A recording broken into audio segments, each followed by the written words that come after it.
The sky was a canvas of crimson, the air thick with the metallic tang of blood. Crimson everything. All I see now is a deep, bloody red. The young man was riddled with wounds, his left arm severed, a sword still piercing his shoulder. The ground was littered with corpses, blood dyeing the earth red. From now on, all that remains in this place is death. Why must so much blood be spilled? Behind him, a sword was thrust straight into the ground. The boy slowly turned to look. There, a familiar figure had fallen. Headmaster, fourth brother. Images slowly flashed back in his mind. Images of the Hua Shan headmaster being stabbed through the chest, his martial brother's body cleaved in two. Everyone is dead. The boy gritted his teeth, his hand clenched on his knee, his eyes full of hatred. More than 20 sects, including a portion of the old sects, the final army formed by the most elite of the elite. The conflict between the righteous and the demonic ultimately led to annihilation. Because of whom? It's all because of that bastard. Amidst this hellish landscape, atop a mountain of corpses, a figure emerged. That guy was pierced by dozens of swords, even his abdomen was pierced by 2 spears, yet he looked so serene and carefree. That was the demonic force stained with the blood of the world, the demon sect leader Qing Ming. He looked down at the boy with empty eyes, his mouth slowly parting to speak. Hua Shan. What a pity. You're a disciple of Hua Shan. The boy heard him speak, his eyes widening with hatred. He propped himself up, struggling to stand amidst the myriad corpses. Even at this moment he couldn't help but vomit a mouthful of blood. Qing Ming's words still echoed in his ears. If you can survive, return to this place, then you will have the honor of killing me. The fate between you and me ends here. The Hua Shan disciple clenched his trembling knee. He roared, "Shut up!" But he continued to speak. You should be proud enough, even with the help of many people. Your sword ultimately moved me. The demon sect leader reached out his hand and commanded, in the name of Qing Ming, your sword. I acknowledge the sword of Hua Shan as the best under heaven. The boy used all his strength to pull the sword out of his shoulder, his hand gripping the sword tightly. He angrily roared, I told you to shut up. Anger overwhelmed the pain. He rushed forward step by step, attacking Qing Ming. His red eyes looked at him. Qing Ming said with regret, if you gave me another day, I would live up to my name Qing, but this is my destiny. This is not the end. The demonic sect will return soon, and at that time, the demonic sect's world will be opened.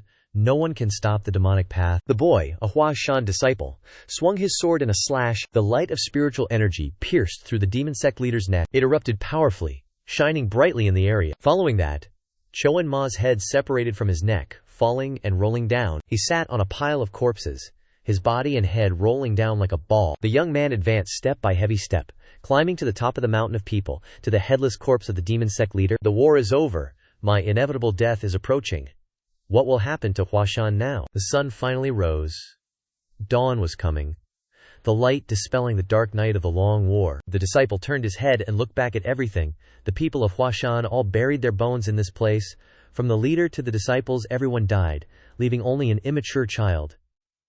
What is the meaning of Hua Shan's blood being shed in this place? He finally collapsed, exhausted on the pile of corpses, regretting in his heart, if I had practiced martial arts a little more before, could I have saved even one more person? It's useless. It's all meaningless. One day you will lose anyway. Mount Hua, the third disciple of the great Mount Hua Sect, the world's top 3 swordsmen, Plum Blossom Sword Saint Qing Ming, and the demonic fiend who wreaked havoc upon the world, the Chaos Demon, both had their heads chopped off and were laid to rest for eternity on the peaks of the 100,000 great mountains. In this world, all I left behind were a few lines of writing. Memories flooded back. On an autumn day, when leaves were falling, a small, innocent child was abandoned right in front of the sect's gates. The headmaster and a certain martial uncle happened to be outside when they found the child. They held the baby in their arms, their eyes full of affectionate love. Day after day passed, and the child grew up, joining the others in sword practice. One day he got into a fight with another disciple, and the enraged senior brother scolded him, "You little troublemaker, before you become a martial artist, you must become a Taoist. Don't you know that strength without morality is simply violence?" Back then he was very stubborn. Being scolded like that, he just pouted and didn't pay much attention to the nagging. Obviously boring, I became a disciple of Mount Hua, but I can't follow the teachings of Mount Hua. Am I just someone with outstanding talent and an excessive title? Just a heretical child within Mount Hua? Don't I know? Everything I have was given to me by Mount Hua. A voice echoed in his head. Regret. Qing Ming. Yes, Headmaster Fourth Brother, I regret it very much. If I had cherished your teachings a little more, if I had, I might have become a little stronger, and who knows, I might have been able to change this terrible ending. The image of his senior brother became clearer and clearer. He smiled and said, There's nothing to regret. If you regret, then you're not a person of Mount Hua. But even so, you're still a person of Mount Hua. The scene shifted. A boy was dozing off when a large stick hit him hard on the head, waking him up. A piercing scream echoed in the dilapidated house. The child flailed his limbs, opening his eyes in confusion. Choen Ma, huh, this brat's still not dead. The child standing opposite him spoke up. Choen Ma, what dead Choen Ma are you talking about? You're babbling too much, you beggar. The others have all gone begging for food, so why are you sleeping here? That's right. The current situation is that Qing Ming has been reborn. He was bewildered when he heard the boy speak, his face blank. What's going on? Looking at the person in front of him, who was constantly waving the stick in his hand and scolding him, he couldn't help but doubt his life. Is that beggar threatening me? Qing Ming didn't seem to know what had happened to him, so he waved his hand and asked, Hey kid, don't you understand the situation? Put that thing down first. The beggar child froze for a few seconds, then burst out laughing, and couldn't stop. Qing Ming was speechless by now. After all, I'm Plum Blossom Sword Saint Qing Ming, someone that even the leader of the beggar clan wouldn't dare to look up to, and this brat dares to. The boy hadn't stopped laughing, but he raised the stick in his hand, ready to strike, threatening. Today, you're going to hell, kid. Hearing this, he could only sigh. I have to correct his bad habits. First, I have to block that slow swinging stick. Qing Ming reached out his hand to do something, but he quickly widened his eyes. The stick in the boy's hand was still swinging down, but he was still frozen in place. What is this? Short, my hand. Why is it so short? My hand is too short. I can't block that thing. Just like that, the stick slammed hard on his head for the second time. Not only that, but the beggar child kept hitting him, cursing as he struck. You little bastard. Understand the situation. Understand the situation. All right, today I'll let you understand the situation. If you want to go, you have to go crazy properly. This is medicine for treating craziness, you little punk. Outside the door, another boy lifted the torn curtain, wanting to enter. But when he saw the scene inside, he frowned and decided to turn around and leave. I can come later. Qing Ming's earth-shattering scream rang out. Help me. After a while, he was finally let go. At this moment, he was sitting beside a stream. Qing Ming took off the piece of paper that was stopping the blood from his nose and kept complaining. That damned beggar, I've never been beaten like this in Mount Hua. This is so infuriating. He clenched his fists until they trembled, but then he suddenly fell silent again. Looking at my current face reflected in the water, I gotta ask. Who's the kid staring back at me? What the heck? Why am I back in this form? Is this reincarnation straight out of Buddhism? Should have gone to Shaolin instead of Mount Hua if I knew. While I'm busy pinching my cheeks, that beggar kid from before, the one who was gonna step in when I got beat up, peeks out from behind a tree and calls out, Yo! Qing Ming turns around and immediately recognizes him. You're that dude who just watched and ran when I was getting pummeled. He walks over and asks, Han, you alright? Ouyang Cho's usually like that, but he went a bit hard today. He raises a finger, says something, then thinks for a sec and raises another. Nah, scratch that. Two things. I just want to ask two things. The kid's gaze is so intense it kind of throws the beggar kid off. The air suddenly goes still. All you can hear is the wind rustling through the trees. Qing Ming asks, full of doubt. Am I a beggar? The kid replies. Just look at what you're wearing, duh. Hearing that, I slump down, grabbing my hair and yelling, No way, I'm a freaking beggar. But I process the info real quick, then hold up two fingers again, saying, Alright, I get the gist. Second thing, Choen Ma. You know Choen Ma. The kid's mouth twitches, he says. You got hammered pretty good, you look fine on the outside, but yeah, something's definitely up. Qing Ming impatiently urges. Answer properly, you punk. He sighs. Fine, fine, I know already, beggar dude. After crossing his arms, trying to look serious, he finally says, Yeah, I know, Choen Ma, that's the grand demon who died 100 years ago, right? Qing Ming's eyebrows twitch, stunned. What? 100 years ago, I shout, making a flock of birds jump, then suddenly run over and grab the kid's shirt, peppering him with questions. You're saying Choen Ma died 100 years ago? 100 years? The kid startled, stammering. What's with you, man? I say. Confusing, right? I'm lying. What are you gonna do? Qing Ming's eyes widen. Finally, I can't help but let out a weak laugh and let go of the kid's shirt. I blank out for a few seconds. This is nuts. 100 years. Why didn't I just get reborn right after dying? Is this like being left all alone in the world? What a total mess. Seeing me so down, the kid frowns and asks, You, okay? Qing Ming rubs his head, totally confused. So that means, Mount Hua too. Mount Hua. I speak up. Mount Hua. What happened to Mount Hua? The beggar kid is lost. Mount Hua. What's Mount Hua? Qing Ming freezes for a few more seconds. A million question marks popping up in my head. I shakily point and ask, You're a beggar, right? Yeah, a beggar. Beggars are part of the beggars sect. How can you not know Mount Hua Sect from the 9 sects? The beggars sect is part of the 9 sects too. Can you believe this? The kid asks, confused. What the heck are you rambling about? The old 9 Great Sects are Shaolin, Wudong, Dianchang, Kunlun, Qingjing, Ma, Hainan, Beggars, Sect, Zhongnan. Your Mount Hua Sect ain't in the 9 sects. Qing Ming's eyes widen in disbelief. In my head I see the familiar plum blossom symbol of our sect, Mount Hua Sect, isn't in the 9 sects. Why? Unable to contain my rage, I grabbed the kid's shirt, shaking him and demanding, Hainan! Hainan! Those country bumpkins from the island are in the 9 sects? Wait, that's not the point. Why is the Mount Hua Sect left out of the 9 sects? The Mount Hua Sect being shaken around like that. The kid finally remembered Huashan Sect. Now that I think about it, I seem to recall hearing that there's a sect like that in Shaanxi. Qing Ming immediately stopped and asked, Shaanxi? That's right, Huashan Sect is in Shaanxi, you know it. The kid replied, I don't know about the Huashan of the 9 sects. He paused for a few seconds, then continued. But the Huashan Sect I know is already ruined. Qing Ming was stunned. Ruined, Huashan. Along with Wu-Tang and the Namgung clan, isn't Huashan one of the 3 most famous sects in the world? Huashan is ruined. The news was so shocking that he dropped the kid's clothes. The kid fell to the ground with a thud, whimpering in pain. Qing Ming still hadn't processed what he'd heard. The kid was rubbing the spot where he'd been hurt. After a while, Qing Ming finally spoke. I can't believe it. I have to see it with my own eyes. He clenched his fists with determination. I'm going to Huashan. The kid stared at him for a moment and urged, You crazy bastard. If you don't want to get beat up, go beg for money now. Qing Ming angrily pointed a finger and shouted, Shut your mouth, you little brat. I'm going to ask you a few more things, so answer properly. The kid was speechless. Are you even listening to me? Qing Ming regained his composure, patted his chest, and began to ask, First of all, this person? What's this person's name? The kid got up, straightened his clothes, and sighed. Beggars don't have names. They just make them up and call themselves that. My name is Ji Yu Qin. Qing Ming pinched his cheek and sighed. That's definitely a beggar's name. How old are you? You look chubby, so maybe 7 or 8. How would a beggar know their age? Qing Ming waved his hand dismissively. Doesn't matter if you don't know. Now tell me your name and the name of the guy who hit me. The kid was surprised. You don't remember anything. My name is Ji Yu Qin and that guy is Dong Ban. Qing Ming nodded, understanding. So you told me. I'll repay kindness twice over, and I'll repay revenge tenfold. Remember the name Qing Ming of the Huashan Sect? When we meet again, I'll repay you for today. I'm going there anyway, he said, and ran off. Ji Yu Qin quietly watched him, but after a few seconds he turned around and ran back to ask, Which way do I go to Huashan in Shaanxi province? Ji Yu Qin looked at him suspiciously, but finally sighed and pointed the way. The sound of hurried footsteps echoed in the air. After getting directions, Qing Ming ran as fast as he could. Let's go, let's get there. In my past life I rode a horse so it wasn't this slow, but oh my god, I'm so tired. He was exhausted, his face flushed, and he fell face down on the ground, panting and complaining. This is the body of a beggar kid, so I'm tired after only running a little bit.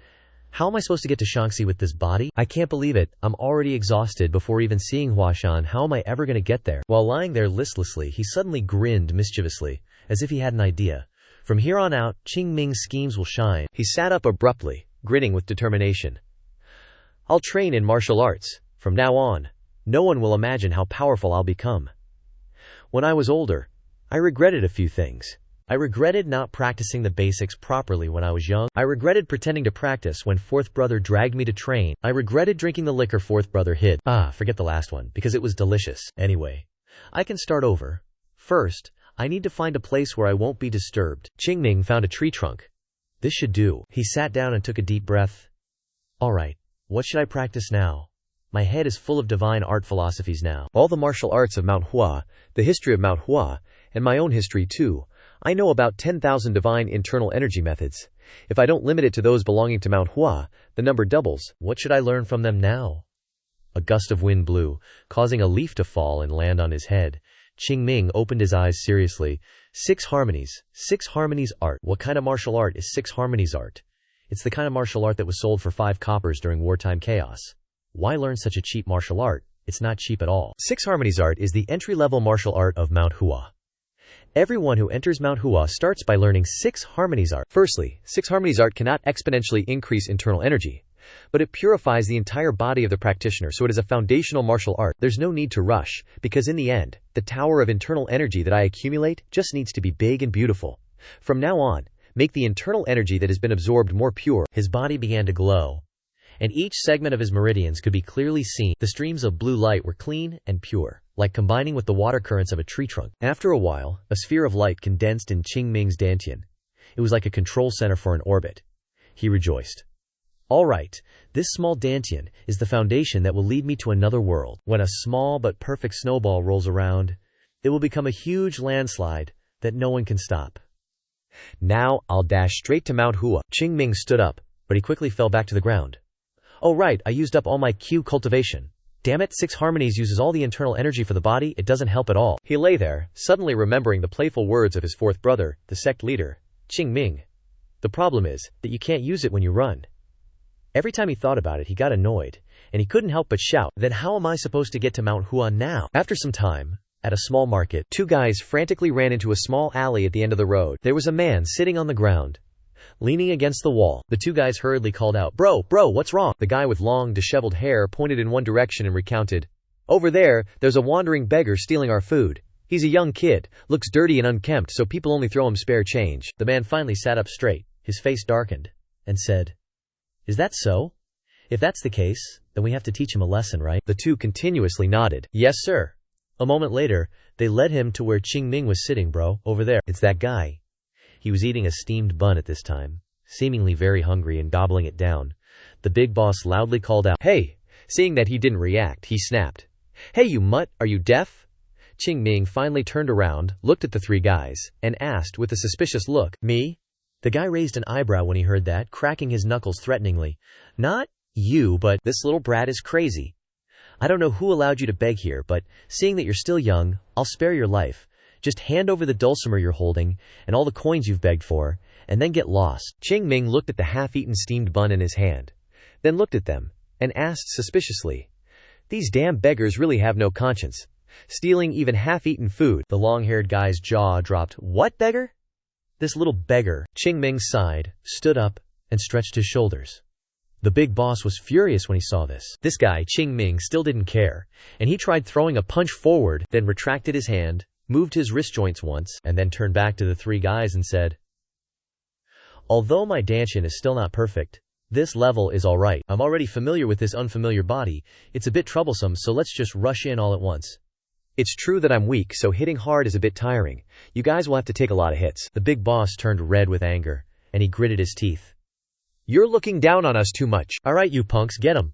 On command, the 2 goons charge. Longhair throws a flurry of punches, but Qing Ming dodges them all. He clenches his fist and throws a counterpunch, knocking Longhair's head sideways. The other 2 are stunned for a few seconds, unable to react. Having taken down one, he raises his fist and yells, I am the Plum Blossom Sword Saint of the Great Hua Sect. You damned bastards. He rushes in, throwing punches at all 3 of them. After a wild brawl, all 3 are swollen and bruised, kneeling on the ground, full of remorse.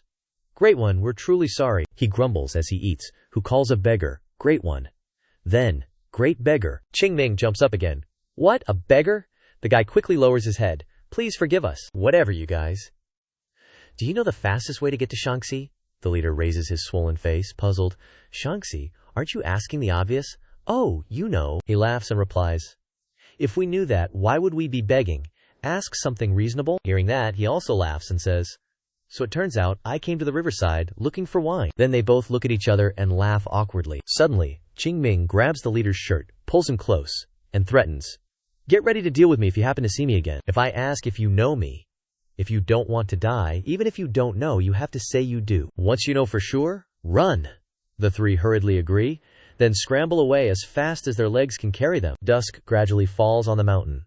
Through the window, the man looks at the scenery outside. Suddenly, a voice calls out, Headmaster, it's Yun Yan. He immediately turns around. Yun Yan, come in. The man opens the door and cautiously expresses, There's something.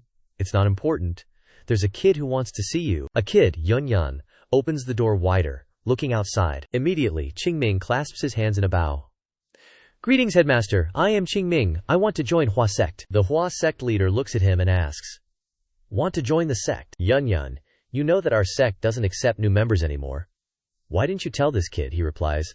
I told him, but he insisted on seeing Master, so I had no choice. They both turn to look at Qing Ming. He is still maintaining his posture, along with a smile, but in his heart he's thinking, Despite the smile on my face, my life has never been stable.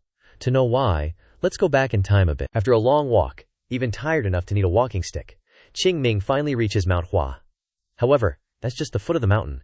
There are still thousands of steps ahead. He angrily curses to himself. Those morons built a winding path. But I'm here anyway, I won't let them off next time, now I have to grit my teeth and climb the mountain. He is determined to run forward with all his might. After passing the steps, he reaches a rugged climbing path. But Qing Ming is still very determined. Even if I die, I have to climb up. Holding onto a cliff. Suddenly the soil there collapses, causing him to lose his grip. But luckily the rock below his feet helps him hold on. Nothing is impossible, as long as the will is strong. As if energized, he once again firmly clings to the ground and climbs up. I will reach the top of Mount Hua before sunset. Qing Ming finally arrives. He breathes heavily, looks ahead, his eyes narrowing in horror. Where did it go? Where's the sect's signboard? Where did the frickin' sign that you wipe every morning disappear to? I'm going crazy. Suddenly the door bursts open, and a voice booms. Who's making such a racket? Qing Ming flinches, stopping dead in his tracks. Yunyan sees him and is surprised. A little kid. Who brought you here? Did you climb all the way up here by yourself? He stammers. Well, am I supposed to fly? Don't close the gate. I need to ask something. Are you guys from the Mount Hua Sect? He admits. That's right. He can't help but feel secretly delighted. So the Mount Hua Sect still exists. Yunyan speaks again, leaving Qing Ming dumbfounded for a few seconds. Come inside first. We're not accepting outsiders right now, but it's late, and it's not safe to go down the mountain. I can't let a kid go down this mountain alone at night. Besides, Mount Hua gets really cold at night. And inside, his jaw drops even further in shock. Why is the courtyard full of gravel? Where's the jade-paved floor? Seeing him standing there dumbfounded, Yunyan wonders, is something wrong? Qing Ming has to reassure himself. Calm down, it's just some rocks after all. They probably had to sell them when the sect ran out of money. He forces a wry smile, remarking, the training grounds are very spacious and beautiful. The man smiles, asking, really? He maintains the smile on his face. But internally he's screaming, but where did the magnificent golden palace go? Qing Ming can't help but ask. This place, it looks like something's missing here.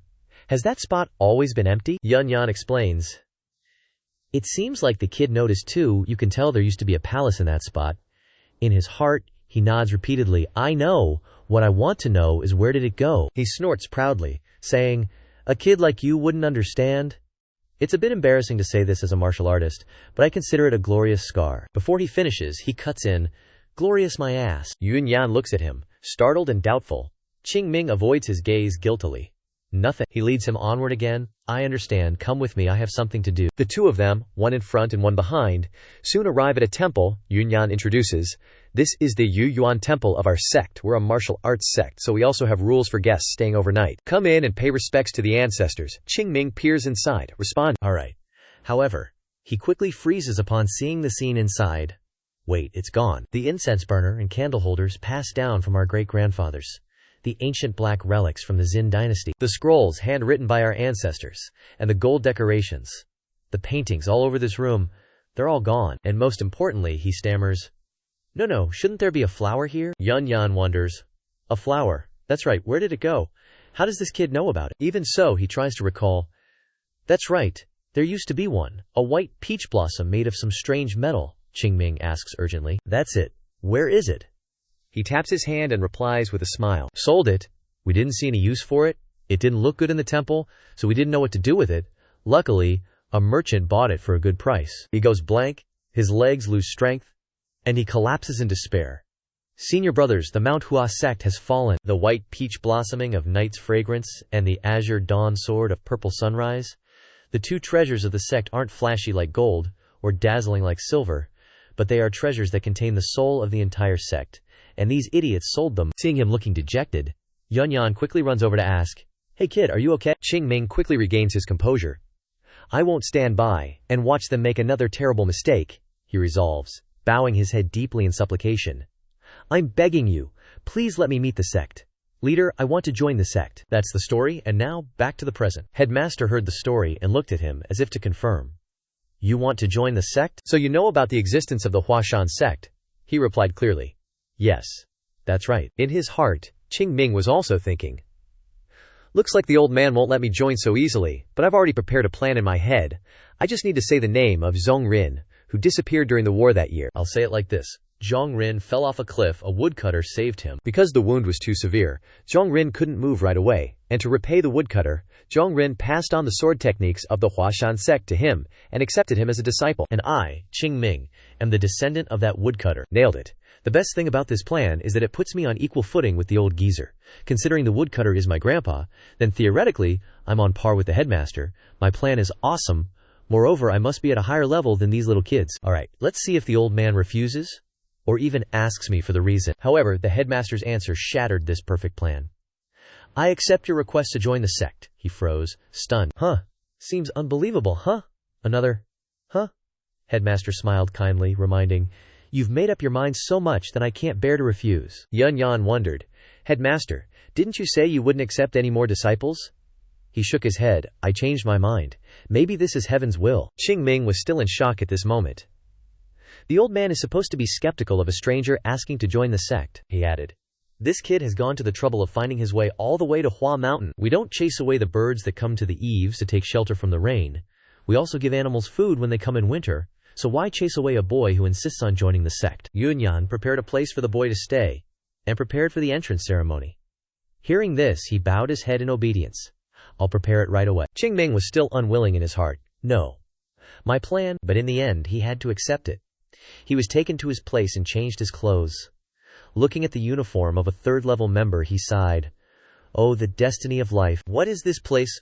Was this once a living room? It feels like everything here has changed, strangely. The Hua Sect does not have a separate room distribution system. All new members establish a covenant with their master and will stay in the same room as their master, but does this mean that other rooms also have people? He gently opened the door a crack and peeked.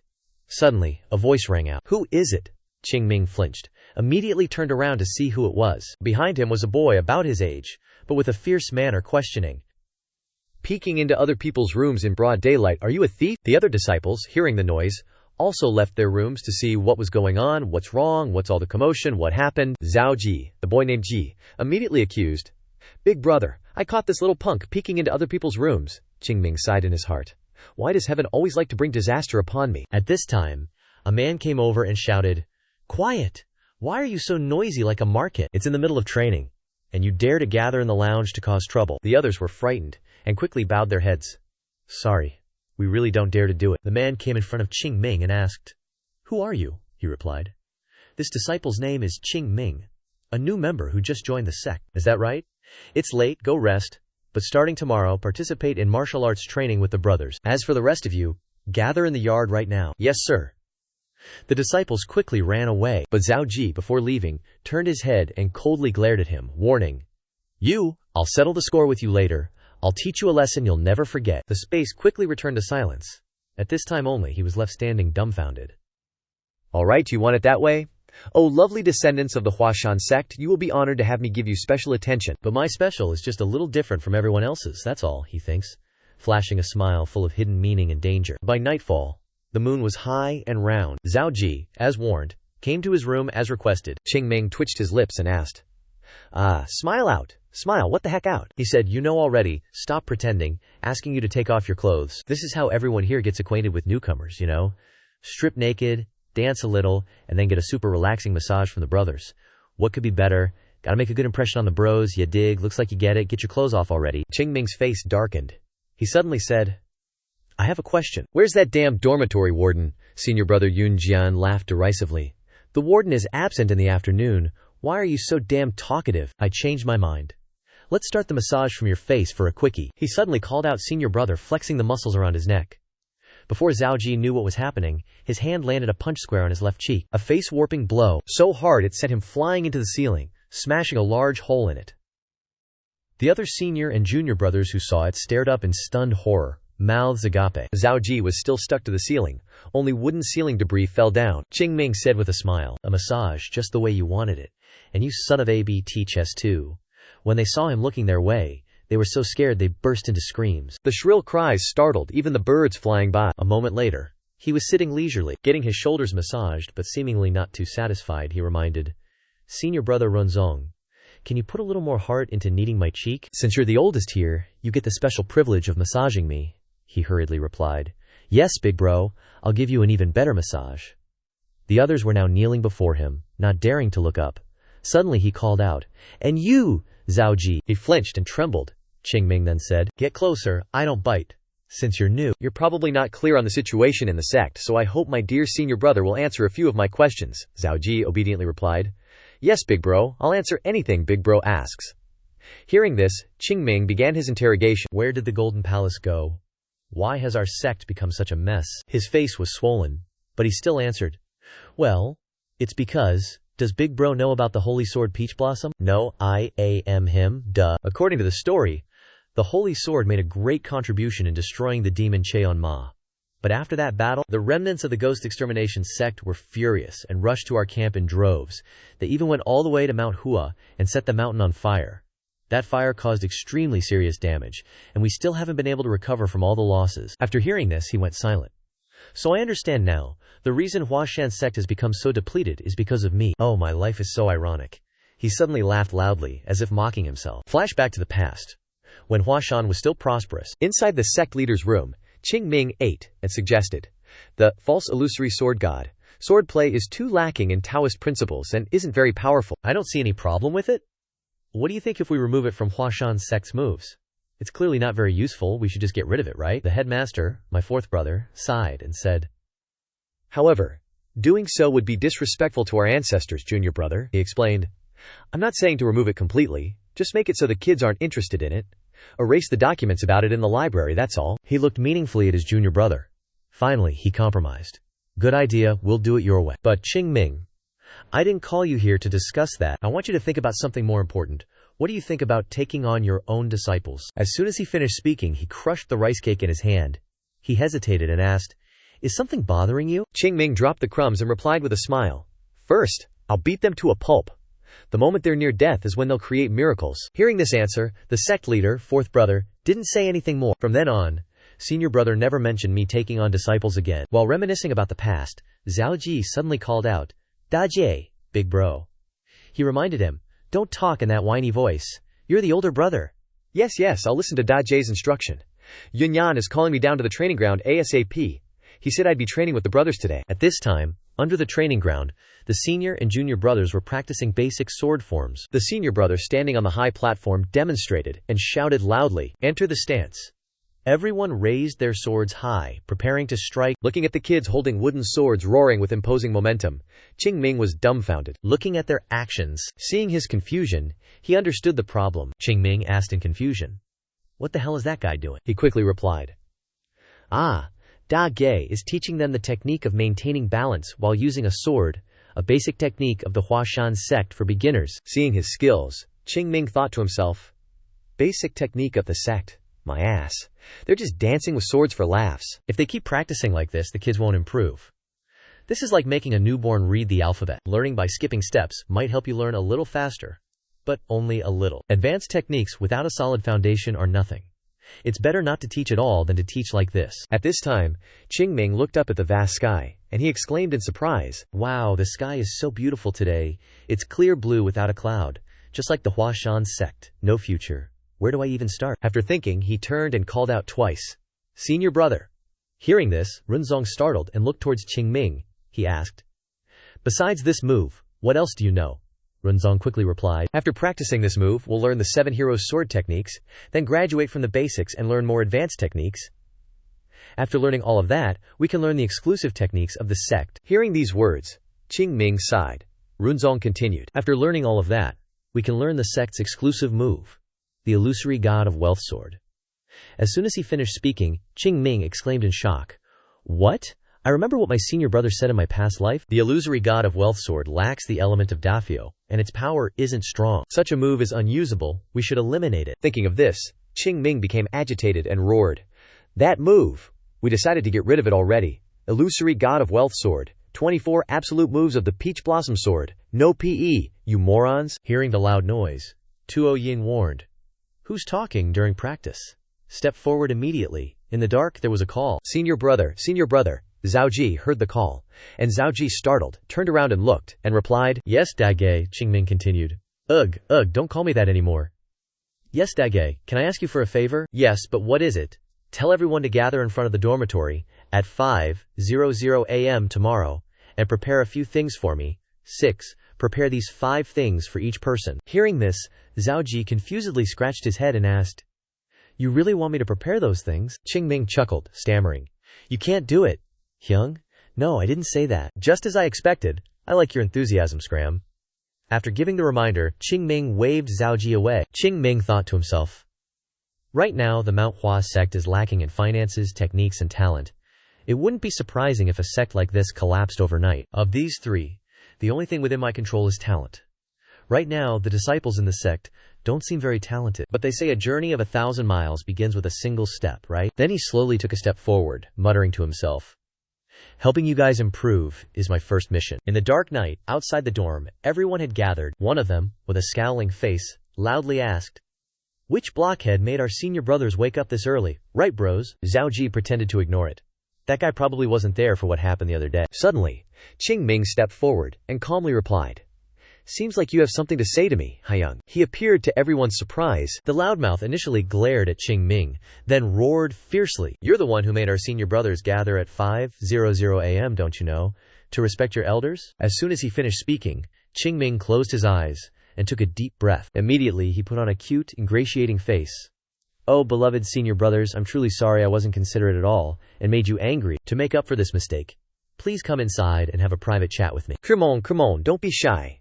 Qing Ming grabbed the senior brothers into the room, then slammed the door shut. The rest of them stood there dumbfounded, looking on, watching Qing Ming's actions with confusion. Strange sounds came from inside. Zhao Ji looked up, nervously saying, the dorm is shaking. As soon as he finished speaking, the house gradually started shaking violently. Before long, the group of senior brothers rushed out like a gust of wind, screaming wildly. Followed by Qing Ming calmly walking out, he said, good, that's the spirit. Wouldn't want to wake up the grand bro, or else. Qing Ming absent-mindedly reminded, listen carefully. From now on, every morning at this time, we will train, brothers. At this time, the sun had risen high, shining warm rays of light. Each ray of sunlight pierced through each door in the sect leader's senior brother's room, waking him up. Sitting on the bed, he absent-mindedly thought to himself, that's strange. None of them came to greet me. Does that mean they're all still sleeping? Not good. Then he got out of bed, put on his clothes, thinking in his head, it's probably related to the new disciples who joined the sect. They must still be tired after that strange welcoming ceremony. Just like that, the sect leader's senior brother opened the door, lonely stepping on the road, muttering, this time, I have to be really strict with them, and I thought if Zhao Ji went too far, Runzong would stop him. Suddenly, something made him shocked. In front of him were the senior disciples lying scattered on the ground, weakly crying for help. Mommy, grand senior brother. Seeing this, the grand senior brother wondered, what happened to them? He loudly shouted, what's going on here? I'm asking you guys. Everyone came back to their senses and looked at each other. Seeing that, the head disciple sighed inwardly. They don't dare to speak up. Is the reason so big that even to me, their senior, they can't speak the truth? Zhao Ji, at this point, was already struggling to breathe. His eyes drifted further away to Qing Ming, who was shouldering 2 massive boulders, leaving the head disciple dumbfounded. And behind that goofy face was Qing Ming, doing push-ups while carrying 2 huge rocks, a look of agony on his face, drenched in sweat, panting heavily, the weight pressing down on his sturdy legs. At this point, Qing Ming struggled to his feet and yelled, 1084. On the other side, a group of fierce men kicked down a door, shouting, get out here, you old geezer. Everyone in. Find that old man. Get out of my way, please. Don't cause trouble. Did you just touch me? Up above, Qing Ming climbed high into a tree, calculating silently, he thought. They dare to break into the gate and barge into Mount Hua. What's going on? The gang of men ransacked everything. You've kept us waiting for too long. We're losing our patience. Are you going to pay up or what? Hearing those words, Qing Ming gaped. Pay up? Don't tell me you guys are in debt. Standing in front of a room, the group shouted boisterously, old man, have you no shame? Get out here right now. Stop hiding. Pay us back. As the head spoke, there was immediate movement inside, and the calm sect leader of Mount Hua walked out. Qing Ming, curious, moved closer to observe the situation. The sect leader of Mount Hua asked in a deep voice, you're late, aren't you? What's going on? Seeing the sect leader's composure, Qing Ming couldn't help but marvel. So calm, really has the air of a sect leader. His gestures and words exude the aura of a wise man. It's like he's faking it. The crowd was now noisily urging, how can he be so calm when he owes money? Among them, a large, fat man raised his hand, cleared his throat, and asked with a smile, how have you been lately? The head replied, I didn't expect Master Gong to personally come all the way here to see me, Master Gong replied. Actually, I don't feel good about having to come because of this matter. I never wanted to climb Mount Hua at all, it's too much trouble. But everyone has been asking me about Old Head lately. What can I do? Please understand. And again, Old Head, you have to understand. The payment deadline has long passed. We have also let it slide many times because we know about Mount Hua's difficult situation. Strictly speaking, According to the contract terms, you have to pay a penalty for violating the obligation to repay the debt. However, we have also been indebted to Mount Hua many times, so we don't want to make things difficult for you. 1 week.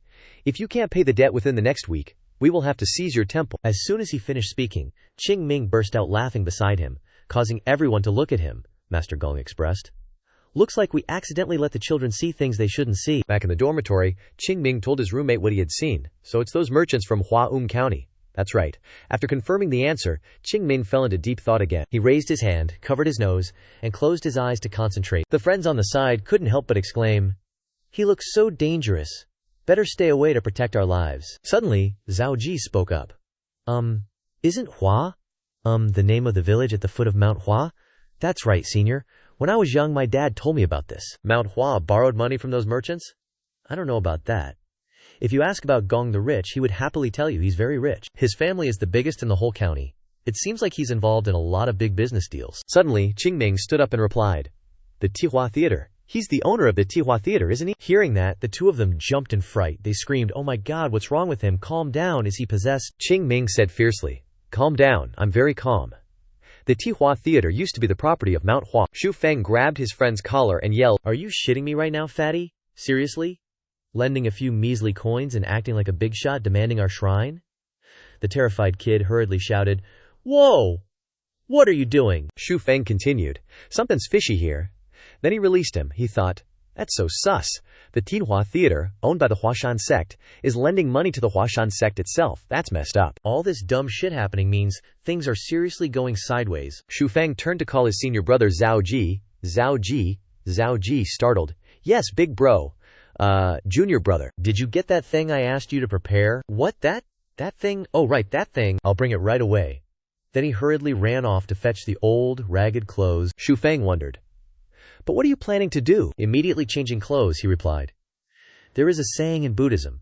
Seek Buddha by practicing Buddha. Kill Buddha when you meet him. Become Buddha." Xu Feng mumbled as he changed, explaining, "It means that if you want to achieve enlightenment, you have to break the rules, and I will punish evil and promote good on behalf of heaven." Seeing his appearance, the two exclaimed, "Where are you going, dressed like a bandit? Are you planning to wear black and escape from the sect without anyone noticing?" Xu Feng turned back. "You morons." Without another word, Xu Feng disappeared into the dark night, heading towards the Tihua Theater. Inside the house, savage laughter erupted. Inside, Gong the old master said smugly, "That old guy looked scared. Did you see his face? No surprise, we basically gave them one last chance. He probably thinks he owes very little. More than 100,000 coins is not a small sum. With you here, Mr. Gong, of course he has to show respect. Isn't that right, Mr. Gong?" Gong the old master laughed triumphantly. "Although money matters are very important to me, I still feel bad about pushing them to the brink like this. After all, for generations, the Huashan Sect and we have maintained a good relationship. But there's nothing you could do. You've written off their debts countless times." Everyone raised their glasses to Mr. Gong's generosity. Cheers. "I hope so too." As he raised his glass to drink, he thought to himself, "What idiots. It's hard to believe these simpletons have survived this long. You guys shouldn't underestimate the power of the Huashan Sect. Their greatest strength isn't their fighting ability. What you need to pay attention to is their history. Not to mention the whole country, even just in Sha'an province. It's hard to find someone who doesn't have some connection to the Huashan Sect. However, recently, they've become so weak, comparable to the softness of this duck, easily torn apart gently with just a pair of chopsticks." It seemed that old master was implying that the Huashan Sect had become his food. Suddenly, the man sitting next to him wondered, "But Mr. Gong, what are you planning to do after you seize their shrine? Selling it probably wouldn't attract any buyers, so why not take something else of more value?" "Gong," the old master calmly replied, "the value of that temple is beyond your imagination. On the surface, it looks no different from an old, dilapidated temple. But I assure you, its value is immense." "We don't understand what you mean, Mr. Gong." The old master mumbled as he ate. "You simpletons, I don't know how to say this bluntly, but we can exploit the enemies of the Huashan Sect for profit. How many sects out there do you think are waiting for this opportunity? Some may even be willing to spend a fortune to buy that temple just to erase the existence of the Huashan Sect. You don't have to worry, I guarantee everyone's money will be spent well." As soon as he finished speaking, the long-bearded old man immediately stood up and praised him. "You are truly a man of great wisdom. Let's raise a glass to our Mr. Gong. Cheers." The crowd happily toasted with their fragrant wine. After the banquet, one of them staggered home in the night. "Awesome. Just waiting for the Huashan debt collection to succeed. I'll have enough money to live it up for the rest of my life, mister. Gong is very clear about money matters. The moon is so bright tonight, a good omen. Wait, where's the moon? I'm too drunk. Walking home in the middle of the night is so tiring. Right then, he seemed to sense the presence of someone watching from the rooftop. Suddenly, a figure in black robes appeared before him, blurry and indistinct. He strained his eyes, trying to get a clearer look. The image of Qing Ming materialized. Standing tall before him, Qing Ming said, "Hey you, freeze!" The man, bewildered, scratched his head, thinking, "This guy, a robber. What kind of robber looks this ridiculous? He looks like a kid dressing up to play robber. And what's with the old lady's scooter getup? Who's he gonna rob looking like that? He's more likely to get his ass kicked." Then, he crossed his arms arrogantly and asked, "You want money or something?" Qing Ming replied, "I'm not interested in your money. Answer my questions, and you won't get hurt. It's not like I don't want to answer you, but threatening me is a mistake. Goons, assemble." He immediately called for backup. Soon, a bunch of menacing guys showed up. The old man ordered, "Take care of him." Seeing this, Qing Ming thought to himself, "Looks like we got some high-ranking bodyguards and close lackeys. Hey, do we need to kill him?" he asked. "I want to hear him talk, capture him alive, and make sure he can still talk. I don't like violent scenes, so that sounds good." He turned to leave, a smug look on his face. Listening to the sounds of fighting, he thought to himself, "Ouch. Sounds painful." Suddenly, a loud crash made him jump. He turned around and yelled, "I said capture him alive, not kill him." Qing Ming proudly responded, "Oh, is that so?"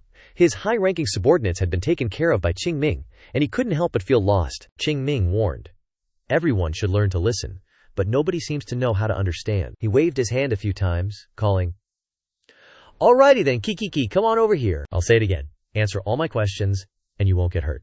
"Okay, got it." As soon as he finished speaking, the man immediately approached and replied, "Yes, I understand." Qing Ming grabbed him by the collar, threatening, "Good to hear. If you had just answered me obediently, none of this would have happened. But you wanted to attack me, capture me. Now it's my turn to retaliate. Don't worry, I promise you'll still be able to talk." Before long, Qing Ming had taught him a painful lesson. He cried, "Stop, don't hit me anymore." But he couldn't speak clearly because his mouth was swollen. Qing Ming, annoyed, tapped him on the head, reminding him, "Pronounce it clearly, or you'll never pronounce anything again. You want to be a joke, huh? Go on, yes, I'm sorry, I'll speak clearly." Qing Ming chirped, "You said the Hua Mountain Sect owes over 100,000 niangs. Yeah, that's right." Hearing this, Qing Ming sighed helplessly. Then he ordered, "Listen up, yes. Even if I sold everything you own, including your underwear, it wouldn't be worth 10,000 niangs, let alone 100,000. And you dare say you lent the Hua Mountain Sect 100,000 niangs? Do I look like some kind of idiot to you? Wait, let me explain. That includes the interest. Because the Hua Mountain Sect borrowed money at such a high interest rate, they couldn't repay it, so the interest just kept piling up higher and higher. Even now, the interest is higher than the original debt." Hearing this, Qing Ming trembled. He tore his expression and continued, "We'll become rich." Before he could finish, Qing Ming interrupted, "Is that something to be proud of, you bastard? You're the owner of the Wei Hua shop, right?" "Yes." "When did you buy the Wei Hua shop?" "Sorry, I don't understand what you mean." "My family has owned the Wei Hua shop for generations." Qing Ming was stunned, muttering to himself, "That can't be possible. That place used to be one of the businesses owned by the Hua Mountain Sect." Actually, the Hua Mountain Sect owned all the biggest businesses in Hua County. Thanks to the Hua Mountain Sect, Hua County developed from a small village into a wealthy county. Our sect let outside representatives manage them. Those bastards must have taken advantage of the Hua Mountain Sect's decline to seize the businesses. Qing Ming, pissed, kept whacking the guy's head, making him scream in fear. "Wait! Why are you hitting me, you jerk?" Suddenly, someone appeared, stopping Qing Ming, and shouted loudly, "Stop your despicable, scummy behavior right now. Judging by your skills, you're definitely not just some common thug. State your name." "I am the escort warrior, Rong Bin." "Surely you've heard of me," Qing Ming calmly replied. "Sorry, I don't know anything about your world, and why do you want to know my name?" "I always remember the names of those who die by my blade. And you're no exception, you're talking big after I just kicked your ass." Rong Bin angrily cursed the arrogant bastard in his head. Then he immediately drew his sword and rushed forward, threatening, "Prepare to meet your maker." Qing Ming thought to himself, "Warrior Rong Bin, physically he's stronger than me. Whether it's strength or speed, I can't match him. But that doesn't mean I'm weaker than him in a fight. Strength and speed alone don't mean everything." Then he valiantly drew his Qing Dao, Azure Blade, and with just a few moves, made Rong Bin astonished by his ability. He thought to himself, "Experience is also very important. And I, the Sacred Peach Blossom Sword, have plenty of experience. If I lack strength, I'll borrow the enemy's." Before long, Qing Ming overwhelmed Rong Bin. He gripped his sword tightly, spun around, and fiercely slashed at his opponent. Fresh red blood splattered everywhere. Rong Bin cried out in pain, collapsing to the ground. Qing Ming scornfully warned, "Practice for another 10 years and then come back." With his final move, Qing Ming knocked Rong Bin's sword to the ground. He lay unconscious. He calmly advised, "Know your limits." Suddenly, Qing Ming remembered something and turned to look at the fat guy. He thought to himself, "Oh yeah, I forgot about that pig. I might have revealed the sect's swordplay." Did he notice? Crap, if he recognizes that move, I'm in trouble. At this moment, the fat man blurted out blankly, "What perfect swordsmanship! Such high-level martial arts, and especially that powerful qi." Hearing this, Qing Ming exclaimed in shock, "What? Someone like him can sense qi? This is bad." "No way." He stared at him in disbelief. The fatso continued, "You're from the Northern Sword Sect, aren't you?" Qing Ming, confused by the question, didn't answer. Seeing an opportunity, Qing Ming immediately affirmed, "That's right, I knew it. You can ask me anything, I'll answer everything I know." "Thanks, you sure?" On the other side, at the Mount Hua Sect, Zhao Ji's group were worried sick. He muttered, "Why isn't he back yet? Calm down, but, he's not an idiot. He'll be back sooner or later, as long as nothing happens." Just as he finished speaking, footsteps grew louder outside. Then the door slowly opened. Qing Ming was back. He rushed in and asked, "Did anything happen while I was gone, brothers?" Zhao Ji, seeing him, happily called out, "Junior brother." Without another word, Zhao Ji quickly closed the door. Qing Ming immediately changed his clothes. Runzong wondered, "We should be asking you that. Did anything happen outside?" "Nothing much. I received a warm welcome, and even got some extras." Speaking of this, Qing Ming recalled a few minutes ago, the fatso had identified him as someone from the Northern Sword Sect. He thought to himself, maybe it's better this way than revealing my true identity. But it makes me feel so guilty. The peach blossom is gone. It's no longer a symbol of our sect. Still, that scrub lived his whole life in this district. He should know what peach blossom sword art looks like, and yet he doesn't. Zhao Ji curiously approached and asked, "Junior brother, what did you do out there? Someone as young as you wouldn't understand." "But you're a kid too," Qing Ming confidently replied. "Whatever. Go get everyone ready for training." Zhao Ji blankly asked back, "Training already? You just got back." Qing Ming coldly instructed, "Listen carefully. Even if it rains or snows or there's a storm, we're not allowed to skip training. And even if this sect collapses, we won't take a single day off." What a vibe. "All right, I'll go get everyone. You get ready." "I won't be joining today. I have other things to do." Runzong replied, "Bro, we can't train without you. We can try our best, but everyone won't be serious if you're not there." Discipline. Runzong put his hand on Zhao Ji's shoulder and asked, "Zhao Ji, what's wrong?" then pulled him away. "We're off." Qing Ming waved goodbye from behind. "Yes, see ya." After everyone left, he sprawled out on the bed, relaxing. He wondered to himself, what should I do now? The situation is like this. The management proxies have now seized business establishments. The books proving the Hua Sect's ownership of those establishments were probably burned by those demon worshippers. If the books were still around, none of this would have happened. Should I assassinate all the merchants? Of course not. Doing so risks giving the Hua Sect a bad reputation. I need a pretext. A pretext for the Hua Sect not to pay them back, and evidence proving the Hua Sect's ownership of the business establishments. The problem is, where do I find the evidence? And the reason? Qing Ming tossed and turned on the bed, pondering. Those account books, I saw senior brother Jiang Mun writing in the ledger a few times, but every time I showed up he hid some of the books. Wait, is that all there were? Seemingly he has thought of something. He suddenly sat up and thought he must have hidden the rest somewhere. The Hua Sect controls so many business establishments. There can't be just a few account books. Secret tunnel. Only the sect leader is allowed to enter. They must be stored in there. The brilliant Grand Hyung must have thought about hiding the books there. I've heard some rumors about that tunnel, but I haven't actually seen it myself. The entrance to the tunnel is most likely in the sect leader's residence. Think. Use your brain. Only the sect leader's residence has remained unchanged. Somewhere on Hua Mountain, near the sect leader's residence, the hill behind the house, it could have an underground cellar.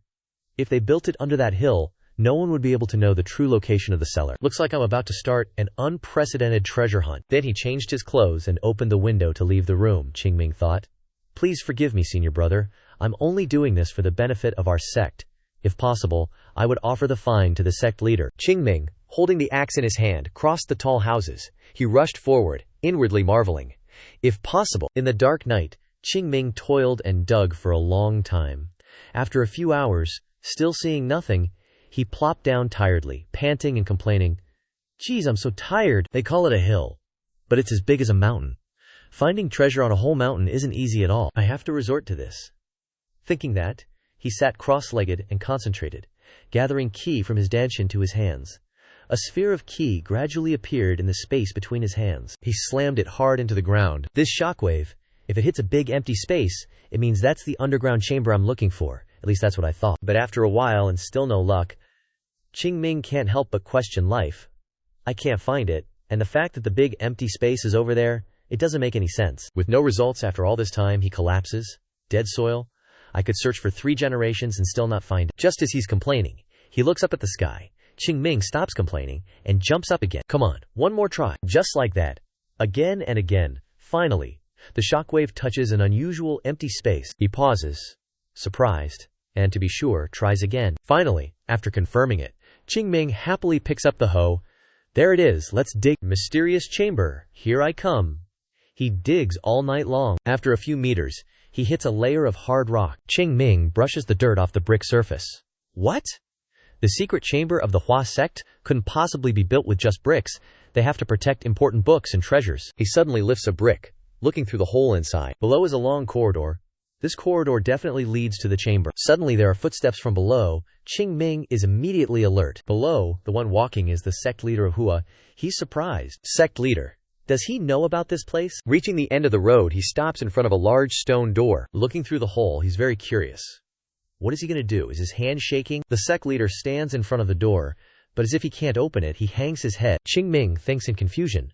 Not doing anything. That's the stance of a helpless man, so the Hua Sect is falling apart.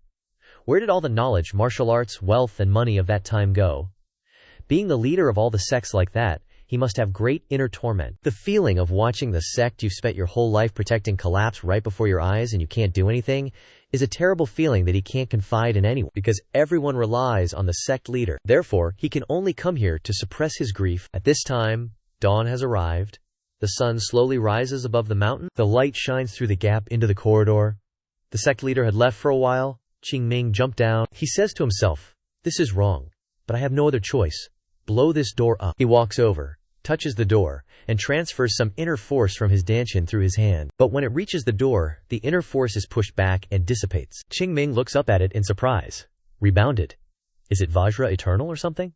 It must be at least a gang thick. This damn door is made of the most durable alloy in the world. Its value is more expensive than gold. Even the strongest masters in the world can only scratch this thing. No wonder the old sect leader is impotent.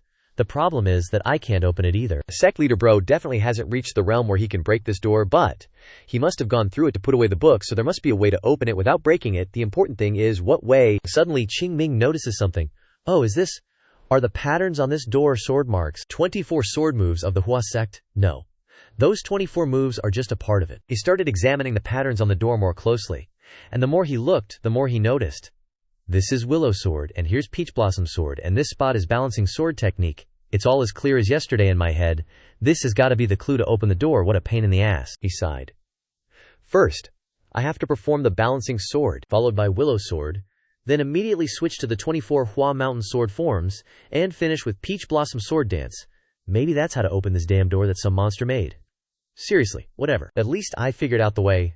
Now there's just one serious problem. How the hell am I supposed to pull off all those skills? Even my past self would be struggling, but in this kid's body it's different. How am I supposed to do it? I remember everything perfectly in my head, but to channel my energy into the sword and execute all those skills at the same time? That's insane for a little kid like this, but it's not like it's impossible. I just really don't like that option. Thinking, he reached down to his abdomen, where his danshin was glowing. I'll just be bedridden for a few months, that's all. I'll just use a little. Just a little will do. From there, Qing Ming drew out his inner life force, the source of energy that sustains a person from birth. In other words, vitality. Using vitality will lead to unforeseen consequences, but I have no other choice. He channeled his own life force into the sword. It seemed to cause internal injuries as well, causing him to cough up a mouthful of fresh blood. Only one shot. My one and only shot. Is it even possible? It doesn't matter if it's possible. My body already feels like crap. I have to do it now. I can't fail. Qing Ming began to move. He started dancing with the sword in his hand. Suddenly he spat out blood again. It's too much for my inner strength, and my body can't handle it. No. He gripped the sword hilt tightly, his legs trying to maintain their posture. I can't give up. Balancing Sword, then Willow Sword. From Willow Sword switch to the 24 Hua Mountain sword forms. I can't make a single mistake. Qing Ming continuously swung his sword, his figure flickering in and out of sight, the agile and graceful slashes emitting streams of light in space, carving themselves into the door. Finally, he completed all the moves, his body severely weakened, continuously vomiting fresh blood. However, all his efforts were rewarded. The patterns on the door lit up. Qing Ming struggled to raise his head. Please, don't screw with me anymore, life. The center of the flower carved on the door seemed to rotate. A gust of air blew out strongly. He looked back curiously. Then a loud bang rang out. The door in front of him gradually opened a sliver of light. It really opened. He was immediately delighted. It opened. But this excitement agitated his internal injuries, causing him to cough up blood again. Qing Ming panted heavily. He struggled to stand up, wiping the sweat and blood from his mouth, thinking, "Looks like I'll be bedridden for the next 2 months. Damn it, this sect always makes me bedridden." He stood up straight. The light from inside shone brighter and brighter. Qing Ming grinned triumphantly. Now let's see what Great Bro is hiding in this bunker. With that, he reached out and pushed the door open. As soon as he stepped inside, Qing Ming saw 3 large bookshelves in front of him. He tried to look around to see if there was anything else but found nothing more. Just 3 bookshelves. The room's tiny, which makes sense.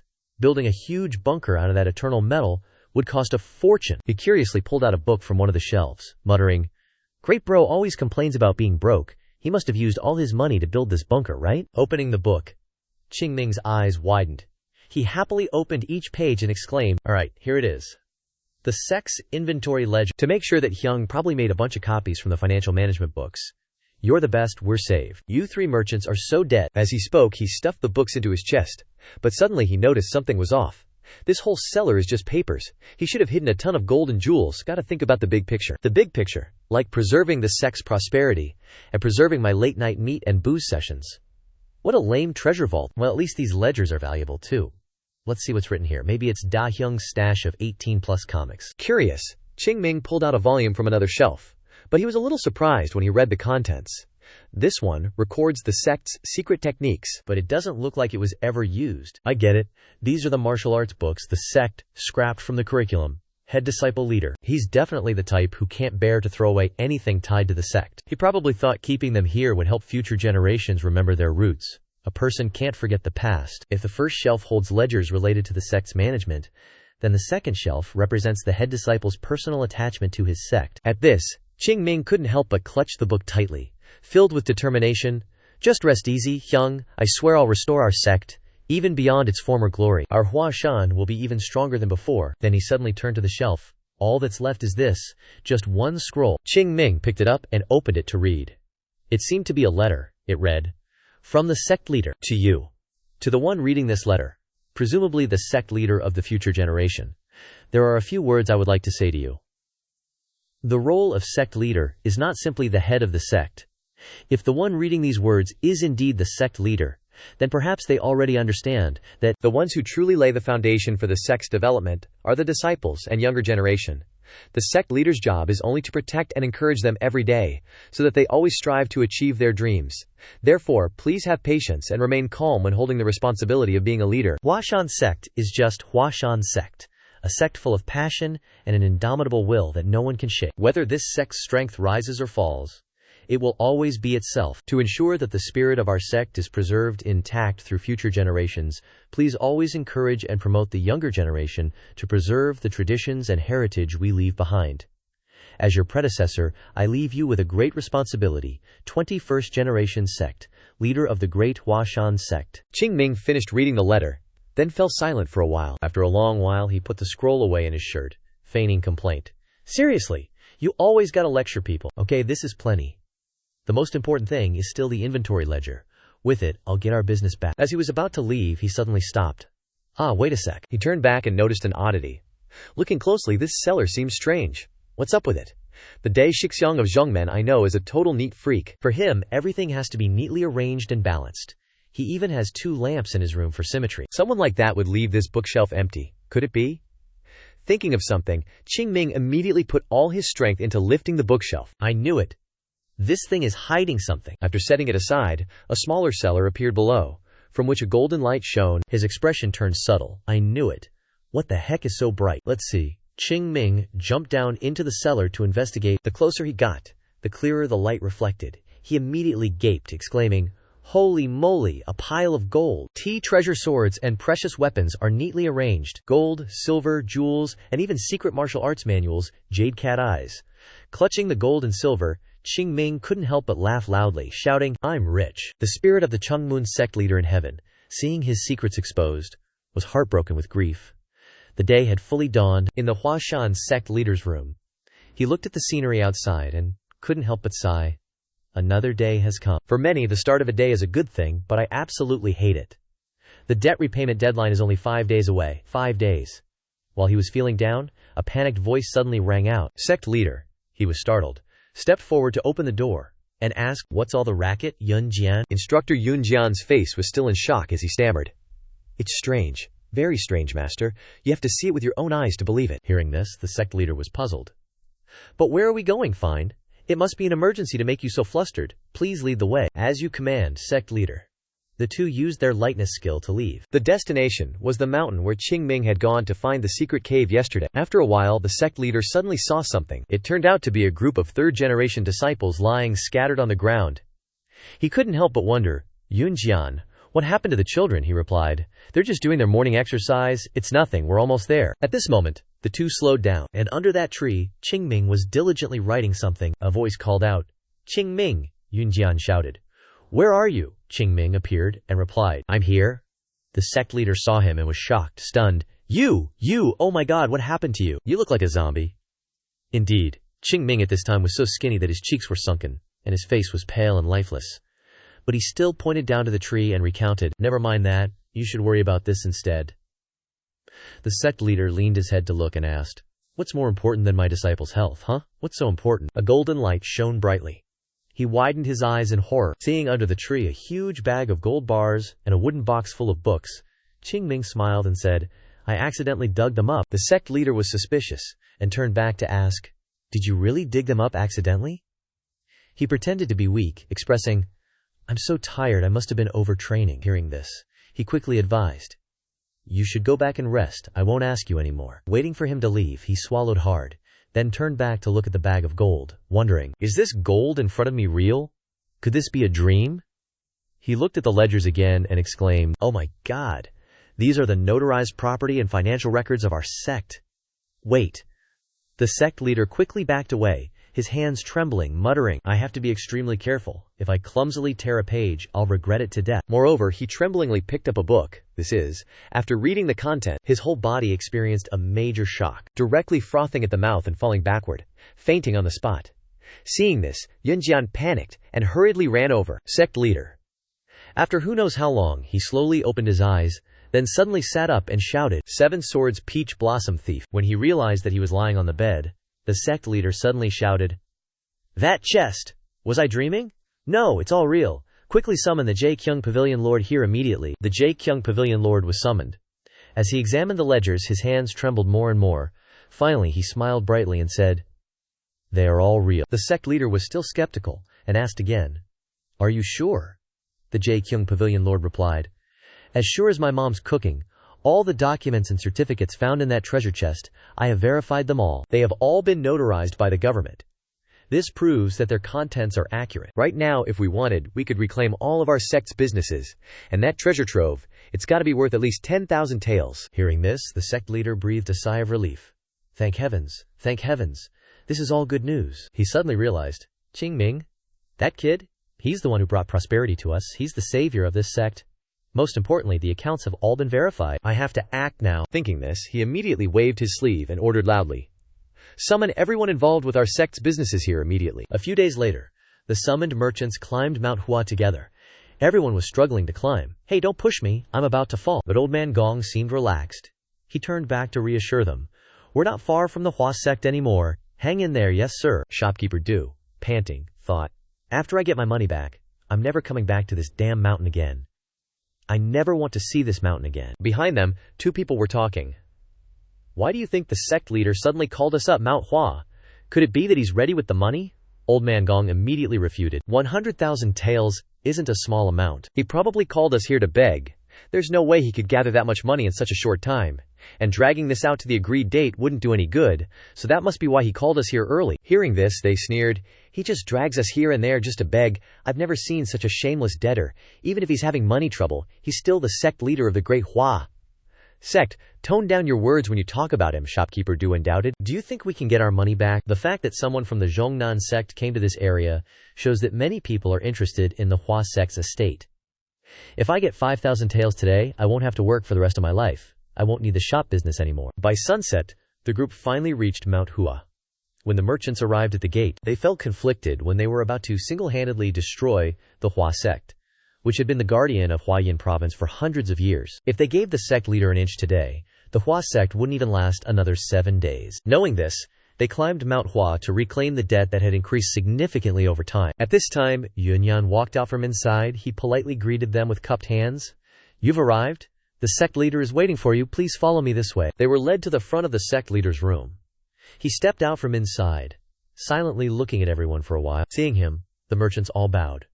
We pay our respects to the sect leader. Welcome, everyone. Thank you for responding to me and climbing the mountain, Old Man Gong replied on behalf of everyone. You're welcome. No matter how busy we are, how could we be busier than the sect leader? It's only natural for us to visit you, the sect leader laughed. You must be tired. How about we have a cup of tea first? Before he could finish, Old Man Gong interrupted. Sect leader, I know I'm being a bit much, but we are just lowly merchants, and therefore, we want to skip the formalities and get straight to the point. The sect leader pondered upon hearing this and said, I understand. It seems I was a little insensitive. Actually, the reason I called you all here is to inform you of the Hua sect's position in this matter. I have contacted many people in many places, but I still can't find anyone willing to lend us money. Because of this, I will not be able to pay the debt on time. Old Man Gong suddenly laughed. He said awkwardly, Sect leader, I believe we have given you more than enough time. Since we are merchants, we must make a profit to live. We cannot give you any more time. That's exactly why I brought this up, the sect leader expressed. Although we can't pay the entire debt, we can pay a portion. Therefore, if anyone here is willing to postpone the payment date for us, I implore you to have mercy on the Hua sect and help us. Seeing the sect leader bowing his head, the merchants were all somewhat perplexed. Shopkeeper Dumera whispered in surprise. This atmosphere is starting to go in a weird direction. Up on the opposite rooftop, Qing Ming watched and mused. So that's how he does it. I still can't tell if he's acting like that to drag those merchants down to hell, or if he's simply treating them with compassion and peace. Could be either, but one thing's for sure. Xuanzong isn't as simple as he looks. The most important trait a sect leader needs is composure. Even though Mount Hua Sect is filled with Taoists, its foundation still stems from martial arts, so making wise decisions is second nature to a sect leader. Does Xuanzong have what it takes to be a good sect leader? Gong Lao put on a smiling face, but his words reeked of rejecting the request. I believe I've made it clear. I can't delay the deadline any longer. Even now, the sect leader chimed in. Please don't misunderstand my intentions. I'm not just making demands of you, lords. Even though Mount Hua Sect is burdened with a debt of 100,000 niang, I believe I owe a debt to each and every one of you here, and so I'm asking if anyone here would be kind enough to allow us just a postponement of the payment date. Everyone was somewhat surprised. Lord Gong knitted his brows slightly. Is he pulling some sob story tactic? So you're saying you can pay immediately to those who refuse to comply with your request? He replied. Even though Mount Hua Sect has declined significantly compared to the past, it doesn't mean we have nowhere to turn. Even if we can't prepare 100,000 niang, we can still pay a portion, so I implore you, in the name of Mount Hua Sect, we will definitely repay those who are willing to show mercy to Mount Hua Sect today. Do you even know what you're saying? Once again, Gong Lao was interrupted. Shopkeeper Duo suddenly stepped forward and asked, So you mean if we postpone the payment date, you will pay us in the future? He nodded. That is exactly right. Sect leader, let me ask you something, he continued. It wouldn't be strange if Mount Hua Sect crumbled one day, and surely you and everyone here are well aware of that. So wouldn't trusting your word and postponing the debt come with the risk that we won't get our money back? So why would anyone accept your request? The sect leader suddenly fell silent. Then he sighed and offered an answer. Isn't the name of Mount Hua Sect and its history enough? Hearing this, Lord Gong suddenly burst into laughter. Sect leader, aren't you being too unreasonable? He stared at him, then suddenly questioned. You say that I'm being unreasonable. I want to answer your question with another question. What does Mount Hua Sect mean to each of you here? Doesn't the name and history of Mount Hua Sect hold any value? Who dares to disregard the name of Mount Hua Sect, and who dares to deny its history? We may have weakened over the years, but Mount Hua Sect has always been with Huayin province throughout the ages. Mount Hua Sect has passed down its energy and spirit through generations, and continues to share it throughout this province. I humbly ask that you all reconsider. What does Mount Hua Sect mean to you? Lord Gong pursed his lips and remained silent. Suddenly, he pointed to one side and suggested, "Then I propose that those who are willing to postpone the debt stand over there, and those who aren't will stand here. However, each person is responsible for their own actions. Those who decide to postpone the payment date will not be protected by the Merchant Alliance, even if they don't receive their loan back. Now, please choose where you want to stand." The remaining people began to waver. Everyone looked at each other in thought, then averted their gaze. An atmosphere of silence prevailed. Lord Gong smirked triumphantly. "Look at that, sect leader, how unfortunate.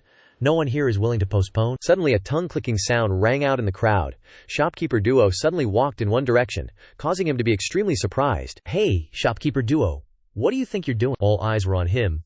He simply stated frankly, "Don't look at me like that. I know I'm doing something stupid, but you guys aren't from Hua Yin Province, lords. Since you have no connection to Mount Hua Sect, you probably don't know what Mount Hua Sect means to Hua Yin Province. Everyone who grows up in Hua Yin Province hears stories about Mount Hua Sect, and they all hear the saying, 'You must enter Mount Hua Sect to become the strongest martial artist in the world,' right? Even when they realize they don't have enough talent to enter Mount Hua Sect, they continue to hear the story of how Mount Hua Sect has protected this world, and Zandi Province as well, eventually becomes deeply ingrained in their minds." The lords suspiciously asked, "What are you suddenly talking about?" Shopkeeper Duo revealed, "My father and grandfather were the same, and so Mount Hua Sect is the pride of Zandi Province and Hua Yin Province. If you leave after receiving the money, that's the end of it for you, because there are many places like Hangzhou City for you to spend it. But where can I go after receiving the money?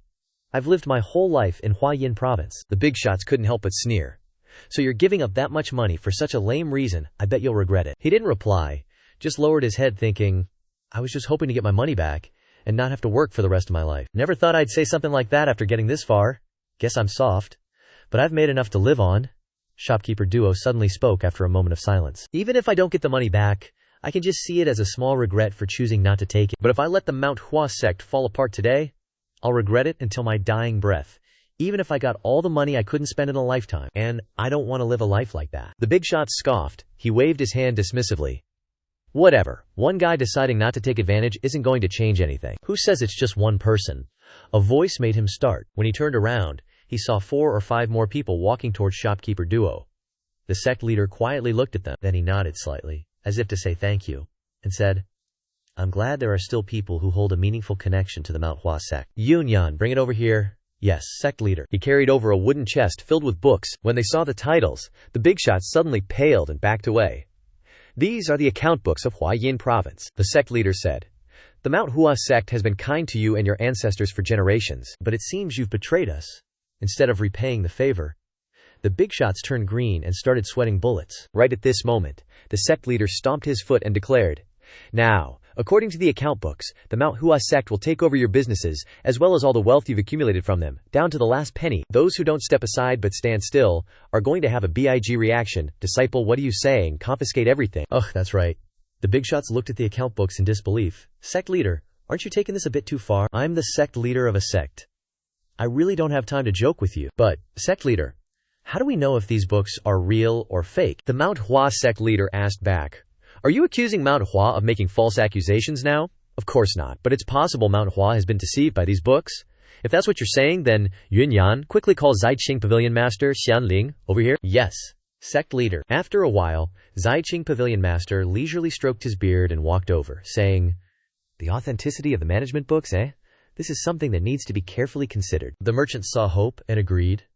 "That's right, even Zaiqing Pavilion Master has said so. Guild leader is truly wise." But Xianling Pavilion Master suddenly turned around and declared, "I anticipated these doubts early on. So 2 days ago, Mount Hua sent half of the account books to the Huashan County office for authentication." The big shots were so shocked that their mouths dropped open, and they were covered in cold sweat. "Crap, we've fallen into a trap. While we weren't there, the government soldiers probably rushed to seize our businesses. All the merchants are at Mount Hua, so we can't respond. He definitely wants everyone to leave Hua Yin, so he schemed to call everyone to this place. If it's only been 2 days, there's still time to verify. Even though they say they handed half over to the county office, how can we believe it? They're definitely lying. These books are probably worthless. The government soldiers are definitely waiting at the foot of the mountain to confiscate all our shops." He gnashed his teeth. his face red with anger, and shouted, "Sect leader, you!" The head of Mount Hua immediately shouted, "Shut up, you don't have the right to speak now. Flying horses have herds, flying birds have flocks, and those who are willing to stab Mount Hua in the back when it's in trouble are not worthy of the word, friend." Alright everyone, scram. Heading back to Huayin means this whole mess is over. I'm reclaiming everything that belongs to Huashan, and for all your hard work, each of you can take 1 cart of goods. The landlords frowned, pissed as hell. He emphasized, "I won't forget this debt, Evie." With that, he turned and left. Those who agreed to the deferment quietly watched him go. The sect leader added, "For those who, until the very end, did not forget their connection to Huashan, although it's an undeniable truth that these shops are Huashan's assets, and what belongs to Huashan will naturally return to Huashan. In the future, if you continue to operate the business for Huashan, you will still receive appropriate compensation. We need to discuss this further. Please, come inside." Shopkeeper Du couldn't help but lower his head and sigh silently. Although it's still better than those leeches clinging to Lord Liu. But in a single moment, I've gone from a shopkeeper to a freaking employee. Grandpa, what the hell did you do? Elsewhere, Qing Ming, upon hearing everything, jumped up. "What? A cart, Xuanzong, that damn cheapskate. It's all Huashan's property. Who gave him the right to just give it away like that?" He angrily left the mountain at top speed. By this time, several of the landlords had already packed up a large cart of goods, and were leaving. Merchant Lan Yi resentfully recalled how, as soon as he descended the mountain, he saw soldiers occupying all the shops. If it weren't for the sect leader's plea, we probably would have all been dragged to the magistrate's office. Lord Liu, if I hadn't been swayed by his words, things wouldn't have turned out like this. Seeming unable to suppress his frustration, he spoke up. "Lord Liu, what are you planning to do now? Say something? Weren't you saying that we just needed to trust you?" The landlords couldn't help but raise an eyebrow in challenge. "Are you blaming me now?" The man, startled by his cold voice, stammered. "No, I mean—" He stopped pushing the cart, stood still, and declared with certainty, as if he were absolutely sure, "Don't be absurd. We're just taking a temporary leave. Think about it. How could those ledgers be real? They're fake. It's all just a bunch of forgeries." One person stood up, questioning. "But weren't those ledgers already certified by the magistrate's office? I also looked through the contents. They really are real." Lord Gong stubbornly defended himself. He must have bribed the county magistrate. "For now, let's head to Najiang. Those guys are using their power to bully people, so we need to rely on a bigger power to fight back." Suddenly, a mysterious man in black robe stepped in, interrupting. "What's all the commotion?" the landlords questioned. "Who are you talking to? Is there anyone else here besides us?" He couldn't help but narrow his eyes in suspicion. In broad daylight, a guy wearing thief clothes and his back is kinda hunched.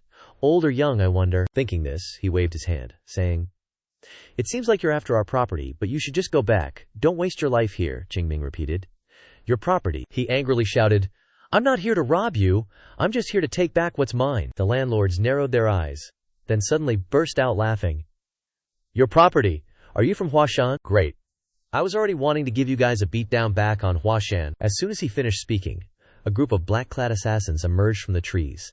They simultaneously drew their swords and charged fiercely towards Qing Ming. He stood still in one place, but his gaze gradually sharpened, only to see in the next second he suddenly jumped up, in an instant arriving in front of one of the assassins, using the hilt of his sword and his agile movements to give each of them a jab. Qing Ming's counterattack unfolded rapidly. In a flash, a few streaks of light sparkled as he landed on the ground in front of the landlords. The assassins were dropping like flies from the sky. Qing Ming coldly stared at him and said, "Hey kid, looks like you still don't get it, huh? No one who's ever ignored my words has ever walked away with all their limbs intact." The clan leaders were stunned by his instant kill display. Huafa Mountain has someone like this. Useless trash. Fall back. The assassins hurriedly got up and left. The clan leader across from him asked, puzzled, "I really don't understand why someone like you would hide their identity.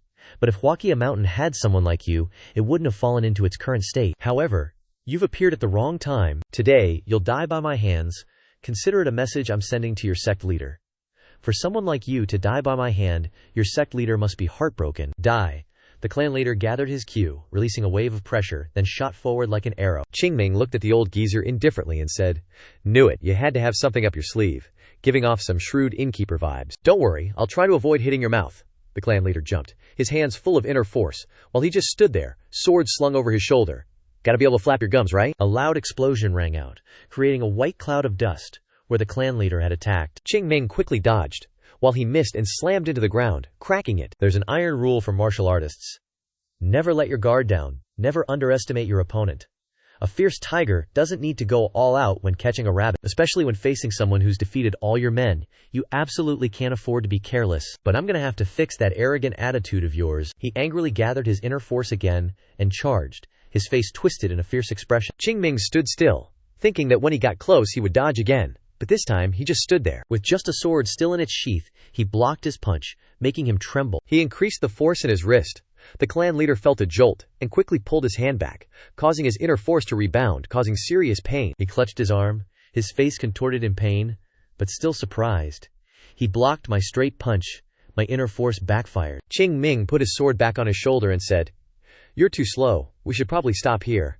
If this keeps up, you might not keep your fingers." Incensed by his taunts, the clan leader stomped his left foot on the ground. A purple aura surrounded his ankle. He turned and kicked out powerfully, creating a crescent-shaped halo called the Gray Sky Kick. The light shot through Qing Ming and then slammed into the ground, creating another explosion, but he was nowhere to be seen in the cloud of dust. He vanished. Behind the clan leader, Qing Ming suddenly appeared. He sensed it and quickly turned to throw a punch, but he was hit hard in the hand with the sword. He yelped in pain, unable to hold back a scream, and quickly clutched his trembling hand. Qing Ming said, "I told you, your fingers are going to go to sleep first." The clan leader dropped to his knees, trembling. This can't be. Despair. Is it because he's too fast? No. Or is it because he is too strong? That's not it either. This masked guy isn't fast, nor is he strong. Looking at him, even if there were 10 of him, I could handle it. But until now, I haven't even touched the hem of his clothes. Although slow, he always moves to the most reasonable direction and position, accurately and perfectly, with no wasted movements. He even looks like a goddamn pro. He's reading all my moves. A real monster. To the point where I can't even guess how strong he is. After dodging the clan leader's moves for a while, Qing Ming finally said, "That's enough. I wanted to play with you a little longer, but I'm getting tired." He stammered. "Why would someone like you hide themselves all this time?" A hush fell over the air. Qing Ming twirled his sword, slung it over his shoulder, and casually asked, "Why do you need to know?" He blanked out. "Huh." A confused sound. He continued, "Are all you smooth-talking guys delusional about your strength? You think I have to answer just because you asked? You should be asking those who can answer you. A pavilion lord with this level of martial arts? With your skills, why would you be a pavilion lord or a merchant in Hua? The pavilion lord stammered. You mean if someone has great martial arts, they can't be a pavilion lord? Of course. With your level, you could make money in so many other ways instead of being a pavilion lord. What the hell are you talking about?" Qing Ming waved his hand to stop him. "All right, I don't have any schemes or evil intentions here, and I'm not taking orders from anyone. This is all just a personal matter. That's what you were going to say, right?" He admitted. "That's right, knew it. You guys are always the same, no creativity at all." "Ah. So the real question is, if I wanted to pry information out of someone like you, how would I do it?" The pavilion lords frowned. Why are you asking me?" Qing Ming clenched his fist and raised it. "Fist it. Anyway, the most tight-lipped guys always die by my hand. So let's just come to an agreement. Promise you won't tell on me. Because even if you don't, just beating you up will satisfy me enough." He accelerated his footwork, sword pointed upwards. The pavilion lords fearfully retreated. He's aiming for the left knee. At this speed, I can't block it. However, Qing Ming suddenly swung his sword, slamming it hard into his right shoulder. The pavilion lords lost balance, staggering like they were about to fall, still in shock. The shoulder. He was clearly aiming for the knee. How did it become the shoulder? Following that, he pointed the tip of his sword upwards again, slashing in a straight line. He quickly judged. The head. He's definitely going to strike from above this time. So the pavilion lords leaned to the side, raising their hands to block. But unexpectedly, the sword heading towards them pierced straight into his neck, a pain that made the veins on his face bulge. The pavilion lords clutched his neck, retreating, eyes bloodshot, veins popping. I can clearly see it, but I can't avoid a single hit. He received hit after hit all over his body, to the point of spitting out fresh blood. At this rate, I'm gonna die. Look at his eyes. The eyes of a killer who has seen countless deaths. At this moment, Qing Ming finally drew his sword from its sheath. The pavilion lord's pupils contracted in fear, his entire body exhausted, kneeling on one knee. He screamed inwardly, trembling, "No, I don't want to die." Qing Ming's footsteps drew closer and closer. He raised his sword above his head, preparing to bring it down. The pavilion lord shouted loudly, hastily raising his hands in front of him. Then a surge of blue energy radiated outwards, illuminating the area. The wave of light came from his hands. "This is the Taiyi divine art."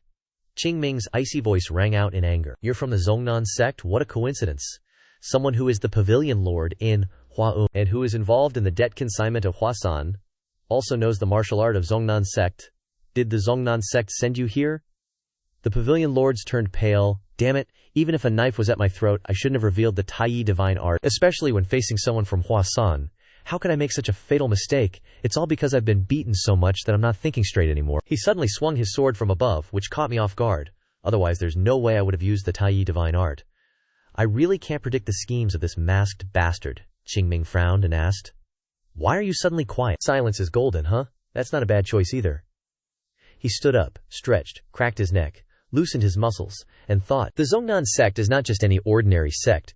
Since ancient times, Zhongnan and Huasan have had a hateful relationship, but it cannot be denied that Zhongnan is one of the greatest sects under the heavens.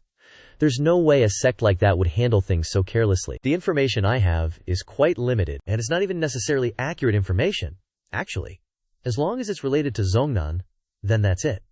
He suddenly laughed mockingly. You bunch of Zhongnan bastards. You're pulling this kind of shameless crap just because of some old grudges. Seriously, one of the top sects in the world, and you're not using martial arts but throwing money around to destroy other sects? How shameless. Good job, Zhongnam scum. The sect leaders swallowed nervously, then timidly spoke up. Isn't doing this a good thing for Huasan too, though? What? I'm sure you know Huasan's been hopeless for ages. Your sect has lost its martial roots and can't go back to being the Huasan of old. The sect's destruction is just a matter of time. I'm just cutting the thread of life that's already hanging by a thread. What's the point of a sect existing if it's lost its martial value? Qing Ming's face darkened, and he growled. Who told you that crap? The guy stammered. Don't you understand what I'm saying? Someone like you wouldn't... who told you that Huasan's martial arts were dead? Why are you just making up some bullshit and pinning it on other people's sects? You might as well just say you're from Zhongnam and want to wipe out Huasan. We beat you guys so many times in the past. The family values and doctrines of Huasan and Zhongnam have a lot in common. Both sects are major sword-using sects. In the competition between major sects, those sects that are close in rank always have one rule: only one can survive. The sect leaders kept arguing. I'm not from the Zhongnam sect, Qing Ming sighed, pretending to say. Oh really? Well, I'm not from the Huasan sect either then. Seriously, who's going to believe that? Neither are you. He suddenly pointed his sword straight at the guy's throat and said, Anyway, since you showed me the great beginning divine art, I've got something to show you too. If you understand it, it'll be awesome. But if you don't know how to appreciate it, it'll be a damn shame. Pass these exact words on to the guy who sent you here. With that, the hand holding his sword moved. The sect leader's eyes went wide. He continuously moved the sword through the air, both real and illusory. The friction between the sword and the air seemed to create a strong wind, even pushing him back. So fast, he can create a wind this strong just by waving his sword. But the sword energy isn't even touching my body. What is he trying to do? Qing Ming suddenly said. Plum blossoms blooming in the eyes will release the best fragrance, even though it is winter in Huasan. He suddenly raised his sword. In a flash, he unleashed a horizontal slash that swept past the sect leaders. But spring will come again. The sect leaders covered their faces with both hands, but still felt a burst of light in front of them. Slowly raising his head, he seemed to see flower petals falling in the air, making him gasp in shock. Flower petals fell all over Qing Ming's sword. He affirmed that plum blossoms would bloom on these 10,000 mountains in front of the sect leaders. The whole area shone brightly, and plum petals slowly fell like a rain shower. He blankly mumbled, What the hell am I looking at? Tens of thousands of plum petals were floating in the air. Something seemed to be getting closer and closer to the sect leader. His eyes widened. No, this is Plum Blossom Swordplay 24 forms. Fallen Plum's pure grace. A beam of light like hundreds of long swords pierced through his body. Everything passed, and a thud echoed in the space. Before losing consciousness, the sect leader's mind was still a blur. Am I dreaming? Having finished, Qing Ming sheathed his sword. At the same time, the sect leader officially collapsed to the ground. He took off his mask. The internal injuries from before hadn't healed, and now using internal force to perform swordsmanship made him spit out a mouthful of blood. Qing Ming sighed inwardly. I'm gonna die. My inner power isn't enough to pull off this move. If it were the old me, I could just swing my sword for fun. Now, it's like I have to use all my strength. Gotta find a way. Or I'm dead. He sighed softly. Then remembered something and turned around to shout. You over there? The people hiding behind the tree jumped. It was the merchants who came with the princess. Qing Ming waved his hand and ordered, Get over here now. The four men scurried over. He crossed his arms, asking sternly, All right, who wants a beating? And then gets released. The four remained silent. You're scratching your head. You're turning away, afraid to answer, he asked again. Then who wants to be released right away? Instantly, all four merchants raised their hands, each shouting at the top of their lungs, Me. I have to leave right away, big brother. Oh no, I will leave. I have something to do at home. Qing Ming nodded. That's good. You guys are united, huh? Before he finished speaking, they immediately ran away. Thank you, Your Excellency. After a few steps, he said coldly. Stop right there. The four froze like robots, slowly turning their heads to Qing Ming cast a cold glance as he questioned. Can't you guys think? If you guys just leave? How am I supposed to pull all these carriages by myself? Please use your brains a little, please. The men finally understood. He immediately urged, all of you, quickly check the assets of each carriage and report back to me. This time, the four men said in unison, yes, sir. One by one, after checking, they reported. Mine is 1,800 taels of gold, mine is 1,300 taels of gold, mine is 8,000 taels of gold. What? Why are your assets so much? All right. Is that important right now, you guys? Qing Ming nodded in satisfaction. His eyes lit up with joy, but he tried to stay calm and ordered, now, each of you pull a carriage to the nearest estate, then bring the money back here. We'll sell all these assets. Also, you have to bring back the sales certificate. If you guys tamper with anything, you'll be sorry. One of the merchants paled, thinking, I've lived this long, and it's the first time I've met someone like this. Someone cautiously raised their hand and asked, but what if we go to the estate and run away? Qing Ming smirked and said, run away for what? All your assets have been confiscated. There's nothing left, right? What's left is all here. If you still want to get a few taels, you should come back here, the man in yellow asked. Then what if we report to the authorities? This time he didn't say anything, just raised his foot, then stomped hard on the ground. The ground cracked and sank in a large area, creating a shock so strong that the birds on the branches were frightened and flew away. He challenged, just try it, but if you do, absolutely never come back. Try to run to the ends of the earth, because even if I die, I'll definitely catch you. The four men trembled, thinking the same thing. There's no way to run from this psycho, Qing Ming impatiently urged. What are you still doing there? Hurry up and go. Yes, sir. A moment later, after getting a stack of checks, he counted them while smelling the money, and his mood became happy and buoyant. Humming comfortably, he happily used his Qinggong to run back to the Hua Sect. Meanwhile, at the small stream, the brothers were bathing. After training, Chuji, Zhaoji, squeezed the water out of his clothes. In the distance, the brothers gathered together to talk. Training today was so tiring. Did we really have to do this early in the morning? Seeing those appearances, Zhaoji sighed inwardly. Everyone has changed so much. This scene is extremely eye-catching. Everyone was busy washing clothes, teasing each other. Ah, you splashed water on me. Suddenly, Runzong came over and asked, what are you laughing at? Zhaoji, putting on his clothes, replied, senior brother, I'm laughing because I said that I finally saw everyone's appearance as martial arts learners. Why do you think so? It's a bit strange, but originally, everyone was martial arts learners. Just as he finished speaking, Runzong laughed and comforted. No, I have the same thought as you. Hearing these words, Zhaoji happily laughed along. Just a few days ago, sweating during training at Huashan was unimaginable. Once everyone was done, they all set off together for training. Let's go, brothers. Yes, senior brother. At first, everyone thought they'd only be at Mount Hua for a while, then they'd go down the mountain and return home, but recently things seem to have changed, Zhaoji thought as he ran. All this is thanks to that Qing Ming kid. It's clear that that brat has changed Mount Hua. This breeze is just a small one, but no one knows if it'll just pass by or become a hurricane. No one knows. One thing's for sure, training every morning will pay off someday. Suddenly, after landing, everyone was stunned by what was in front of them. A loud shout, hey, I told you not to hang them there, take them down now. I told you to move all the materials inside before starting work. Are you all deaf or something? Over there, if those break, you're all getting your pay docked. Move it. Looking at a group of strangers carrying things, the Mount Hua disciples were confused, wondering, what are these guys doing? Yunyan shouted, pointing. Hey, not there, it needs to be over there. The supervising teacher heard this and was startled. Looking over, Runzong. What's going on? He asked, walking over. Teacher Yunyan turned his head, smiled, and replied, they're workers. This time, Mount Hua will have a big change. You guys can see, our halls are too old, Runzong hesitantly replied. Yes, that's true.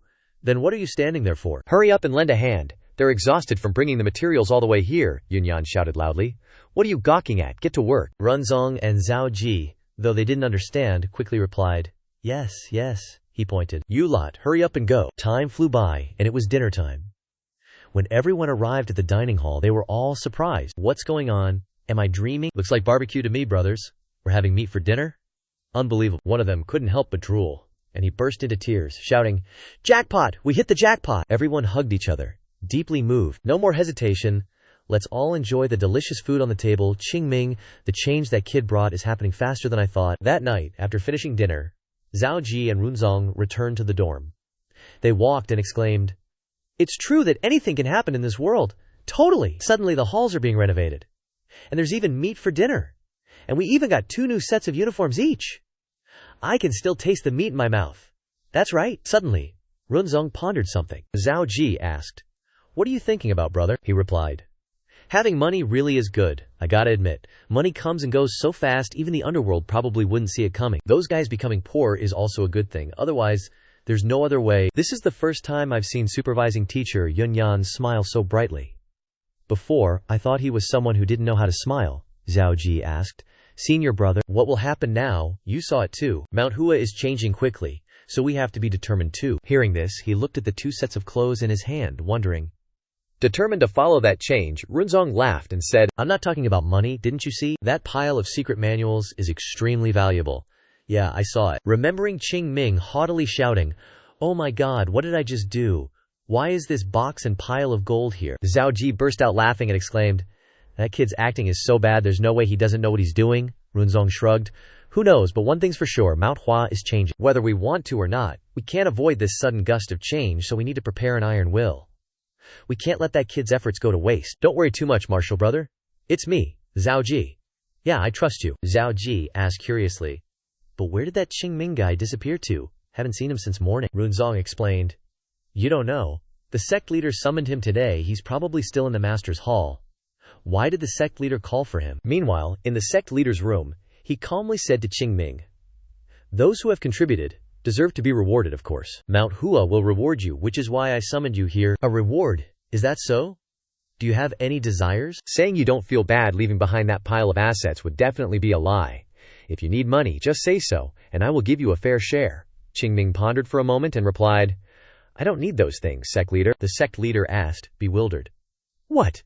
You don't need money?" "Yes, there's nothing to spend it on up here on the mountain anyway." Hearing this, the sect leader thought, a sage, giving up the desire for wealth is definitely not an easy thing to do. But in reality, Qing Ming was thinking something else. "That little bit, I've already had so much." The sect leader continued to ask, "Then do you have any other desires?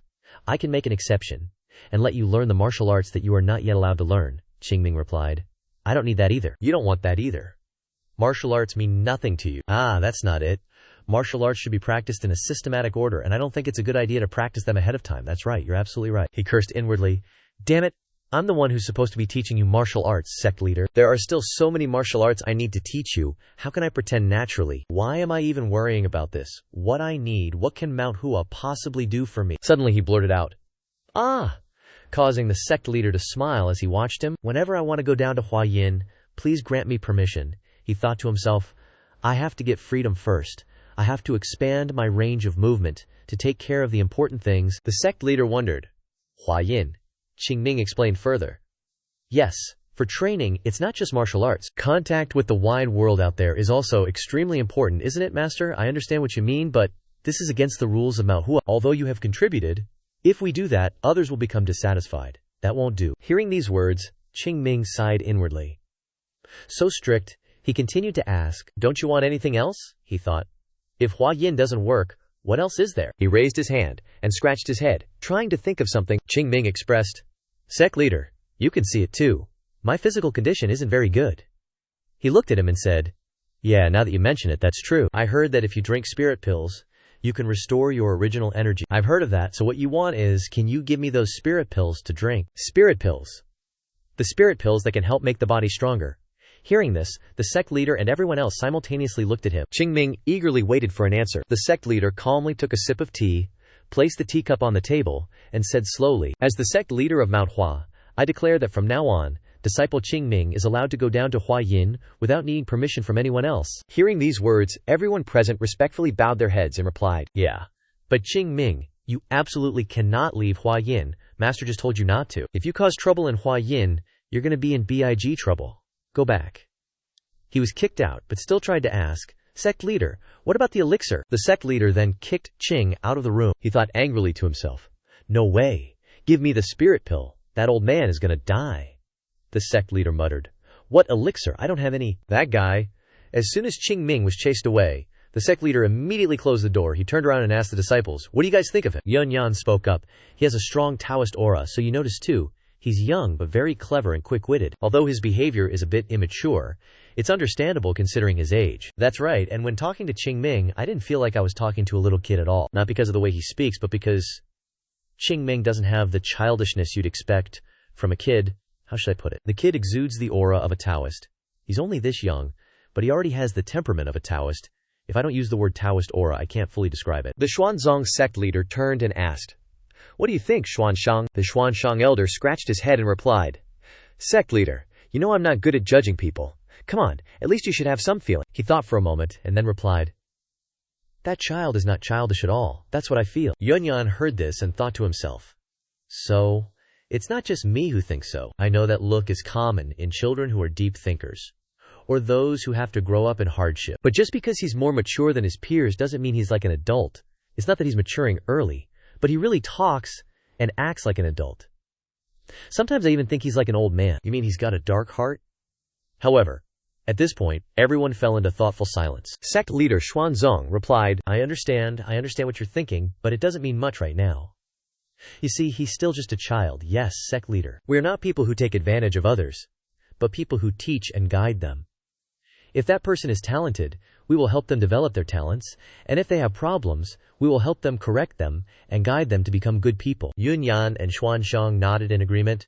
"You're right, sect leader." Xuanzong turned and asked, How far along is the repair work?" "Currently, due to the rugged mountainous terrain, it is quite difficult to replenish the materials, although the nearby trees have been cut down for replenishment. But the process of drying and cutting the felled trees also takes a lot of time, I see." "Aren't you always unhappy with someone like me who only cares about appearances because I have money? Is that so, sect leader?" Sect leader Xuanzong replied, "I understand. Now we have to revive the Huashan sect. When setting new resolutions and goals, you must know how to take care of your appearance and straighten yourself up. It's the same in every sect. To convey new ideas to the disciples, this must be made clear first." Sect leader is right. He then turned to Xuanshang and urged, "And this junior brother, quickly complete the evaluation of the new martial arts books." "Yes, senior brother, but absolutely do not do it carelessly. The fate of the Huashan sect depends on how we convey the knowledge in the martial arts books to the disciples." "I will consider it carefully, senior brother. I only trust you guys." Hearing this, Yunyan and Xuanshang respectfully bowed together. "Understood." Elder Xuanshang thought to himself, "Should I say it now? The secret manual is like it was just written 100 years ago. I wasn't sober when I discovered it, so I didn't pay close attention. There are many places that are smudged with ink like it was written in a hurry. Could this be someone's conspiracy? I'm probably just overthinking it. The content isn't problematic, and it looks legit no matter how I look at it. Does this mean someone's secretly helping Mount Hua Sect? Who could it be?" Elsewhere, Qing Ming is grumbling. "So stingy, they didn't want to give me the elixir and just kick me out. Why the heck did I bother writing that martial arts manual and giving it to them? Seriously, no conscience. Just looking at their faces, I know they have money, they're definitely brewing elixirs. Nothing goes my way, it's such a headache. I knew this would backfire at least a little, but I didn't expect it to be this bad. My body won't recover as much as I thought. At this rate, I'll have to rest and recuperate for at least half a year and freeze to death." For a young cultivator, stopping practice for half a year is a death sentence. This young body is developing and changing. This is the perfect time to build up my inner energy foundation. If I miss this, there won't be another chance. I definitely have to find a way. There are 2 ways to restore my primordial chi. First, eat precious elixirs. Second, get help from a miraculous technique like force transfer.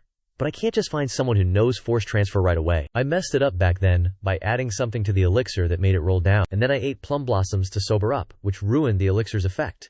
Thinking about it makes me hungry. I secretly drank the sect leader's hangover soup, just a sip, and any hangover is gone. Suddenly, he notices something. Hangover cure, I got it. An idea related to the elixir pops into his head. Without hesitation, Qing Ming sets off. He thinks to himself, "Isn't it practically here already?" Having a wicked mind comes in handy sometimes. Arriving at a clearing in the forest, Qing Ming stops. He looks up at the sheer cliff face, Duancheng Cliff. It's the highest and most dangerous cliff in Mount Hua, famous among the 5 great peaks. In the middle of this towering cliff is what I'm looking for. What a crazy dude. This is Mount Hua's secret place that only I, Qing Ming, knows about. There's a small cave halfway up this cliff that no one has ever found or set foot in. Because it's so dangerous, no one is allowed to cultivate at Duancheng Cliff. but that makes it the perfect place to avoid the sect leader's attention. It's great for drinking without getting caught by the sect leader, eating meat without getting caught by the sect leader, and taking naps without getting caught by the sect leader. And why did the sect leader save me? If I were myself, I would have beaten myself to death a long time ago. That's not important now. The point is, up there's definitely a trace of the elixir. If I were my old self, I could get there in 2 seconds. But with this body, it'll take forever to climb up. Gaining fighting spirit, he immediately gets ready. He runs forward quickly, ties the rope to a tree next to him, and heads to the dangerous cliff. He thinks to himself, but what if I fly? That would be 1,000,000 times more dangerous, right? He clenches his fist in determination. Screw it, dying once is the same as dying twice, or not dying at all. Damn it, Qing Ming starts climbing down, muttering, saving Mount Hua Sect? This is so gonna suck. Holy crap. The reason they forbid cultivating at Duanchang Cliff isn't just because it's high. Duanchang Cliff, why is it called Duanchang Cliff? Because it's a sheer cliff, just like the name says. No footholds, no handholds. As rumored, Duanchang Cliff is steep, and at that moment he suddenly loses his footing and falls freely. In that instant, Qing Ming could only shout, I'm screwed, I'm so dead. Suddenly, the rope around his waist yanked him back, and Qing Ming sighed in relief. This rope saved my life? You really gotta be prepared for anything. Without waiting any longer, he mustered all his strength and yelled, coalescing tactic. Then he shifted his position, grabbing tightly onto a crack in the rock with his hand. The power of his internal energy helped him cling to the foothold easily, but the bones in his arms, already injured, were now fractured. Still, he didn't give up, climbing higher step by step, muttering, this is insane. Am I made of freakin' grass? Why are my bones so brittle? This useless body. But I see it. The entrance to the hideout.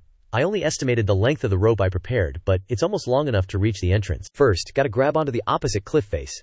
Guess I'll have to use the coalescing tactic again and bounce over there. He swung his body to gain momentum, using his feet to push off and propel himself toward the other side. Seizing the opportunity, he dashed toward the hideout. Abruptly, the rope snapped in half mid-air, causing him to fall again, leaving Qing Ming utterly bewildered. He plummeted into the abyss, shouting, no way! Thinking fast, Qing Ming used the coalescing tactic once more.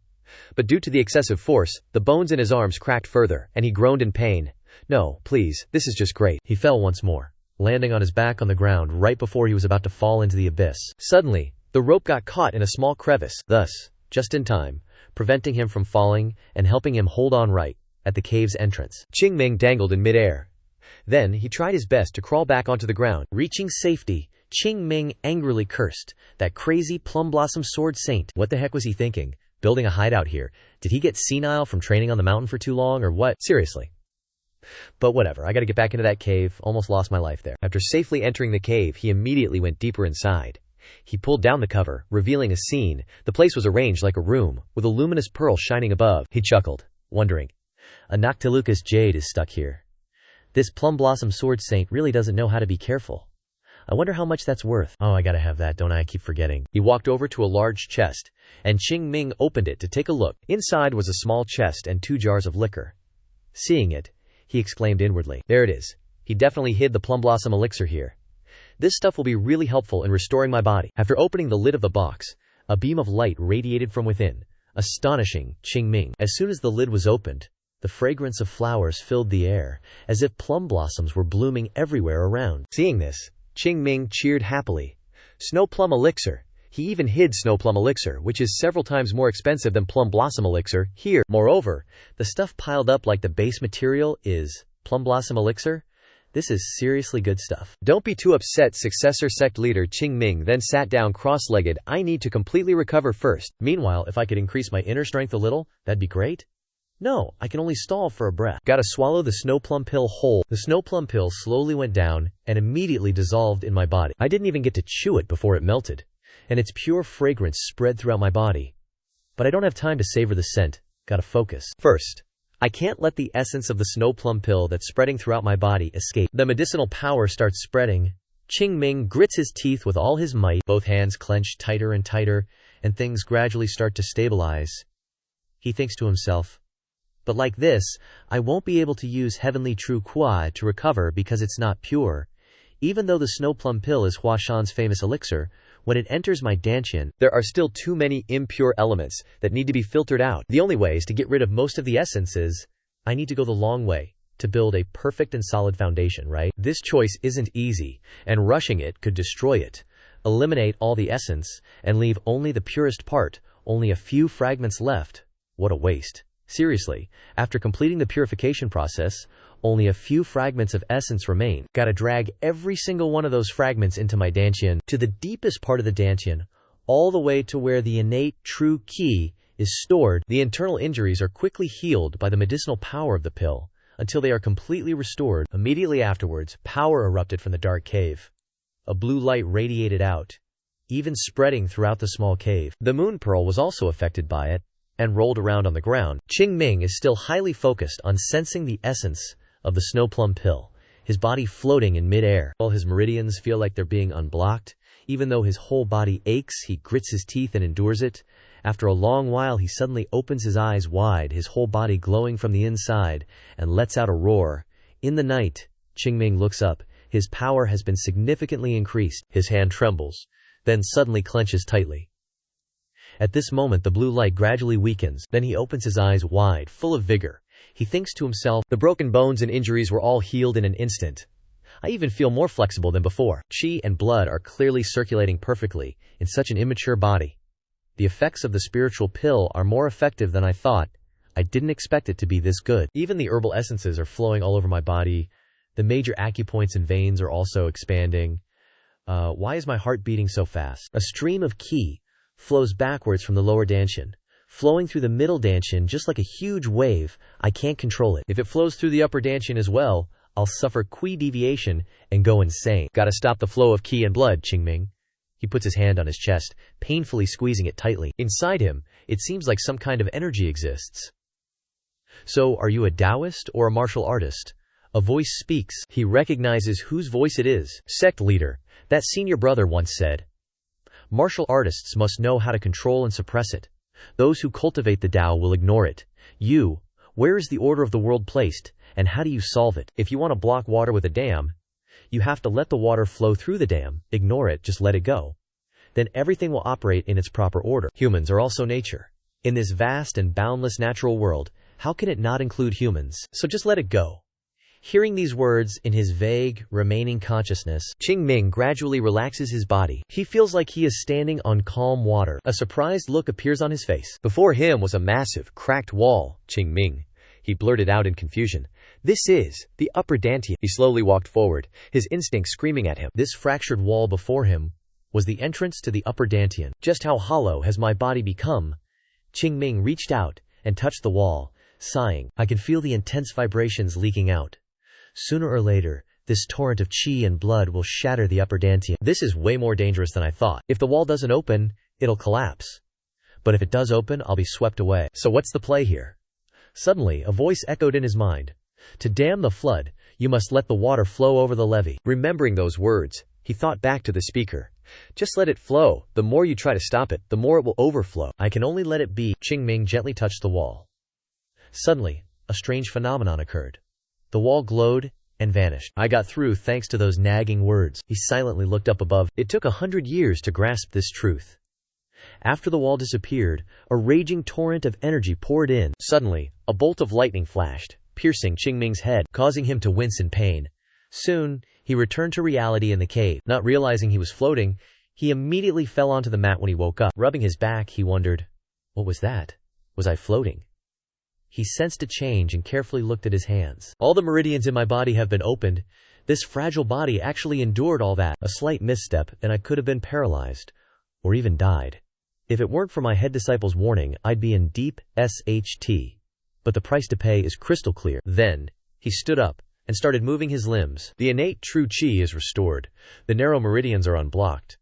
And my internal strength has increased too. Looks like my hand really did grow. Had to almost die to get enlightened. Turns out senior brother's nagging had another meaning. Senior brother used to say that martial artists control and regulate, while those who follow the Dao just let it be. Qing Ming figured he was just a swordsman, not a saber wielder. But Mount Hua was both a sword sect and a saber sect. That's what made it special. But it's kinda weird to think of myself as a Taoist. Can I restore Mount Hua to its former glory? Gotta try first. If not, then oh well. Qing Ming went outside the cave and looked up at the vast sky. Then he looked at the Snow Qing plum box and thought, this stuff's pretty useless to me now, but it could be super effective for someone else. Time to head back. Then he immediately grabbed his stuff to leave, suddenly remembering something and running back into the cave, then out again with 2 more objects on his back. 2 jars of fragrant wine. I'm not doing this because I want to drink. I'm just curious what 100-year-old wine tastes like.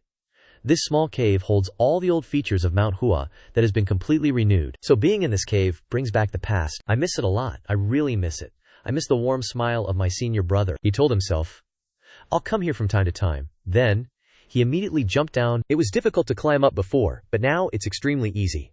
He jumped across treacherous mountains and approached steep cliffs. Using godlike speed, he zoomed forward, a huge trophy in his hands. Qing Ming couldn't hide his joy. With nimble feet, Qing Ming seemed to be shape-shifting. He went to the safest and most comfortable spot, then jumped as high as he could.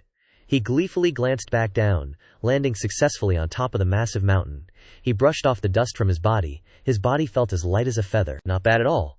He turned his back to admire the sunset from above, taking a deep breath and exclaiming, The air on this mountain is truly... Before he could finish his sentence, a foul odor wafting from his body made his face turn pale. Ugh. What's that smell? Why do I stink so bad? Before dawn, the Mount Hua disciples were already up and opening doors. Some were even complaining, Ugh, it's so cold, I don't want to get up yet, I'm still tired, so sleepy. When will this ever end? You wouldn't ask if you knew, would you? But hey, hasn't that guy been acting weird lately? Weird how? He doesn't look too good. Now that you mention it, I haven't seen him at martial arts practice lately either. Could it be true? I heard he suffered a cultivation deviation. Think about it, he's gotten so skinny and gaunt, and he's looking more haggard every day. No wonder he's skipping practice if he's not feeling well. So it's okay to skip martial arts practice then. Hearing this, everyone started to look surprised. Is that what they're saying? We've always had to listen to him, right? Isn't it because no one can beat him? But now might be worth a shot, he's just skin and bones now. If we all attack together, we might actually win. Just as he finished speaking, Runzong stepped forward, gently warning, Don't mess with him, his martial brother said. You guys will soon know the truth. Suddenly, the door inside opened. Surprised, they all looked toward a flash of light, which made everyone feel uneasy. From inside, a muscular foot stepped out, slowly approaching with an imposing aura. It was none other than Qing Ming. Seeing this, they were shocked, mouths agape in astonishment. The sight of his powerful presence filled them with fear, and they all thought the same thing. We're doomed. Fighting him now would be suicide. How did he suddenly get so healthy? At that moment, Qing Ming loudly shouted, Oh, esteemed drill sergeants, this one feels extremely guilty towards you all. I have temporarily suspended my training with you all because I have not been feeling well. I feel extremely sorry about this. Seeing this, they knew he must be up to something. One of them quickly replied, It's okay, we understand. We're really okay, martial brother. No. You all have been diligently training. Without me, this is truly my fault. So if I can't undo the mistake, I can still correct it. If training wasn't enough, then more training it is, right? Then, he hooked his thumb back, pointing towards the high mountain, signaling them to run. Hearing this, everyone was confused and didn't understand. Qing Ming continued, ranked from highest to lowest.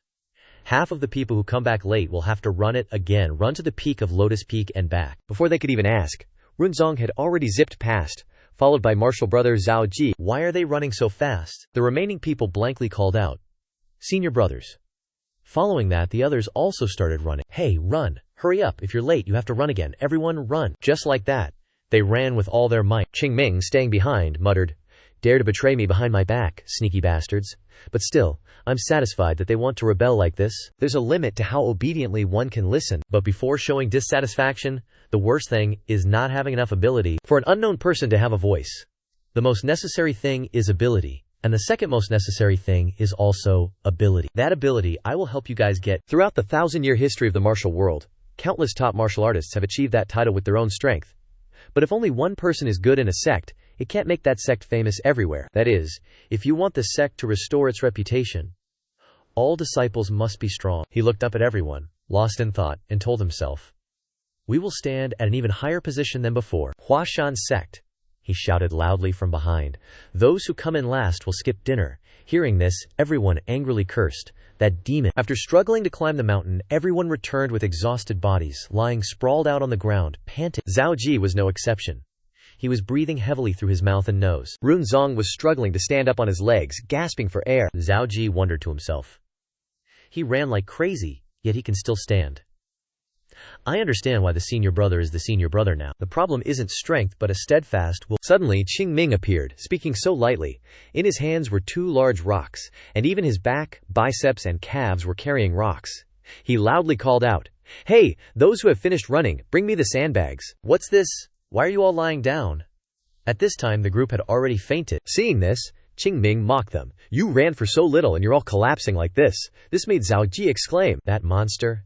The younger generation is too weak these days. It wasn't like this in our time. Runzong was speechless behind him, thinking, you're the youngest one here. He threw down the 2 rocks and said, I told you to practice only up to here first, go eat, and then come out for morning practice. If you guys run while practicing, you'll practice 10 times more. Hurry up and arrange the training equipment properly.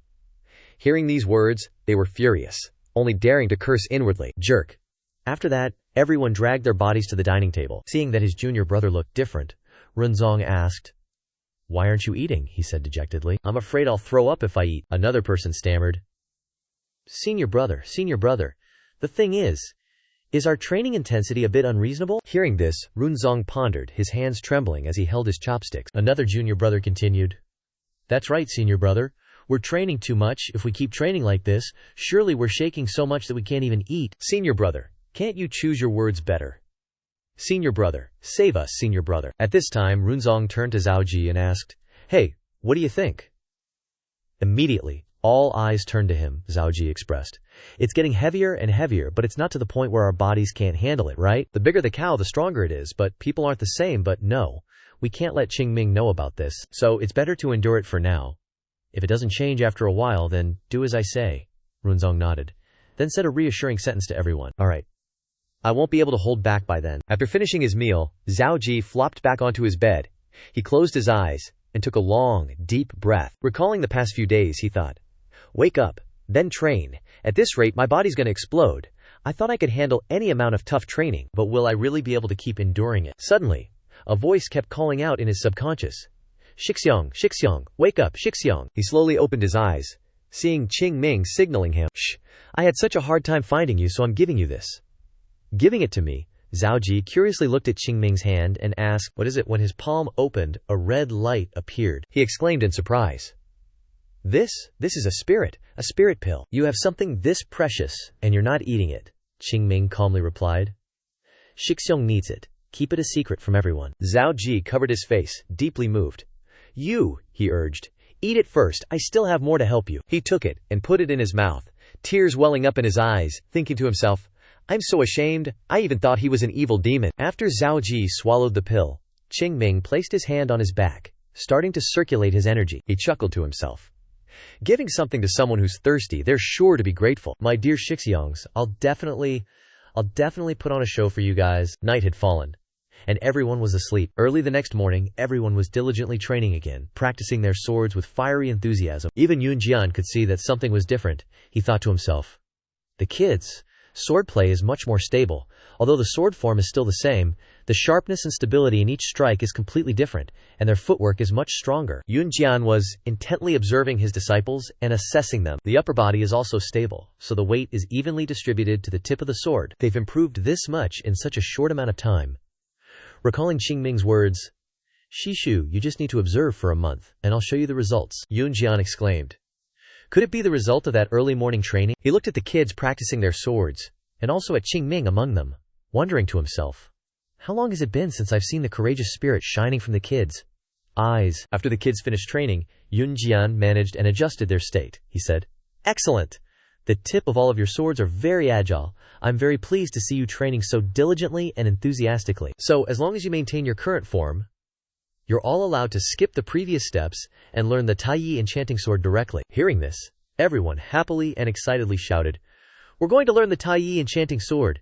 It seems we've changed a lot. Seeing his disciples so happy, he was also happy. As long as you work hard, you'll be rewarded. And once you're rewarded, you have to try even harder. If they can maintain this form, they'll become top-notch swordsmen of Mount Hua in the future. Suddenly, a voice called out, Yunjian, is Yunjian here? Seeing the person who entered, he exclaimed in surprise, Headmaster. Leading to a secluded place, Yunjian wondered, What brings you to the White Demon Hall in person? The headmaster said with a serious face, I feel that something is not right with the book that Qing Ming found. The 6 Harmony Sword Manual, look at the last page. Hearing this, Yunjian immediately picked up the book. He opened to the last page as instructed, his expression incredibly shocked. Headmaster, this is. The last page opened to familiar words from the middle sect leader's letter. My successors, your responsibility isn't to develop or change Huashan's martial arts. Martial arts will constantly evolve and develop on their own. However, the Liu He is the foundation, the lifeblood of Huashan. Changing the Liu He is like Huashan losing its soul. I hope the future generations of Huashan will remember this to the bone. After reading these words, Yunjian suddenly froze, his eyes showing clear thoughts. The Liu He is a basic martial art that has been maintained at Huashan since ancient times. It's the martial art that teaches disciples how to hold a sword correctly. All martial arts are developed from the Liu He swordplay. Thinking of this, he asked, "But sect leader Shixiong, times have changed so much. Are we still going to learn the Liu He? Because learning the Liu He is too slow. We invented the advanced Liu He sword together, didn't we?" Headmaster Xuanzong nodded and said, "That's why I came here to hear your opinion. Just as you said, Huashan abandoned the Liu He and invented the advanced Liu He sword. From then on, this martial art became the basis and origin of Huashan's martial arts. But we can't ignore the words passed down from our ancestors." Yunjian looked down at the copied letter again and he pondered. Of course, all descendant sects must strive to follow the path that their ancestors have laid out. How can they deny the steadfast will of their ancestors? The headmaster expressed, "You are the one who teaches the children at Huashan, and because this is the most fundamental martial art, I can't help but listen to your opinion. Don't overthink it, just share your thoughts with me." He couldn't help but silently struggle in his heart. Will I follow tradition or choose change? A gentle breeze blew through, carrying plum blossom petals with it. After thinking carefully, Yunjian spoke. "Headmaster, given the reason why I created the advanced Liu He sword to save training time for Huashan, we don't have time to leisurely teach the disciples. Because we are a sect that could be wiped out at any time. That's right, I want to ask Shixiong a question. Does Huashan have a future right now?" Hearing the question, the headmaster was slightly surprised, and it took him a few seconds to answer. "Future. We are much better than before, but in fact, we have only solved one out of a mountain of problems, and there are still many problems that remain. Your question is really difficult to answer. I hope you understand. I can't answer your question accurately." Yunjian closed the cultivation manual and stated, "Then, I object to this." "Why is that?" He turned to look at the disciples practicing behind him, and then replied, "Because it's too hard to start all over again. The Liu He sword and the advanced Liu He sword, although they have the same origin, are two completely different martial arts. The Liu He is slow, but solid, while the advanced Liu He aims for speed and elegance. Moreover, the kids learn this martial art very quickly, and they have already grasped the basics of the advanced Liu. Given this situation, if they have to relearn the Liu He, it may not bring any results at all. Moreover, in order to successfully cultivate the Liu He, the martial artist needs a firm and stable lower body, and now it's too late to do that." Headmaster Xuanzong thought for a while, and then he suddenly asked, "What is the most important thing about this martial art?" Yunjian replied, "A firm lower body and a cautious spirit." Speaking of this, he suddenly stopped, and once again turned around to look at the disciples who were training. A firm lower body. Seeing that Jingshen Shenzhong seemed to understand, the sect leader smiled and said, "Looks like the training has been quite effective, huh?" Yunjian scratched his head, thinking to himself, "But it wasn't me who did it." Then he turned to the disciples, looking straight into the crowd. Qing Ming was standing idly, picking his nose nonchalantly. "Could it be, sect leader Ren Xiang? Wait a moment, I need to ask this kid something urgently." A kid, Yunjian called out loudly. Qing Ming, startled, he quickly replied, Yes, he urged. "Come here quickly, I have something to ask you." Yes. When he arrived, he immediately asked, "Slow to go further, or fast to be more accurate? Which direction should Huashan take, in your opinion?" Qing Ming didn't hesitate, and raised a finger, answering, "Of course we need to go further. Why, of course, it's for Huashan." The sect leader was amazed by the answer, exclaiming, "Huashan is a sect with no small amount of pride. That vague past is actually uttered by a little brat." "Why for Huashan?" he continued. "If we were a normal sect, we would do that, but Huashan isn't. To regain the glory of the past, to make the name Huashan resound throughout the world once more, we cannot compromise like that." Xuanzong's sect leader looked at him in surprise. This kid can see the difficulty in Yunjian's words and give an answer that Huashan shouldn't compromise for. Yes, this is what this disciple thinks. The two elders turned to look at each other, nodding slightly. Yunjian then said, "I understand. Go back to your position." After watching him leave, the two smiled lightly and exclaimed, "Admirable?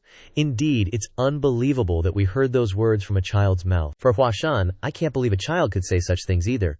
Because he's a child, he's not swayed by worldly concerns. It may be difficult, but I don't want to be ashamed in front of a child." With just a short conversation, we've confirmed our choice, especially when this matter is no small thing. Deciding on basic martial arts is a very important matter, because that is the path Huashan will take in the future. Finally, he made a decision. Yunjian, listen carefully. Yes, sect leader, I order you. In my capacity as sect leader, the basic martial art of Huashan will change from advancement of 6 harmonies to 6 harmonies sword. Understood, the sect leader added. Not only 6 harmonies, but perhaps we'll have to rethink all the martial arts at Huashan. The role of the abbot of Baimei Institute during this time is extremely important. Yunjian nodded. Understood. Yes, sect leader. We will not be allowed to become a half-dead sect again. One day, the name Huashan will definitely be the #1 name in the world. This is the obligation that Huashan disciples must bear. Huashan is Huashan. Furthermore, the sect leader looked at Qing Ming's figure. This child is the future of Huashan. Perhaps in our generation, things may not come to a good end, but it's very likely that the name Huashan will resound throughout the world. As for Qing Ming, he returned to the ranks, feeling annoyed. You bunch of idiots, you even need to ask about that. The dumpling is already at your mouth and I still have to teach you how to chew. He hit his chest repeatedly in frustration, finally concluding. Thinking about it, it's true that these guys can't do anything right. Of course, what I'm doing will cause some disruption, but it's necessary. That being said, I should probably go to Huayin. The business districts of Huayin are probably in a chaotic mess again, Qing Ming shouted helplessly. If this sect doesn't have me, it's definitely doomed to annihilation. Seeing him constantly rubbing his head, then pulling his hair, and then suddenly shouting like that, the disciples couldn't help but find it strange. What's wrong with him? Having gone through hardship, Huashan is gradually finding its original peace. Huashan's financial problems have been resolved better than expected. To move towards the future, Huashan needs to prepare a new foundation of martial arts. In the not-too-distant future, Huashan will always be full of laughter, happiness, and peace. What the hell? It's as chaotic as a fish market here. Qing Ming, who was in Huayin at this time, broke out in a cold sweat at the chaotic scene and quickly pulled Zhao Jie to a corner. Senior brother, let's talk for a bit. I heard you're the son of a pretty well-known merchant. The son of some intercontinental merchant, is that right? Zhao Jian looked at him and said, Intercontinental what? My father is just a small merchant, he wondered. But surely you must have some insight into this situation, right? Usually the youngest son in a wealthy family is a spoiled brat who indulges in pleasure, but they're also the talented and knowledgeable type. He immediately denied. What nonsense are you talking about? Never mind. But you two, without prior agreement, they turned their heads to look back. Just then, a squabble broke out. What kind of tea is this? It's so bitter. I asked for fresh tea leaves. Can't you understand human language? Get the boss out here. Hurry up, Qing Ming expressed. In your opinion, why did things get so messy like this? Zhao Ji observed and analyzed. Well, this place was originally managed by them. You mean those swindlers? Those guys have quite a bit of influence here. So when they quit, some of the hired help followed suit and also quit. The boy, suspicious, twitched the corner of his mouth. Influence. Those swindlers have influence, he explained. To be more precise, they have many connections. Most of the people working here are their families, relatives, and close kin.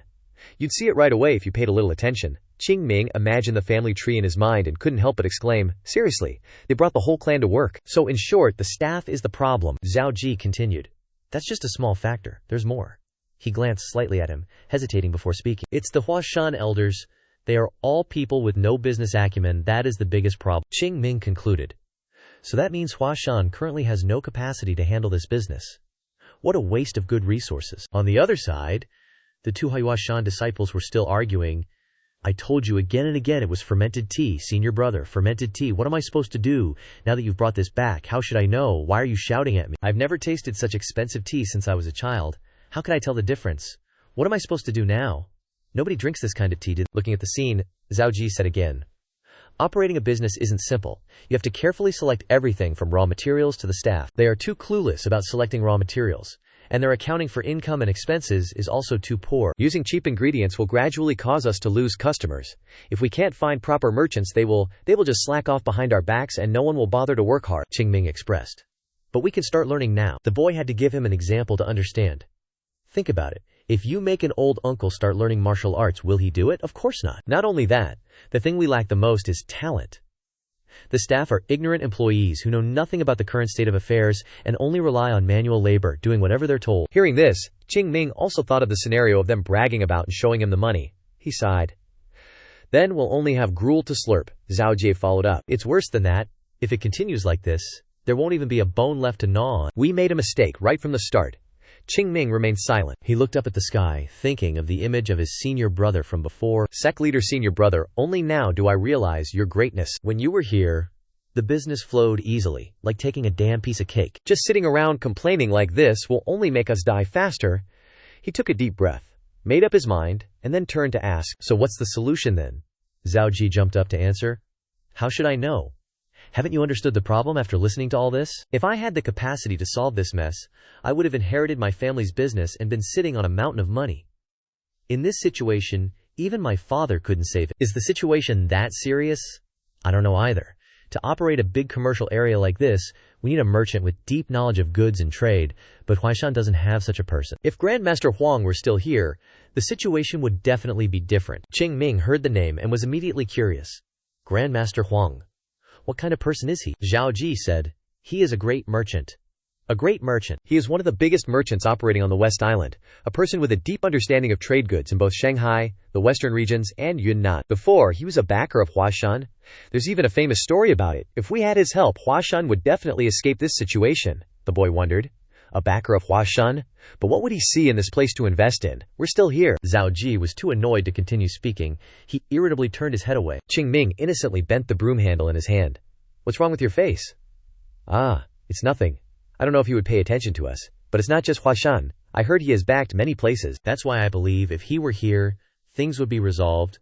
We could very well receive advice or help from him. As soon as he finished speaking, Qing Ming stood up abruptly and said, Then it's easy to solve. Just ask that old geezer for help, isn't it? Zhao Ji shook his head. That won't do. Lord Huang has been ill for a year now, and there are rumors that he has lost consciousness. Hearing this, he sat down again, feeling bored, when a hurried voice called out, Qing Ming! Where's Qing Ming? He turned around, saw Yunyan looking for him, and stood up to report, I'm here. So you were here. As he spoke, he walked forward, and both of them bowed their heads. We greet the instructor. Yunyan waved his hand. It's nothing, but you might need to take a trip back to the mountain? Qing Ming was confused. Huh, Huashan. He scratched his head, thinking to himself, he's sending me on an errand. Ugh. Do I have to climb up and down that crazy mountain again? Does the teacher have a conscience? Unable to hold back, he questioned. But there are many senior brothers who are stronger than me. Why me? I'm the youngest, so my strength is still weak, and my inner energy is still lacking, Yunyan interrupted. It's nothing strenuous. The atmosphere fell silent for a moment. Qing Ming gave a forced laugh and explained, I'm just saying that beforehand. What do you want me to do? He handed him a letter and instructed, Deliver this letter to the sect leader or Zai Qing Pavilion for me. This is very urgent, you need to race against time. This is a letter from Yinxia Shangkor. Zhao Ji hurriedly whispered in his ear, Lord Huang's Merchant Association, that's Yinxia Shangkor. Qing Ming's eyes widened. Huh. With a shout, he immediately stared at the letter the instructor handed over, emphasizing to him, This matter is very urgent, so set off quickly, and don't delay, understand? He took it, and made a decision. I guarantee I'll deliver the letter as fast as possible. With that, he quickly set off. By now, he had reached the mountain pass leading to the sect. Qing Ming peeked back to see if anyone was there. Then he stopped, and took out the letter from his chest. This is the letter that old geezer called Lord Huang wrote. Or is it just someone under him who sent it? After looking at it for a while, not knowing what he was thinking, he suddenly parted his lips into a sinister smile. A letter that's passed from one person to another like this, getting torn is a common occurrence, isn't it? Senior brother, the sect leader in his imagination, just wanted to appear and curse. Don't be crafty. Senior brother and I don't see eye to eye at all. Qing Ming flipped the back of the letter over to look. On it was written a line, To the sect leader. He then speculated. An old man in critical condition sent an urgent private letter to the sect leader, which means something is about to happen to him. He raised his finger and channeled internal energy into his fingertip. Then, he swept a line, cutting the seal on the letter in half. If the relationship between the two is so good they will definitely help Huashan, I'll just open it a little to take a look. He opened the letter and began to read. Sect leader, spring, summer, autumn, winter, and then spring again, young leaves, balabolo, skip the greetings. Due to the distance, I can't come to meet you in person, so I have to send this letter to the sect leader, hoping the sect leader will forgive me. My father's condition is getting worse, which is why I am writing this letter. Father is his son's letter. As you know, my father has reached his twilight years, and we must all gradually accept that bad things will happen at any time. But recently, in addition to the symptoms of old age, my father has begun to show other symptoms. Reading this, Qing Ming frowned even more. Other symptoms, the veins are very visible, and the body turns purplish red. He has lost consciousness and can no longer move, and a strange black spot has appeared between his eyebrows. He froze for a few seconds. The blood-red eyes of the Qianma appeared in his mind. Wait a minute, I have invited many famous doctors to see my father, but none of them could make an accurate diagnosis. But while there's life, there's hope. If the sect leader knows anything about my father's symptoms, I sincerely hope the sect leader will reply to our Yin Xia trading company. I would be extremely grateful and wholeheartedly repay anyone who can improve my father's condition. Hoping to receive good news from the sect leader, from Huang Dong, small trading company owner of Yin Xia Trading Company. After reading the letter, Qing Ming couldn't help but sigh. This is a tough one. If it were a common illness, there's no way the famous doctors couldn't have cured it. Demon bloom. Flower of a demon. From the outside, his symptoms are very similar to someone who's been poisoned. That's why the treatment method must definitely focus on detoxification. But the real reason I can't calm down right now is demon bloom. That's the symptom that appears when someone is hit by that demonic bastard, that damned demon. He gritted his teeth so hard his veins popped. The letter in his hand was even slightly crumpled from his grip. I thought I had destroyed him on the summit of Shiwan Dashan. He's still alive until now. The problem isn't just that those guys are still alive, but I have a very bad feeling. They must be plotting something in the Central Plains. But what else do they want from Hua Mountain? Why? Why is Hua Mountain always the one who suffers? There are countless people in the Central Plains. Why did they mess with Huangda Ren and cause this mess? After yelling to vent his anger, he finally calmed down and considered, that won't do. Based solely on the description in this letter, I can't be sure if it's really demon bloom or not. I have to see it with my own eyes. And also seeing the words wholeheartedly repay, Qing Ming's eyes lit up, determined. Either way, I have to make a trip. As Zhao Ji said, Yin Xia Trading Company is a place overflowing with gold and silver. If such a place wholeheartedly repays, just how big would that number be? During the 100 years I wasn't here, the Central Plains and that demon haven't had a major battle, and most of the people who knew about that disease were killed by that demon on the summit of Wande Shun that day. But no one in this world can predict what will happen. While thinking, he used his inner force to restore the letter to its original state. Although it's a bit crumpled, maybe there will be survivors who know about this. If one of those guys finds out about the contents of this letter, that won't do. I have to hurry. He quickly sped up, running and shouting, what a bastard dared to snatch Qing Ming's food, not to mention a jerk, wahoo. Dare to snatch my patient, my money, number. I'm doing this for righteousness. Qing Ming will definitely be the one to resolve this. It definitely has to be me. That evening, the other Hua Mountain brothers returned after a day of training. Some complained, can't they rent us an inn under Hua Yin? Going back and forth like this every morning and evening is too tiring. Runzong said nothing. He just sighed. Suddenly, Zhao Ji's flustered voice came. Senior brother, eldest senior brother. He thought with a life-questioning look. Since when has this kid become so disrespectful? What's with running and shouting like that? Zhao Ji ran up, panting. Senior brother, something big happened. Runzong's face changed, stammering, clarifying. Qing Ming first go to his room to check. Hurry! And so the two of them sprinted. A moment later, they arrived. Opening the door, the room inside was empty. No one was there, senior brother said in a trembling voice, panting. Where could he have gone? Zhao Ji pointed to the paper on the bed. No, that's not it, senior brother. Look. He opened the letter. Qing Ming's handwriting appeared. I have some things to take care of. I'll probably be back in a few days. Take care of everything yourselves? Oh, and if you skip training, you'll all get hunchbacks, so don't skip. That day, Runzong was so angry that his face twisted. This idiot. Seeing his trembling hand, Zhao Ji could guess what was going on. His face turned pale. He asked, what should we do now, senior brother? First, go and tell everyone to keep their mouths shut. That won't do.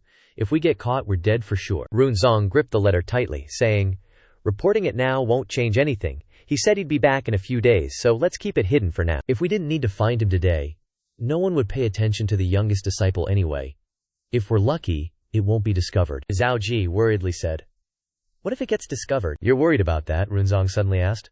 What I'm worried about is why he's gone for several days like this, or if he's met with some kind of serious accident. Both of them swallowed hard without realizing it. Dark night. In the forest, something flashed past. A figure moved from tree to tree with lightning speed. It was none other than Qing Ming. He was currently using his fastest speed to traverse the forest. With a strong kick off the ground, he could jump as high as possible. Finally, he leaped a great distance, shortening the journey. This time he landed on the ground. The force of the impact, dragging a long trail across the earth. Qing Ming, drenched in sweat, stood there, panting and sighing. Oh God. Need to catch my breath. Running 300 lies straight from Mount Hua would kill me. This is still too much for me. Just last year, I could jump from one mountain peak to another with a single step and cross a river with just 2 hops. Then this distance, even if I took it easy, wouldn't take more than an hour. If I had a sip of cool spring water, I wouldn't be in this state. But it's been so long since I've been back here. Before him, a bustling city full of lights appeared. This was Jinan. Qing Ming looked at the scene and chuckled to himself. Looks like a lot has happened here, he recalled.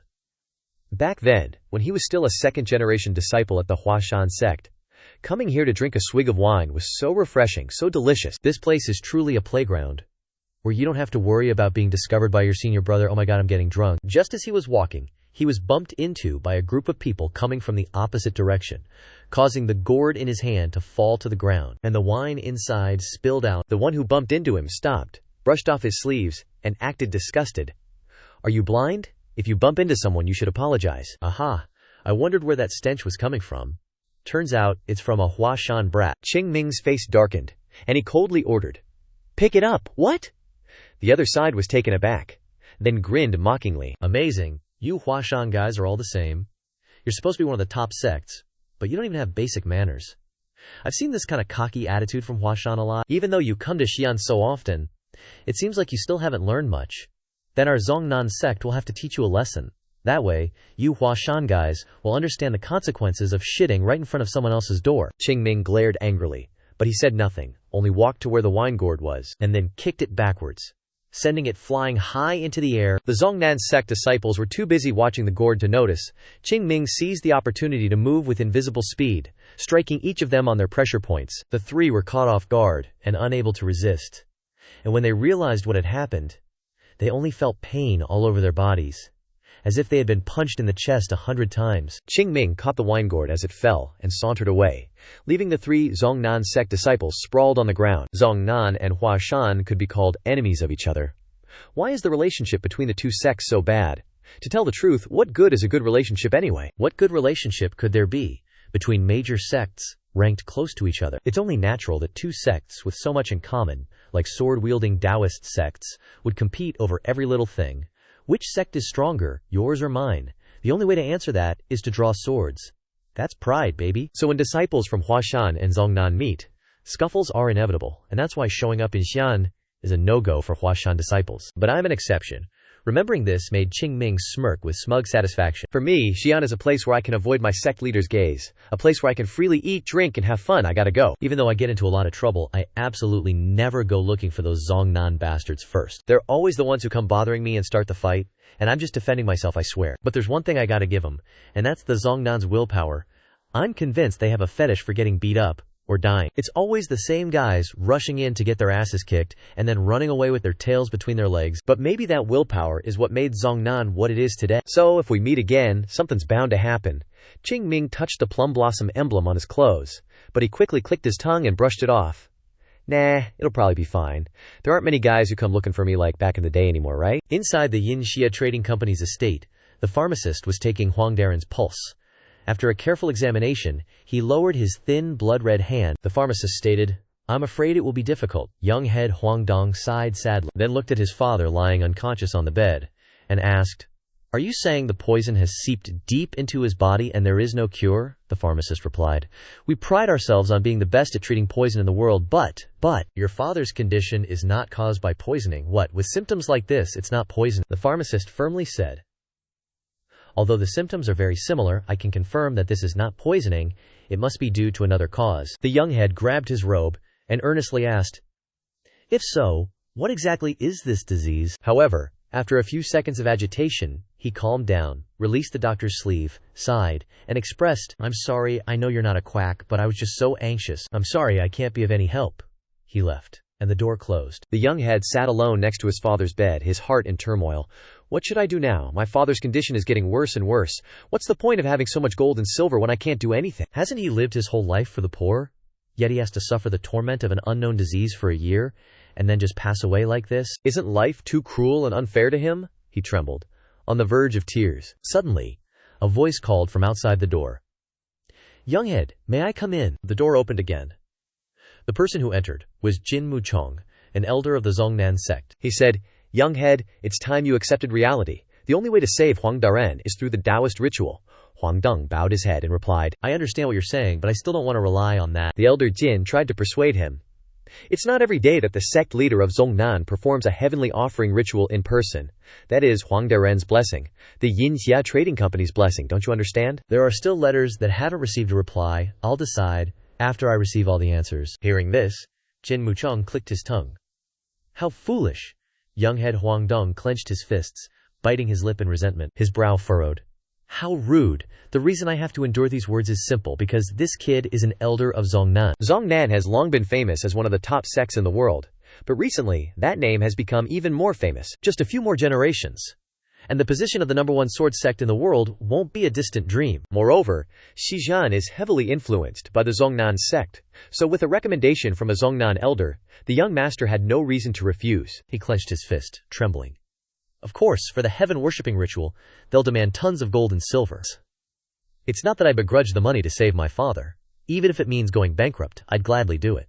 But if these guys are so confident they can save my father, shouldn't they save him first, and then ask for rewards later? That's exactly why his attitude is so suspicious. Jin Muchong couldn't hold it in any longer, and spoke up again. It's so frustrating. He's already invited famous doctors from everywhere. How could they possibly cure an incurable disease? Just then, a subordinate loudly called out. Young master, Huang Dong, left the room and asked, "What is it?" "Yes, the thing is, someone from Huashan wants to see you." He was stunned. "You said Huashan?" "The letter I sent to Huashan was sent at the latest, and considering the time, it should have just arrived. Yet they've already sent someone here." Jin Muchong frowned. "Huashan. That Huashan that's basically extinct. What a joke. What is this place? A trash heap." "Young master, this is just a waste of time. You don't need to meet with that kind of person. What does Huashan even know? How could they possibly cure the Lord's illness?" The young master frowned and questioned. "They're the ones who came after receiving my plea. Would it be too unethical to turn them away now?" Hearing that, he was speechless, unable to retort, and had to withdraw his hand from Huang Dong, only huffing in dissatisfaction, which the young master didn't even acknowledge, and hurriedly went to welcome the one from Huashan. "Where are they?" "Yes, at the entrance." "A guest from afar, why did you leave them at the door like that? Even if the trade caravan has a lot going on, where's the courtesy?" "Yes, I wanted to welcome them, but I really didn't understand the situation." "All right, I'll personally welcome them." The large doors were quickly opened, and Huang Dong cupped his hands and bowed before even seeing the person. "Greetings, I apologize for our discourtesy. I am Huang Dong, the young master of the Huang Dong trade caravan. It is my fault for not instructing my subordinates properly. I beg for your forgiveness," the person on the other side replied. "It's nothing. It can happen. Anyway, I'm not here to be greeted." His gaze moved upward, and he was shocked to see a foot, a child's foot. He quickly raised his head. In front of him, Qing Ming was leisurely picking his ear, looking extremely relaxed. The young master couldn't help but exclaim, and looked around, puzzled. "Where are the others who came with you?" Qing Ming smiled, emphasizing, "I came here alone. I know how to cure Huang Senior's illness." "Quickly lead the way." "Oh, and can I see the huge reward beforehand?" Huang Dong, the young master, was bewildered, his head filled with question marks. The atmosphere was a bit subtle. "What the hell is this kid?" he stammered. "Sir, you came alone." The boy frankly admitted, "That's right, really alone. Seriously." He turned to look at his subordinate again, who cautiously nodded. And another moment of silence passed, where even the wind could be heard. The young master looked at Qing Ming with suspicion. Is Huashan looking down on the Yinxia trade caravan? Otherwise, why would they? Just then, a mocking laugh rang out. "Young master is doing something pointless again." Jin Muchong walked over, sneering. "I told you, you don't need to meet with people from Huashan. Huashan is truly shameless. How could they send a child like this?" "Trisk, Trisk. I heard the elder of Huashan is a righteous and virtuous person. How could he be so spineless?" Qing Ming looked at him, and pouted, sighing. "So being young means getting looked down on. These guys really need to be treated." Thinking this, he cupped his hands, then bowed, and introduced himself. "Greetings, I am Qing Ming, a third-generation disciple of the Huashan sect. Huashan received the letter this young master sent, and I know a little about the symptoms you described, so I took the liberty of coming here." Hearing this, Huang Dong was stunned. "What? You can guess my father's illness?" "That's right." He couldn't help but clench his fists. "He's the first person to say these words to me. Up until now, many famous doctors and martial arts experts have come, but no one has dared to give their opinion on my father's condition without even meeting him directly like this person. What's going on here?" Just as he gritted his teeth and was about to speak, Elder Jin Muchong stepped forward with a faint smile, his tone full of disdain. "So young and already a smooth talker, young master. No need to waste time with this brat. Let's go in. Staying here will only waste your time." But as he hesitated, Qing Ming spoke up. "Who are you? Why have you been so hostile to me?" The atmosphere fell silent again, and after a long while, Jin Muchong pointed at himself and asked, "Are you talking to me?" He replied. "Who else is being hostile to me here besides you?" he immediately angrily shouted. "Insolent brat, just by looking at you I can tell you're just a servant. There's no way a disciple of the Huashan sect wouldn't recognize the attire of the Chongnan sect." Qing Ming leisurely picked his ear. "So you're from the Chongnan sect? how should I put this? Seeing how confident you are, I thought you were the shaman. So your sect has a way to treat Huang Daren.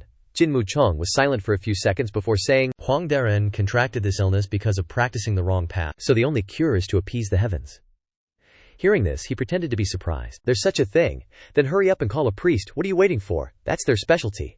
He panicked slightly and quickly explained, it's not necessarily like that. Our Chongnan sect is here. But before he could finish, he interrupted. Hey, everyone knows that old song. Whether they're from Chongnan or Huashan, right? Worshipping heaven and earth is still better left to the Taoists. Since we're gonna worship anyway, why not choose a high-quality, low-cost expert, right? By this point, Jin Muchong's face was red with anger. He exploded and yelled, You bastard! How dare you joke around with an elder like that? Is this how your sect taught you? Oh, I'm so scared. Damn it, young master. Look at this impudent bastard. Quickly kick this kid out. Huang Dong had been silent. But when he heard him say that, his eyes turned stern and he said, Elder, this is the Yin Xia Trading Company, not Chongnan. I'm the one who decides how to treat guests at my company. Then he turned to Qing Ming, little Taoist. I want to ask you a few questions. He was a little annoyed, thinking, talking down to me, huh? But then he thought, I'm just a kid, and reluctantly replied, Yeah, okay, you said you diagnosed my father's illness. Can I hear about that diagnosis? He said frankly. I heard that Huang Daren used to travel to the Shanghang region a lot, right? That's right. Then before he fell ill, he definitely visited the 10,000 mountains of Shanghang, right? Then the young master's expression was a little surprised, but the answer made Qing Ming's eyes widen. Not really. Huh. Why is that? He must have been ambushed by enemies in Shanghang, right?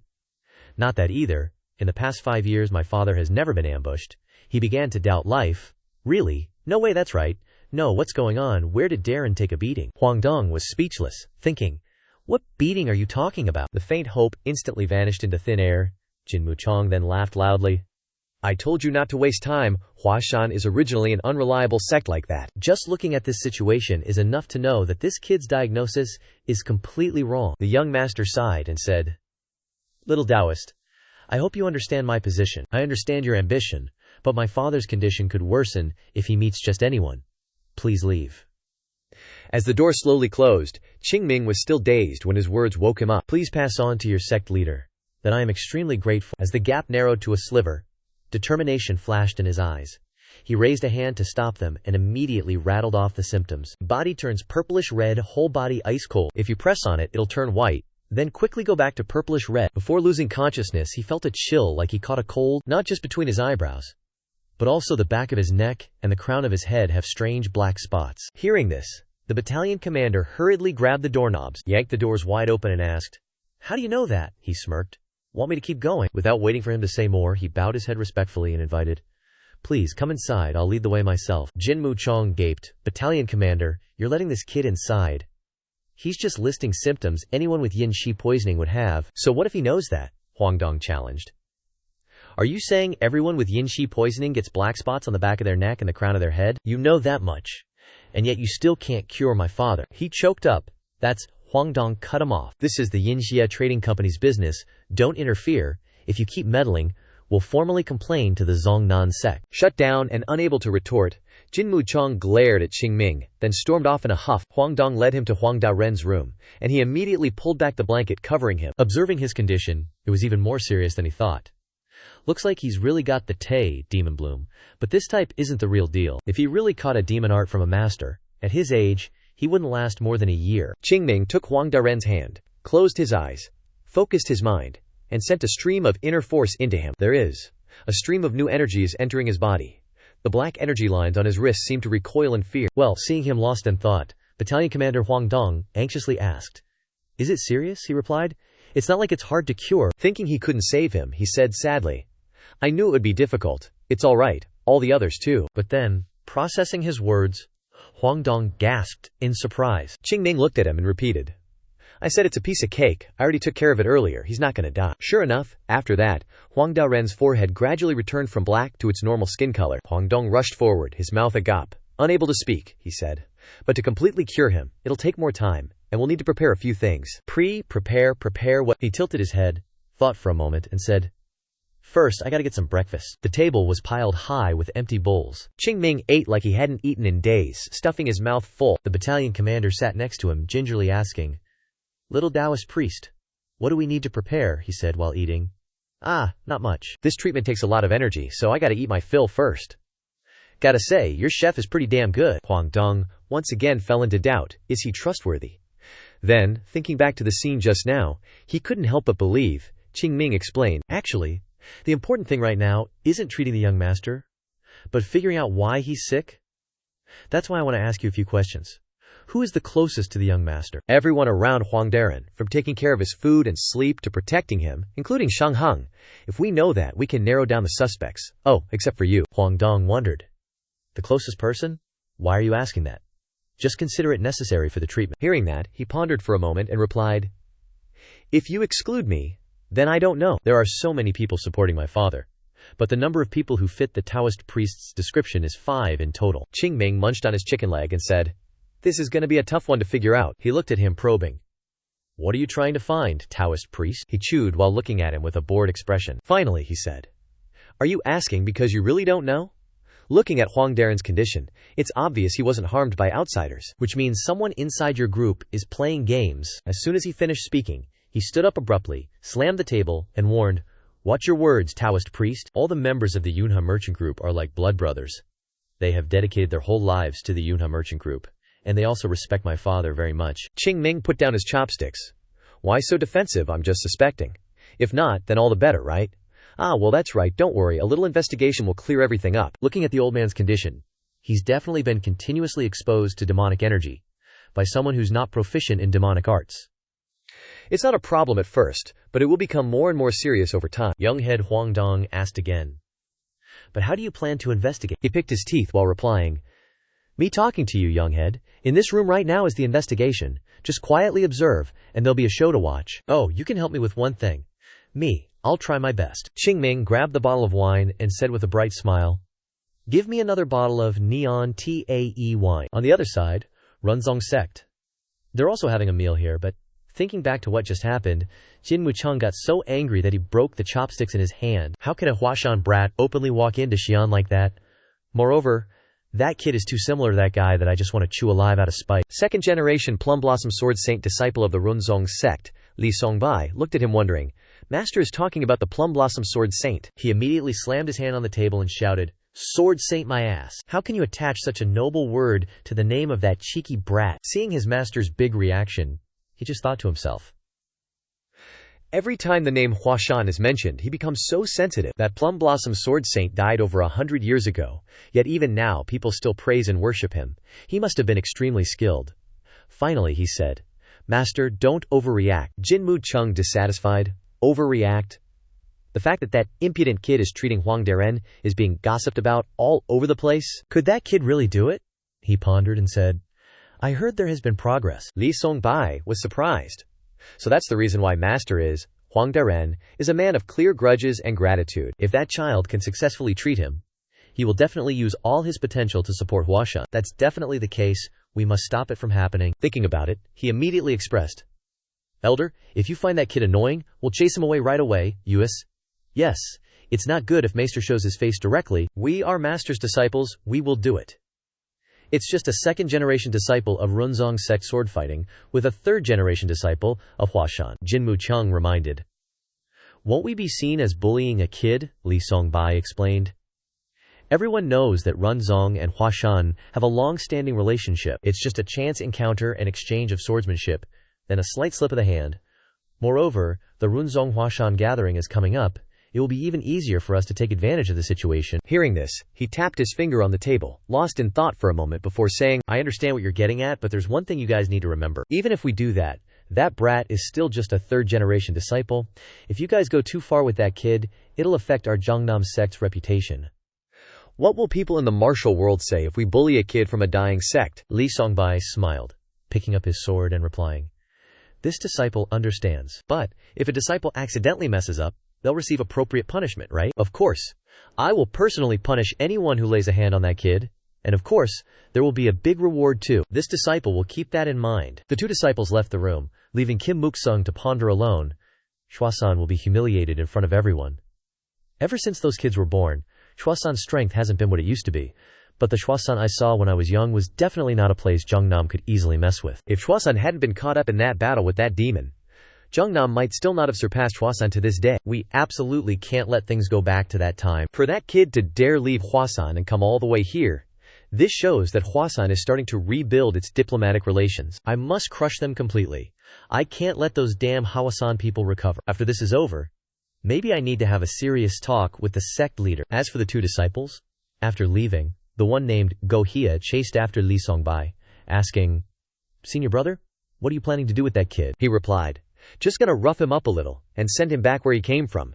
Even though bullying kids isn't really my thing, we shouldn't let people see an elder oppressing a kid." Gohei was curious again. I wonder what Huasan was thinking, letting that kid come here alone. If a Zhongnam disciple wants to go down the mountain, they need the elder's permission. Li Songbai explained, "Not all sects have the same rules, right? There must be a reason. Seems like Huasan isn't managing their people very well, huh? How would we know what's going on with their sect? Just do our jobs well. Don't be so nosy. Right now, we need to focus on the task the elder gave us." As they were walking, Li Songbai suddenly stopped. Looking ahead, he smirked. "Looks like we don't have to go looking for that kid." In front of them, Qing Ming was leisurely strolling after a good meal. He was whistling happily as he wandered around. The two Zhongnam disciples approached. "Hello," Qing Ming curiously turned to look, seeing him clasp his hands and bow. "It's an honor to meet a Huasan disciple here. I am Li Songbai, a second-generation disciple of Zhongnam." Hearing this, he just nodded. Okay. He paused awkwardly, forcing a smile and asking, "Forgive my impudence, but may I ask where you're headed?" Qing Ming replied, "I'm going to see if Dr. Huang has made any progress yet." "Ah, I see." Looking him up and down, Li Songbai secretly thought, what a joke. All the famous old geezers and doctors in the world couldn't cure him, so how could this kid possibly do it?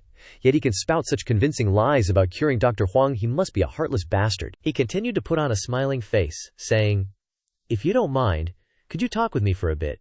Qing Ming readily agreed. "Sure, what's up?" "It's nothing special. Since ancient times, Zhongnam and Huasan have often exchanged sword techniques to improve our skills. Our sect is holding a Zhongqi assembly to exchange sword techniques." "I wonder if you've heard of it." He shrugged, expressing, that thing, I don't know, I haven't been in the sect for very long." Li Songbai raised his hand to the hilt of his sword, saying, "So that's how it is. If you knew about the Zhongqi assembly, how would you dare act so arrogant in front of me?" A rustling breeze arose, carrying his next words. "This will be very helpful for cultivating Huasan's sword techniques. Would you like to participate?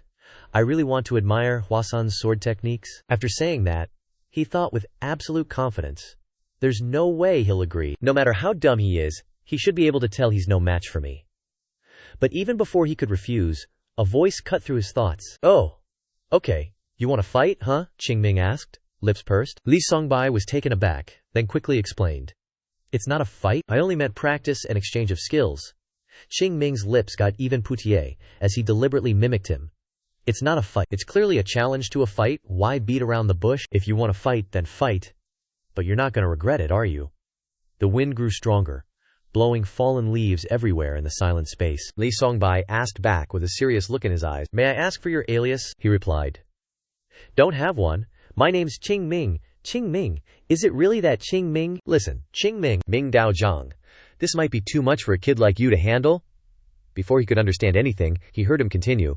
"Maybe Dao Zhang thinks he's done nothing wrong, but things in this world aren't decided by clear right and wrong. Dao Zhang should go back to Huashan before things get worse. If you back down now," Qing Ming, tired of the roundabout talk, directly interrupted. "Not gonna fight? Is the Zhongnam sect all talk? You're the one who challenged me first. Why so much yap?" Gohai couldn't hold it in and clenched his fist, growling, "You little brat." Li Songbai raised a hand to stop him, but at this point, the hand he was holding on the sword hilt with showed he was trembling with anger. "It seems my cultivation is still lacking. My heart is giving rise to feeling want to pummel the brat in front," he said. "That's it, no more consideration? Right now, right here, let's decide the victor?" He stood up straight, clasped his hands in front of his chest, and shouted, "Li Songbai of the Zhongnam sect requests a match with Qing Ming, a disciple of Huashan." Qing Ming suddenly spoke, causing Li Songbai to stumble. "Hold up," he said irritably. "What now? I'm not talking to you, but the uncle behind you." He pointed to Gohai, pointing at me. "Yep." He held out his hand, expressing, "Can you lend me your sword?" Both of them were dumbfounded. What, borrow a sword? Is that what a disciple from a famous sect should say? When joining a sword sect, the first thing you should learn is not to hand your beloved weapon to others? How can he shamelessly ask to borrow someone else's weapon like that? He snapped. As a disciple of a sword sect, you don't carry a sword with you. Qing Ming sighed, saying, I didn't know I had to fight. If you don't like it, whatever. At worst, I'll just pick up something broken to use as a temporary replacement. What does it matter? He turned around and tried to look around. Go Hai was speechless. What kind of sect is Huashan?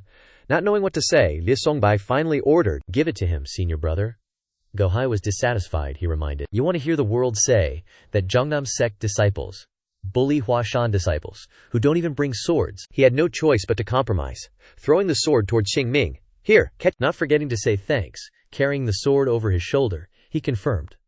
Let's start, shall we? Li Songbai asked. Aren't you going to draw your sword? It's not like we're killing people. Why draw it? You go ahead and draw yours. He held back, trying to take a deep breath, then exhaling.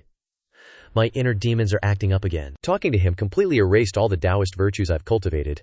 I was just planning to mess around a bit and then send him back where he came from. Someone like him needs to break a bone or two to stop being so arrogant. I should really sort him out properly. Today, I'm going to teach you a lesson. Qing Ming didn't care about the murderous look in his eyes. He just urged, hurry up and use it. I'll probably be standing here until nightfall. Just attack already. Li Songbai drew his sword, crouching slightly into a defensive stance.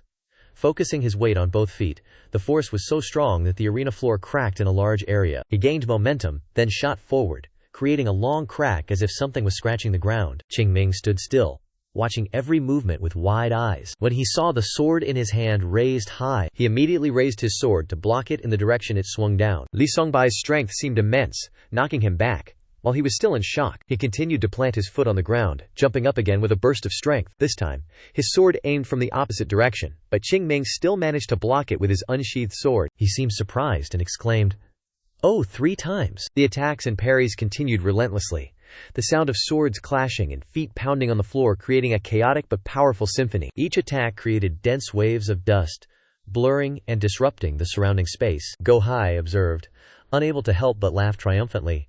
Senior brother is enraged. He won't let this go easily. That brat really poked at the sore spot in his heart. Trisk trisk, onlookers might actually think they're just playing around, just watching. It seems like that kid is holding up pretty well, like he's getting a taste of death. He could end this fight any time. But if he did, outsiders would think Zhongnan is bullying a child. That's why senior brother is only using strength and speed that the kid can withstand.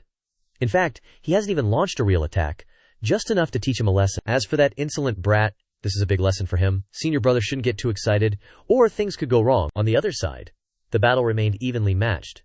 Li Songbai held his sword with both hands, fiercely slashing towards Qing Ming. A deafening clang of swords colliding rang out. He was forced to retreat, but the parrying motion didn't falter even once. After a flurry of attacks, he was panting, and looked towards Qing Ming, who was still standing firm, with suspicion. He's still blocking me, and I'm not even holding back anymore, yet he's still blocking.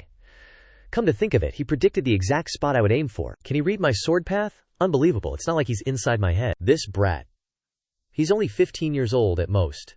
Age-wise, he's about the same as my youngest child. A kid like that can actually, Li Songbai, once again, rushed forward like a madman. Qing Ming braced himself in a sword-ready stance, his eyes narrowed in furious determination, stomping his foot heavily on the ground as a challenge. Try blocking this. Li Songbai suddenly stopped, changing the direction of his downward strike. Qing Ming slightly stepped back, his foot rotating at a 30-degree angle. His body shifted its weight to the left, the sword arcing around the very spot where Li Songbai's strike was aimed. And just like that, he blocked his sword again. Unbelievable, he blocked all his moves. Qing Ming then proactively jumped back. Li Songbai went from surprised to grinding his teeth, his veins popping. His hand holding the sword trembled with anger, and his inner energy exploded, light transferring from his hand into the sword. This is impossible. Dust and smoke rose from the ground, thick and swirling, mixing with the light from the swords. His eyes sharpened. With this sword, I could split the world in 2, let alone a kid like you. 36 swords of the world is one. Li Songbai lunged forward with a powerful move, gradually approaching Qing Ming. Go! Hi, hurriedly shouted a reminder. Senior brother, don't get carried away. His words seemed to awaken him, and he suddenly stopped, retracting the move just before it hit him. The chaotic space returned to normal. He sighed in relief. I almost really did it. But the very next second, Qing Ming made a move as if he'd been hit. His whole body flew backwards, slamming into the door, leaving Li Songbai stunned, and he vomited a mouthful of fresh blood. The other two stood there, eyes wide, like statues. Qing Ming's body fell to the ground, blood still flowing non-stop. The whole space was silent. He collapsed on the ground, blood staining the courtyard red. Li Songbai's face changed, utterly bewildered, unable to speak. The battle stopped. The atmosphere suddenly quieted down, and the dust from the intense battle gradually dissipated. Just as Liu Songbai was still in a daze, Go Hai shouted loudly, waking up his senior brother. "What are you doing?" He was still about to explain. "No, I just—" When he rushed past him towards Qing Ming, he looked again at the place where Qing Ming had fallen. Go Hai helped him up. But he was already unconscious, Li Songbai recalled. He clearly hadn't used any inner power at all at that moment, swinging the sword, but he'd stopped in time. But the scene of Qing Ming being knocked back kept replaying in his head, and then him slamming into the door. Clearly, even if he had attacked with full force, that kid would have been fine. Not a scratch on him, so how could he fly so far just from sword energy that he didn't even put any inner power into? Qing Ming suddenly twitched. He slowly raised his head, then spat out another mouthful of blood before Go Hin's astonished eyes. He panicked and screamed, his voice confused and worried. "Senior brother. What do we do, senior brother?" But Li Songbai stared blankly at the blood he spat out and marveled, "Oh, so people can spit out this much blood. Anyone who sees this will think it's my fault for sure." He rushed over, fading into the background amidst the desperate calls. "Senior brother." Just then, the figure of little squad leader appeared. "This matter." Hearing the voice, Li Songbai couldn't help but flinch. Go Hin's face also turned pale before he could even explain. Huang Dong shouted angrily, "What the hell are you guys doing?" A renowned physician was quickly dispatched to examine Qing Ming's condition. He pulled back the boy's eyelids to inspect them and concluded, "The boy's in terrible shape, his body's completely depleted, we need to get him back immediately." The subordinate hurriedly carried him on his back and ran off. The physician quickly reminded him, "Be careful running, gently now." Only 3 people remained on the field, the 2 Zhongnan sect members and little head manager. Li Songbai hung his head low, his mind in a mess. How am I supposed to explain this? This isn't some Zhu Zhiang situation. Even Zhu Zhiang's great-great-grandfather couldn't talk his way out of this. Huang Dong stared at the pool of blood at his feet, his face full of anger as he questioned, "You're supposed to be disciples of a reputable orthodox sect, yet you assault a child like this. No need for further investigation. I saw the whole thing with my own eyes. I will never forget this." Today, Li Songbai was about to say something, but he cut him off and ordered, "Leave my trade company." Jin Muchong leisurely approached and asked, "Why would you say such a thing?" He heard his voice, startled, and slowly turned around. He acted as if he didn't understand, wondering what exactly happened. But immediately after, Jin Muchong noticed the pool of blood and the sword lying nearby, followed by a large dent in the door. Silence filled the space. Jin Muchong gritted his teeth, looking at Li Songbai with disgust, and cursed inwardly. "These idiots," he quickly explained. "Little head manager, perhaps this was just an accident," Huang Dong scoffed sarcastically. "An accident? How can you call this an accident? The child was trying to heal my father, and he nearly lost his life at the hands of your disciple. And you dare say this is just an accident? Accidents are things that happen unexpectedly to everyone, right, elder?" Li Songbai quickly spoke up. "Qing Ming, little head manager, this is all a misunderstanding. I never went too far. Everything was under control," he interrupted. "Take a look. Is this what you call not going too far? Why did a Zhongnan disciple swing a sword at a Huashan child in the first place? That's. Furthermore, a spar. Do you think I don't know the rules of the Jianghu? A spar is an exchange of martial arts between peers. To leave a child half dead and call it a spar? Is that how the Taoist sect of Zhongnan operates? Enough nonsense. Today I ask that the elder and all the Zhongnan disciples leave my trade company. This is what I, the little head manager, want to convey to Zhongnan on behalf of the Yinxia Trade Company's head manager." Jin Muchong frowned, but ultimately agreed. "Very well, I will do as you say, little head manager. Although a regrettable accident occurred, I hope you understand that we in Zhongnan always wish for Lord Huang's speedy recovery." The little head manager walked past him without looking at him, simply saying, "Thank you?" Even though someone doesn't think so. These words were full of sarcasm, causing his face to darken with gnashed teeth and anger. At this moment, only the sound of footsteps leaving was heard. Ji watched, unable to say a word. Li Songbai silently lowered his head, finally gathering the courage to say, "Elder, I." However, Jin Muchong directly cut him off. "Ji and I will return to Zhongnan. You must stay here. Atone for your mistake by somehow earning the little head manager's forgiveness, or else you need not return to Zhongnan. Do you understand?" His face turned pale, and then he bit his lip tightly and replied, "Yes, I understand." In Qing Ming's recovery room, he was being treated, currently lying motionless on the bed. Pao Gaup recounted the situation. "Severely disrupted qi and blood. The boy is in critical condition. I can only regulate his qi and blood for now, but it will be difficult for him to fully recover," the little head manager asked. "So little Taoist won't be in life-threatening danger anymore, right?" That's right, thank goodness. When will he regain consciousness? It will probably take about 2 to 3 days. Hearing that, Huang Dong breathed a sigh of relief. He looked at Qing Ming, praying silently. Hopefully, father's condition won't worsen in the time to come, because so far, this kid is the only one who can bring about positive changes in father's condition. He might be the last hope to save father, and you guys dared to attack that hope to the point of unconsciousness. Zhongnan. You have no respect for father and the Yinxia trading company. You will pay the price for this arrogance. He clenched his fists, secretly making a decision. Pao Gao suddenly wondered, young master, can this kid really cure the chief's illness? Doesn't look credible at all, Huang Dong then said. Many famous doctors have come here, but none of them could diagnose my father's illness. But this kid spoke of all the symptoms without seeing my father once, which astonished me. He even made my father's condition visibly improve, to the point where you could see it with the naked eye. This belief is completely justified. It might be the heavens trying to help the Yinxia trading company. Anyway, please try your best to heal this little Taoist. I will support you as much as I can, I understand. Night gradually fell, and a shadow appeared outside the door. The sound of the door opening slightly could be heard, and the shadow gradually entered the room. The black-clothed man, cloaked from head to toe, slowly approached Qing Ming's bed. He was still unconscious, without any vigilance. The person raised 2 fingers, and a bizarre, dark red aura suddenly appeared from the fingertips.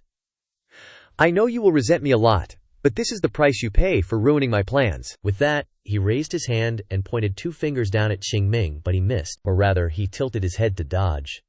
The black-clothed man was shocked. Qing Ming, who knows when he woke up, stared at him with wide red pupils. He suddenly smiled and grabbed the black-clothed man's wrist, bending it backwards. He slowly sat up, with interest showing clearly on his innocent but devious face. Gotcha. The black-clothed man hurriedly tried to pull his hand away, stammering, You! He quickly made a move, striking a palm down intending to kill him, but Qing Ming jumped up and did a nimble somersault in the air. He could only smash the bed, while he remained unscathed. Phew, scary, huh? Qing Ming kicked off the guy, then jumped off his back onto the ground. The black-clothed man gnashed his teeth in anger, the red light flaring up again. He turned around and unleashed a blow with powerful demonic energy. He jumped high again, spinning around spectacularly. The black-clothed man thought he would lose his chance to be vigilant at this moment, and conjured an energy cage in his hand. Gotcha now, you little rat. Try dodging while suspended in midair. He threw the move towards him, but this time he didn't dodge at all, directly using his foot to kick the move back, slamming into the floor, creating a huge shockwave. The black-clothed man gaped in astonishment. Meanwhile, Qing Ming also landed on the ground. The room was filled with smoke and dust, along with his voice. There's been a slight misunderstanding here. The one who's been caught isn't me. Suddenly the lights came on, and people entered from the door. The black-clothed man was frightened, and hurriedly turned to look outside the door. Young Master Huang Dong and the others appeared unexpectedly, Qing Ming said with a smirk. The one who's been caught is you. Huang Dong frowned and questioned. What the hell are you doing here, Pao Gei? His face paled, and he stammered. You unit commander. Qing Ming picked up a piece of torn cloth from the floor, tying his hair back as he said, I told you, he'd show up. The unit commander expressed that he was only half convinced, but this outcome left him speechless. I never expected the person I trusted most to be the one who framed my father. Pu Gapc was sweating profusely, but still cautiously asked, How could you suspect me? Qing Ming replied with a smile. I didn't suspect you of anything. I never predicted who the culprit was. I just pretended to know how to treat Huang Daren, then pretended to be injured and lay there. Anyone with ulterior motives would definitely seize this opportunity to come and kill me. What if I didn't come? You were sure I couldn't resist coming. If I had been killed at this time, all the blame would have been placed on the Zhongnan sect. How could you miss this opportunity? Hearing this, Pu Gapc frowned in anger. So you guys had already conspired with Zhongnan? Qing Ming denied. Not really. It just so happened that they were eager to start a fight, but their cooperation was indeed excellent. What about the internal injuries then? It was obvious that you suffered serious internal injuries. Dumb question. If I couldn't even fake an illness, I wouldn't have come up with this plan in the first place. Looks like you have a lot of questions, huh? But that doesn't matter anymore, because what matters now is that you've fallen into the trap. You're the one who harmed Huang Daren. Pu Gapc suddenly burst into laughter, a laughter that confused everyone. He stubbornly defended himself. I only intended to assassinate you. That doesn't prove I wanted to harm the head of the family. Unit commander, are you going to believe this kid? His reasoning is missing a crucial point. Harm the head of the family. Why would I do that? He's always treated me well. Didn't the unit commander never suspect me either? These words of his indeed left Huang Dong speechless. Thinking he had the upper hand, Pu Gapc continued to argue. Why would I want to kill this little Taoist priest? He's so skilled in martial arts, yet he tries to hide it. He's clearly trying to deceive the unit commander. All the famous doctors in the world have failed to treat the commander. Yet this kid can do it. Huang Dong couldn't help but yell directly. If that's the case, you should have talked to me about it. What's the point of resolving it this way? No matter how much I explain, the unit commander wouldn't listen, would he? Because your mind is no longer normal. People under the influence of illusion techniques don't listen to others. It's better for me to just eliminate this kid, and the unit commander's mind will soon recover. That's the only way. Only by doing so can the commander receive effective treatment and recover quickly. Qing Ming finally couldn't take it anymore and bluntly said, "Bullshit. How long do I have to stand here and listen to you justify yourself with such ridiculous reasons?" What? While he was still surprised, he slowly walked forward, gathering internal energy in his right hand into a fist, then suddenly jumped up to provoke. Let's end this. Caught off guard, Pu Gapc didn't think much, and hastily deflected with his hand, retaliating with a blow. On the other side, Qing Ming deliberately let his hand get hit by that blow. He withdrew his internal energy and landed on the ground. The skin of the hand that had been hit had turned red, which he raised high for everyone present to see. Alright, everyone pay attention to the color of it. The unit commander was immediately shocked. He turned and asked, "This is called the Dan Ma hand, right?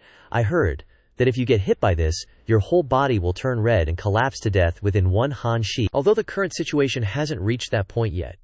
With this move, you can easily kill someone, especially if the target is an ordinary old man who doesn't know martial arts. Then it's even easier if you could point out a close associate of Huang Daren, who can continuously transmit Dan Ma hand into his body for a long time, then we'll believe you're not the culprit." The unit commander was furious and immediately shouted loudly, "Arrest him! If he dares to resist, kill him without mercy." It was clear at this point. Phone Gapc was cornered. He channeled his demonic energy and attacked, constantly complaining. Everything was almost over perfectly, if it wasn't for that little brat. On the other hand, in a corner of the Yinxia Trading Company's courtyard, Li Songbech sat listlessly on the steps. He recalled his master's warnings. "You must stay and atone for your sins. You must somehow obtain the young head's forgiveness. Otherwise, don't bother returning to Zhongnam." The elder's words sounded more like a scolding than an order. Just then, a loud noise came from the opposite direction. Large plumes of smoke rose.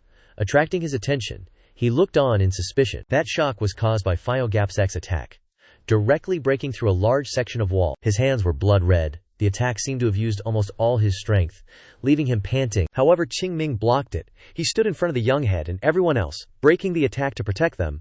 This guy's talk is getting on my nerves. Now you get it, right? There's definitely going to be a sob story, but let's save that for the yamen later. I want to quickly take him down, because I'm sleepy. Phom Gapc angrily retorted, "Take me down, you sassy little punk. If I actually used the Dan Ma hand, do you think you could still withstand it? You don't stand a chance." Qing Ming widened his eyes and said, "Not me." He turned around and looked behind him at the young head, also following his gaze. "Perfect timing," he yelled. There, the hero of Zhongnam has appeared to take down the evil demon. Li Songbech had just arrived, not understanding what was going on, and was even more confused by what he said. Qing Ming smiled and asked, "You came to save us, right?" He pointed at himself in confusion. "Huh, me, why would I be?" Pouting, he signaled to come over. Li Songbech also followed his gaze, and saw the young head looking at him inquisitively. He suddenly had an epiphany. Could this be a golden opportunity for me to make up for the accident just now? If so, I definitely won't miss this chance. With that thought, he immediately drew his sword and rushed forward at top speed. "You thief! Receive the sword of my Zhongnam sect!" Qing Ming looked at the two fighting with satisfaction. He smiled and said, "Solved one problem." The young head wondered. "Seems like it's not over yet." He reassured him. "He'll take down that old geezer soon. After all, he's a disciple of a righteous sect. How could he be easily hit by someone as unskilled as him?" Unskilled? Just now, little Taoist priest clearly got hit. Qing Ming stretched out his hand that had been hit earlier. In just a few seconds, the red marks gradually disappeared. He wasn't lying. It's true that he knows the Dan Ma hand. But in order for the next things to happen as planned, I used a little trick to make him see this situation for a moment. Huang Dong looked at this scene, couldn't help but be stunned. He even had to ask again, "Little Taoist priest, are you really a Taoist?" He pointed to himself proudly and replied, "Of course. Moreover, I'm the most experienced Taoist in this world." Qing Ming then went outside to the courtyard and waited. He kept clicking his tongue and yawning, looked up at the sky at the moon, and then glanced at the battle in the room. He sighed. How long are they going to keep fighting? It's been over an hour. Might as well do it myself. After a struggle, Paji Patek was also defeated, falling to the ground. Li Songbech also stopped, looking battered, his hands tattered, but he stood firm. He announced, panting, The culprit has been apprehended." Seeing this, the battalion commander was grateful. "You've worked hard. I'll never forget Zongnan's help." As soon as he finished speaking, he also slumped to the ground, expressing, Thank you, sir." Qing Ming slowly walked in. Finally over. Though it took a while. Huang Dong, the battalion commander, looked at him, thinking, what am I supposed to say in this situation? The problem that the Merchant Guild has faced for the past year has been completely solved in just 2 days. Could this matter have been resolved like this from the start? There's no way. If it was such a simple problem, why hasn't anyone known about the culprit's existence until now? This little Taoist is like a seasoned master, an enlightened soul hiding in the form of a child. He asked, "Little Taoist, why did that old man try to harm my father? Do you have any idea about this?" He replied, "I don't know either." He was surprised. "Weren't you the one who foresaw this?" "No way. Let the authorities investigate the reason behind this. I just solve problems and get rewards." "Speaking of which, have you prepared the reward?" Huang Dong said with a helpless smile. "Of course, but it seems like the little Taoist has forgotten something important. My problem hasn't been solved yet. I never asked this little Taoist to catch the culprit. What I want is for my father to wake up and recover. Can you do that?" Qing Ming smiled confidently. "Of course, a gentleman's word is his bond." He extended his hand, saying, "In that case, I promise to use the entire strength of the Merchant Guild to assist Hua Shan." Hearing this, he was stunned, quickly grabbing his hand. Huang Dong thought he was touched and advised, "Little Taoist, there's no need to be so grateful. This is natural, but..." Before he could finish, he was interrupted, questioning, "Are you kidding me? The reward is for me. How come it's for Hua Shan? Why? No work, no food? You trying to freeload? Seriously, what's the deal?" The battalion commander looked like he had no regrets in life, thinking to himself, "No matter how I think about it, the result is the same. This little Taoist is truly abnormal." The next day, Qing Ming sat alone in front of Huang Daren's bed, his arms crossed, pondering. "Now, as long as I can cure Huang Daren's illness, everything here will be over. It's not that difficult. In the process, I can even make those Zongnan brats suffer losses, which is really pleasing to me. But the problem is that, to be honest, I don't have enough confidence in this." Just talking big. But if you seriously consider it, whether old man Huang's illness can be cured is still an unknown. The current me is no longer the Plum Blossom Sword Master. On the contrary, if a noob like me touches it, the demonic energy might explode. By then, old man Huang with his weak body might die before he can even gasp. But if I don't try, how will I know if I can do it or not? "Don't blame me if I mess up." Qing Ming picked up his hand, circulating his inner force and sending a stream of energy into it. It was his primordial spirit, following the meridians deep into his body. As soon as he set foot inside, his expression showed extreme tension. In front of him, a screen of demonic energy completely covered the top of his head. It was like venomous black serpents with wide-open mouths, waiting to devour everything. Qing Ming immediately drew his sword, thinking to himself, "Didn't take long to face them. Demonic energy is still demonic energy. Even if it's not pure, I don't know if my internal energy can clear these things. But I will keep trying until I can't try anymore." Streams of demonic energy rushed towards him like serpents. Qing Ming immediately brandished his sword, using sweeping arcs to cut their bodies apart. Outside of Huang Daren's arm where he had just slashed, the crimson receded, but his face was still contorted with difficulty. In any case, nothing could be said for sure yet. Where he had slashed, a large hole opened up. Qing Ming was about to move forward when he received another wave of demonic energy attacking him. He brandished his sword again, cutting them apart once more. And so, each time something surged forth, a series of powerful and precise sword waves would beat it back, causing the serpentine demonic energy to retreat as soon as it arrived. Even without knowing what was next, he could still affirm it. Thinking about it, it's only natural. Of all the divine artifacts, I've only gathered and absorbed the purest ones. If I hadn't done that, my internal energy would probably be M times stronger than it is now. But it's precisely thanks to that pickiness that everything has become unbelievably easy. This is no longer a battle between me and the demonic energy, but depends entirely on how long Huang Daren can endure. The skin on his chest is getting brighter and brighter. Inside his body is a fierce battle. With continuous slashes, his sword glowed brilliantly, forming a powerful aura and radiating immense energy. Tens of thousands of demonic energy serpents were caught in the vortex of light, cut apart and dissipated in resounding explosions. Qing Ming consoled himself. Just endure a little longer, and I'll end this in one shot. However, the streams of demonic energy seemed to have transformed. They stopped attacking, and instead gathered in one place, gradually retreating from where he stood. Qing Ming quickly noticed this difference. They're starting to run away, avoiding me. Where are they planning to go? At this moment, he opened his eyes to check on Huangda Ren's condition. The limbs of his body had returned to normal, but his head was getting redder and redder. The head. They're all fleeing to the head. I can't carelessly intrude into that part. If the attack fails and there's a collision, Huangda Ren would definitely be greeting King Yama without even getting to say his last words. So should I take a step back to purify the whole body? And let it dissipate on its own? Oh man, there's not even time to think. Advancing means death and retreating means death. After a few seconds of mental struggle, Qing Ming silently swallowed his saliva, determined, this won't work, and that won't either. Then I won't advance, and I won't retreat. He channeled his internal energy into his body again, approaching Huangda Ren's head. What's up, you guys got anywhere left to run? Qing Ming raised his hand to his head, his eyes widening. It's right here, the place you guys will run to. He gathered all his strength, sucking all the demonic energy into his own body. The demonic energy entered quickly and soon spread to half of his face. Qing Ming's hand contracted painfully. His arm throbbed in waves, each wave of pain like sharp knives cutting through his body. But he still tried to hold on, using his remaining arm to tighten and suppress the pain. The demonic energy being sucked into his body became more and more. His face dyed a crimson color. Qing Ming couldn't help but let out a groan. It seemed he used too much strength. His legs began to tremble and buckle. He tried to support his body. Can't give up, I'm about to lose consciousness. The pride of the Plum Blossom Sword Saint wouldn't allow it to happen. Qing Ming rallied again, his eyes already bloodshot. He gritted his teeth with determination, but his vision was getting blurrier and blurrier. He staggered to his feet. Even though everything was getting more and more blurry, he bit his teeth, encouraging himself, snap out of it.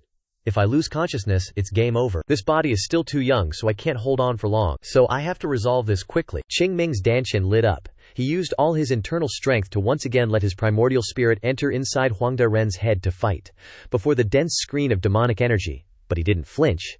You damned demonic energy, just you wait. Streams of black and red energy transformed into serpents, opening their large mouths toward him. Qing Ming immediately jumped up. He stepped on them, using the momentum to jump forward. Facing a region of demonic energy, he slashed a long sword strike, immediately cleaving them in half. But an unexpected thing happened. The demonic energy, after being split, rebounded, and they opened their mouths to devour him. Just when it seemed like everything was over, suddenly long slashes of light appeared from Qing Ming's sword, and the demonic energy was chopped into countless pieces. However, this also worried him. How did they mutate into this? Their speed increased frighteningly, and another wave rushed to attack. Qing Ming didn't rest, constantly swinging his sword, again and again, layer upon layer. It's too hard to keep up with their movements with just my eyes. Suddenly, a stream of demonic energy attacked from behind, constantly swarming to bite and tear at him. But he reacted in time.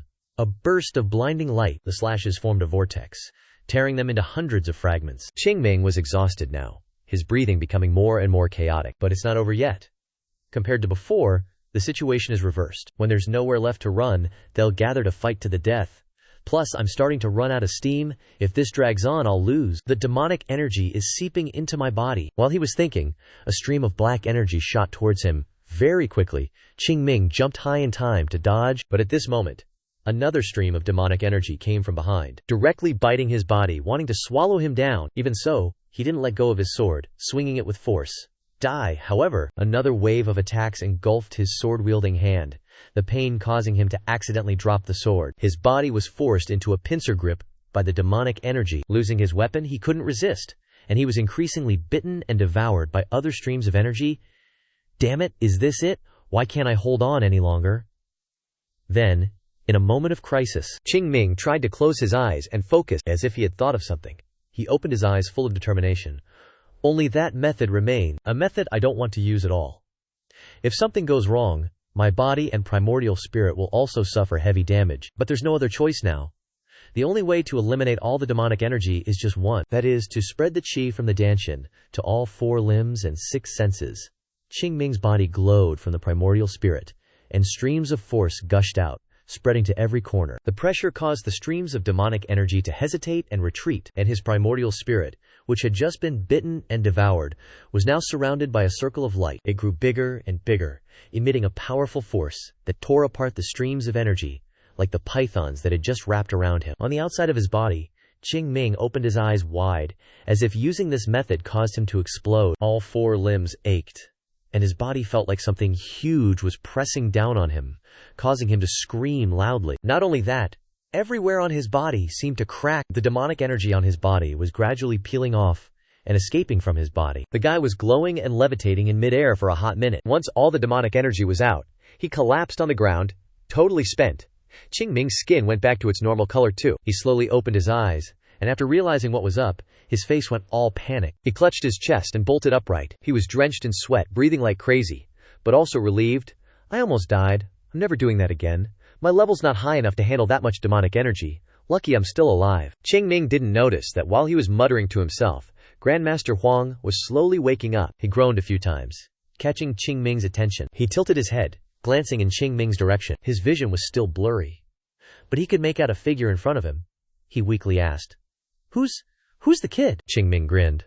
Oh, you're awake? Who's who? Glad you're back. We just took a little trip to the gates of hell and back. Grandmaster Huang, totally confused, mumbled.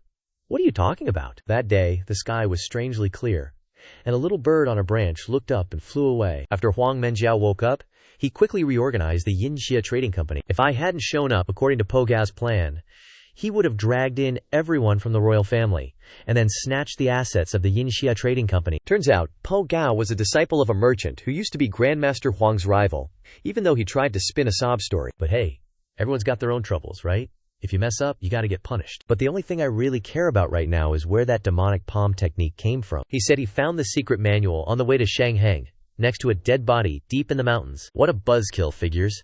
If he was a real demon head, he wouldn't be so cooperative. Those guys kill everyone if things don't go their way. Anyway, I caught the bad guy, successfully healed Grandmaster Huang, and confirmed there wasn't some demon pulling the strings. All in all, it was a super successful conclusion. Thanks to that, I became a benefactor of the Yinxia Trading Company and was treated like a VIP. Super VIP treatment, eating fancy feasts and chugging awesome booze every day. Before long, Qing Ming had gained a little weight, but he was still happily munching away. Just then, a voice rang out from outside the door. Father, you should still be careful when you move. The door opened, and Grandmaster Huang reassured. It's all right. I actually feel better than before I got sick. He stepped inside and greeted. Hello, you must be little Taoist Qing Ming. Qing Ming, seeing him, smiled back. That's right, we already met when you woke up. Or is it, because I got too fat and you don't recognize me? The young head of the trading company gave him a helpless look, thinking, it's kinda true though. In just 3 days, little Taoist's gotten like twice as big. He suddenly wondered, but what brings everyone here? Grandmaster Huang cleared his throat and said, I'm very sorry, but I've come here today because I have some things I'd like to discuss with little Taoist. First, please accept this from me. He suddenly knelt down on both knees, catching the young head of the company off guard. Father, Grandmaster Huang kowtowed sincerely. Little Taoist saved this old man's life. I will never forget this favor. Qing Ming, still stuffing his mouth with food, waved his hand. Hey, get up, get up. He stayed kneeling on the ground. Continuing, I've heard everything that's happened over the past few days. How can I repay this life-saving debt? If there's anything I can do, I'll do my best. Please give me a chance to repay this kindness. That's why I've come to see little Taoist today. If you have any requests, please don't hesitate to tell this old man. Qing Ming said, Oh man, as a Taoist, saving people is my duty. How could I accept repayment? If my sect finds out, it'll be a big deal. Besides, I didn't even get permission from my sect to come here. Huang Daren was surprised and looked up. You haven't gotten your sect's permission yet? Right, this was quite urgent, so I didn't have time to speak with my master. The more he spoke, the more grateful his eyes became. Is that really the case? If so, this old man must certainly repay you even more. I won't mention this to your sect. So, little Taoist priest, just state what you desire. As if just waiting for this, Qing Ming immediately said, You promised, okay? You can't tell my sect about this, alright? He agreed. Alright, got it. The young chief, Huang Dong, helped him stand up. At this moment the boy took out a notebook from his robe, making the two curious. However, regarding the book, Qing Ming scratched his head awkwardly and explained, It's not anything serious. I'm just getting old, and my memory isn't as good anymore, so I thought I should jot things down. Hearing this, the two were speechless, thinking, The little Taoist priest is old, Huang Daren asked suspiciously. Jot things down. But what are you noting? The boy opened the book and said, You just said I'm allowed to state what I desire, right? Shall we begin? Before long it was evening, and the sunset painted the sky red. In the study the young chief asked worriedly, Father, are you all right? Huang Daren nodded. It's a bit hard to believe, but my body really does feel as light as a feather. It feels like I've become 10 years younger. After a few seconds of silence, Huang Dong, the young chief, hesitantly expressed, There's something about this that is truly strange. What do you mean by that? The treatment for father is done, and there's no need to worry about his life anymore. Time is money, and nobody gives money away for free. Get straight to the point. At this moment, he asked frankly, "Father, the chief, I heard you've ordered a reduction in transactions with the Zhongnam sect. And you've also promised a huge reward to Mount Hua."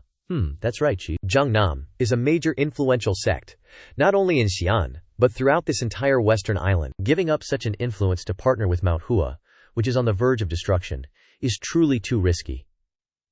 I understand that everything you are doing right now is to show gratitude to the little Taoist priest, but the rewards you promised are truly excessive, and switching transactions from Zhongnam to Mount Hua is too dangerous. I think we should still maintain our previous transactions with Zhongnam. In response to these open thoughts, Huang Daren leisurely took a sip of tea.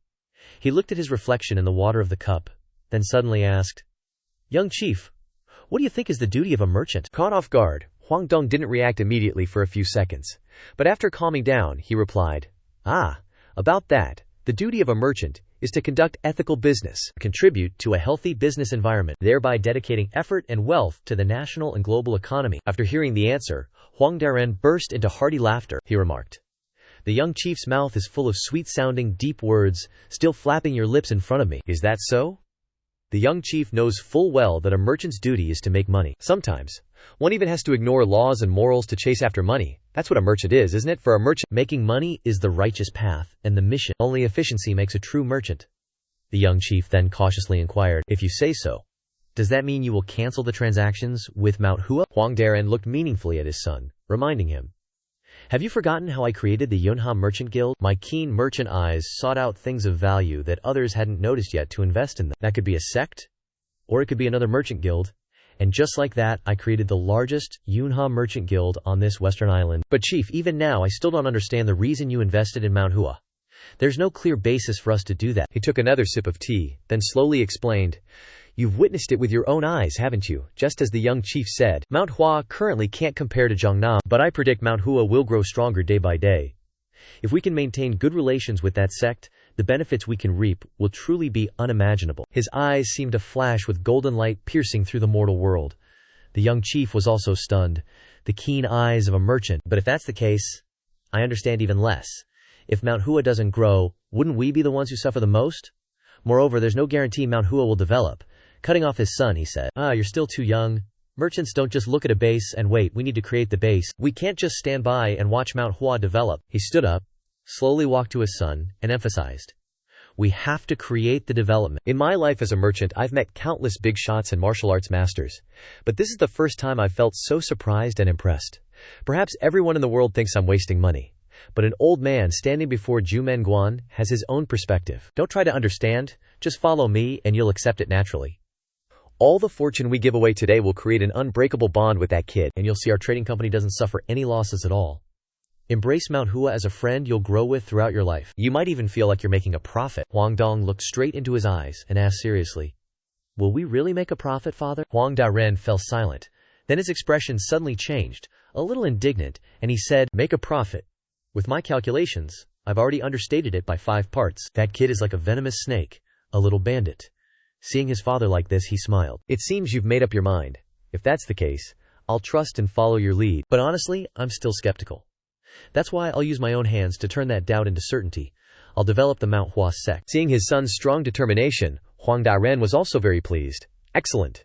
This is the answer I've been waiting to hear from you." Meanwhile, in front of the Yin Xia Trading Company's courtyard, Qing Ming was lying on the ground with his legs crossed, thinking, "There's definitely something fishy going on. There's no way they'd thank me that much. I can have whatever I want. Worst case, they say no and I just leave. If I were a little kid, I'd feel the pressure, but sadly, I'm just a grumpy old man." Suddenly, footsteps approached.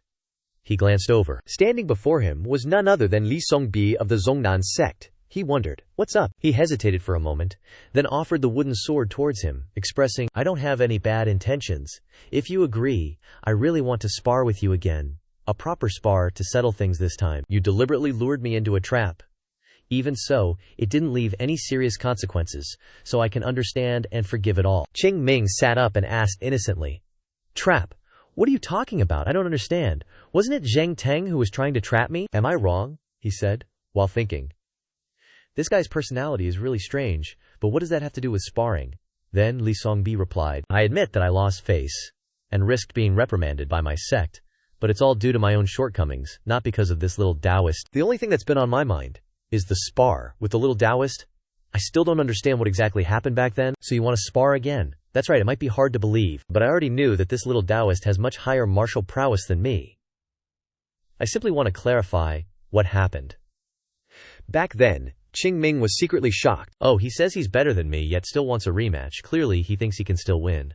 What an interesting dude. Thinking this, he smirks and says, "You're gonna regret this." Li Songbi also grins broadly, saying, "Even so, I'll gladly accept it." The Yunha merchant flag flutters in the wind. On the dueling stage, the two stand facing each other. The atmosphere is a bit tense, or rather, it's tense for Li Songbi. He inwardly assesses. A kid 10 years younger than me, a whole generation apart. In other words, in principle, a second-generation disciple like me could even take a third-generation disciple like this kid as a student, with such a big difference, yet he's still creating such an overwhelming feeling. Li Songbi's hand unconsciously trembles as he grips his sword, and he swallows hard. He can also feel a terrifying aura from Qing Ming. My condition is exactly the same as when I have to duel with an elder. Is it the aura this brat is giving off? Or is it just my imagination? Whatever, I'll confirm everything with my own eyes. Qing Ming suddenly laughs. You can feel it, huh? Li Songbi remains very focused, but it seems his fear-induced trembling hasn't escaped the kid's notice. He feels a deep sense of threat from within, like a herbivore trembling and tense before a hungry tiger. He's too perceptive. His perception is too clear. He can sense even more than he sees. A potential powerhouse. If I just practice hard, and then keep practicing non-stop, one day I can become the #1 swordsman of the Southern Edge sect. But for now, let me teach you a lesson, kid. Qing Ming raises his left hand, the one not holding his sword, and waves it at him provocatively. Come at me! Li Songbi instantly grips his sword firmly, rotating it to move his sword into a semicircular arc. When he raises it to a certain height, he suddenly reverses it and strikes horizontally, a point of light flashing on the blade. Qing Ming is slightly surprised. A reverse sword? Since when did the Southern Edge sect use reverse sword techniques? Even as he's thinking this, Li Songbi points the tip of his sword forward, warning, "Heads up, I know very well that I still have many shortcomings, so from the start, I'll bring out the best I can do and compete with you." He continuously rotates his sword-wielding wrist, drawing continuous arc slashes in the air in a zigzag pattern, 12 slashes in total, unleashing the move. The Southern Edge sect's new martial art, the 12 snow blossom strikes. Qing Ming immediately glares, anger evident on his face. This is... Before he can finish speaking, Li Songbi jumps forward, yelling, "Here I come, 12 snow blossom strikes." He lunges forward with great speed, Qing Ming's expression growing increasingly grim. Before Li Songbi can swing his sword down, Qing Ming jumps up and slashes hard at his shoulder, tearing a gash in it, breaking the move. His body also plummets from mid-air, slamming onto the dueling stage. Li Songbi coughs up a mouthful of blood, but before he can recover, Qing Ming strides over, grabs his collar, and lifts him off the ground. Qing Ming questions him in an angry tone. "You bastard, where did you learn this move?" Li Songbi keeps spitting blood, probably from internal injuries, but he still doesn't understand why Qing Ming is so angry. "What are you asking? Where did I learn it?" Qing Ming clenches his fist. "The 12 snow blossom strikes." What a load of crap. You can fool everyone else, but you can't fool me, because I understand this swordplay more than anyone. Sword techniques are like the essence of the Mount Hua Sect. And that move just now was one of the 24 Plum Blossom sword forms. Plum Blossom Flutter. How the heck is Mount Hua's 24 Plum Blossom sword forms coming out of your hands? Li Shiji is being choked by the collar and can't fight back. That last slash seriously messed him up. He's breathing harder and harder. His hands are shaking like crazy. Dude's terrified, like, for real, is the gap between me and him so huge that I'm freaking out like I'm facing a demon? His eyes are fading. Am I gonna die? He doesn't know how long it was before Li Shiji slowly opens his eyes. He's lying in bed, all bandaged up nice and neat. He sits up and stares at his hands, all confused. Qing Ming's voice suddenly cuts in.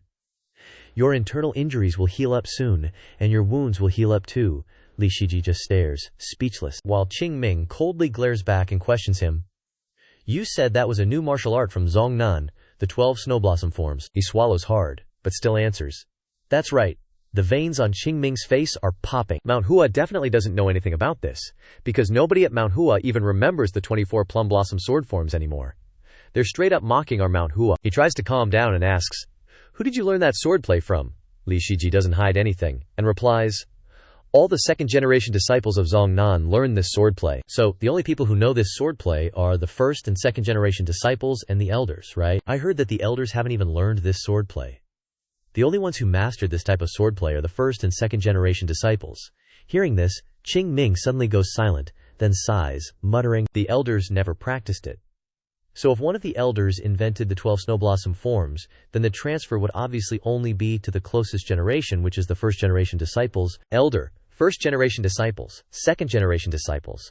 That means that bastard elder who stole Mount Hua's secret manual is still at Zhongnam. Realizing this, Qing Ming's expression becomes even scarier, his pupils turning red, full of rage. Maybe we don't even need to figure out what happened anymore. When Mount Hua was attacked by that demon on 10,000 Great Mountains, Mount Hua was almost completely destroyed. And beyond saving, the only survivors back then were just kids. And maybe those kids received help from them in that moment of despair. A loud shout. Mount Hua reinforcements. Push back the demonic cult. Zhongnam's reinforcements were also participating in that battle. Frankly, they participated in this because if they just stood by and watched their neighboring sect get attacked by the demonic cult, they'd definitely get endless criticism from the people in the martial arts world. The thing is, someone pretended to help. And their main goal was to steal Mount Hua's martial arts manual. So Mount Hua being engulfed in flames might not have been the demonic cult's doing. 100 years ago, all the disciples risked their lives to save the martial arts world, and they dare to repay kindness with hatred like this. Even if it's just personal greed, a righteous sect should definitely condemn that action. How dare they mock Mount Hua, taking the martial arts of someone else's sect and making it their own, then treating it as a new swordplay called Snowblossom. Thinking of this, Qing Ming can't help but jump up. Li Shiji, not understanding anything, hears him say, "You're not allowed to learn that martial art anymore," he asks, confused. "Not allowed to learn? Why?" Qing Ming angrily bonks him on the head, scolding, "I said you're not allowed, so just listen." After the hit, the room is silent for a few seconds. Qing Ming states confidently, "You'll never succeed with that martial art." Li Songbek was knocked backward, scratching his head in confusion. He looked at him, thinking, "Is this punk from the Zhongnam sect? I just want to ditch him already, but it's thanks to him that I learned about the 12 styles of Snowblossom, damn it." He gritted his teeth, finally explaining, "Zhongnam martial arts focus on refining the basics, taking basic swordsmanship as the core, which can make you heavy and slow, but it will make you infinitely stronger. That's the essence of Zhongnam martial arts. However, the 12 styles of Snowblossom is not like that. If you want to succeed with Zhongnam swordsmanship, quickly drop that martial art. The sword style with the main movement of switching swords in that technique doesn't suit Zhongnam martial arts." "Got it." Li Songbek stared, his eyes growing more and more dubious. Qing Ming was speechless. Oh my god. A Zhongnam disciple who doesn't even know the basics of swordsmanship. Why am I teaching him this much? This swordplay will cause a fundamental change. Suddenly, something flashed in his mind. Wait. The reason why those Zhongnam punks are like that. Could it be because of me? This thought flashed through his mind. Is it because I screwed with those Zhongnam punks so much that this happened? The Zhongnam sect is one of the top sects. They must have their own pride. But they always fail because of a kid from another sect, so the Zhongnam disciples themselves will doubt their sect's swordsmanship. Thinking of this, Qing Ming couldn't help but scratch his head. This is driving me nuts. If I were a Zhongnam disciple, I would have become the Zhongnam Sword Saint already. The problem isn't the martial arts of any sect, but the person using the martial arts. But how can I tell this to this kid? He's not the one who started this. Meanwhile, Li Songbek was absent-minded. He looked at his hand, constantly muttering, "Zhongnam swordsmanship." Qing Ming decided to turn around and leave. He saw this, wanting to reach out and ask something. But he interrupted him. "Forget what I just said. You have to decide your own path. My advice may not be helpful to you, so think and make your own choice. Your sect, and me, can only do so much in the end." Hearing this, Li Songbek seemed enlightened, his eyes gradually becoming firm. He got out of bed, stood up straight, clasped his hands forcefully, and bowed his head. "Thank you for your guidance, little Taoist master Qing Ming." Qing Ming smiled slightly, opened the door, waved his hand, and said, "You're welcome." The door closed, leaving Li Songbek alone in the room. He lowered his hand, still looking in the direction he had just gone, and said softly, "This encounter is really refreshing." Qing Ming went outside. He stood for a long time at the door of Yinha Shangtuan. At this moment he was very angry. But he still had to restrain himself. "Real dragon, I just want to run to Zhongnam and wipe them all out right now. Senior brother, those bastards not only don't repay our kindness, but also do such trashy things, so I still have to endure it." Qing Wen seemed to really exist, and laughed out loud. "If you don't endure, what are you going to do?" "What else? At least I'll go there and do what I did before. No, I have to get stronger. The martial world is a place where only the strong can speak. You messed with the wrong person, Zhongnam sect. Dare to mess with Mount Hua, and I will fight you to the death." Meanwhile, at Mount Hua, in the small courtyard of the third-generation disciples, Zhao Ji worried to the point of biting his nails, his legs shaking, expressing, "The sun has set, senior brother." Runzong frightened into a cold sweat. He kept reassuring, "There must be some unexpected matter. Nothing can happen to him. It must be something extremely important. to the point that he hasn't been back for 7 weeks. Hopefully that reason is big enough for the disciplinary teacher to overlook this. It must be so. The disciplinary teacher, Yun Jian, has gone to the sect leader. Have we caused a big problem? On the other side, Yun Jian also reported the matter to the elders of the Mount Hua Sect. Pavilion Master Zai Qing Xianling loudly criticized, "Isn't this too rude? It's been 7 weeks. How can a third-generation disciple disappear for 7 weeks without the permission of his sect? I can't accept this." Sect leader, we can't ignore this.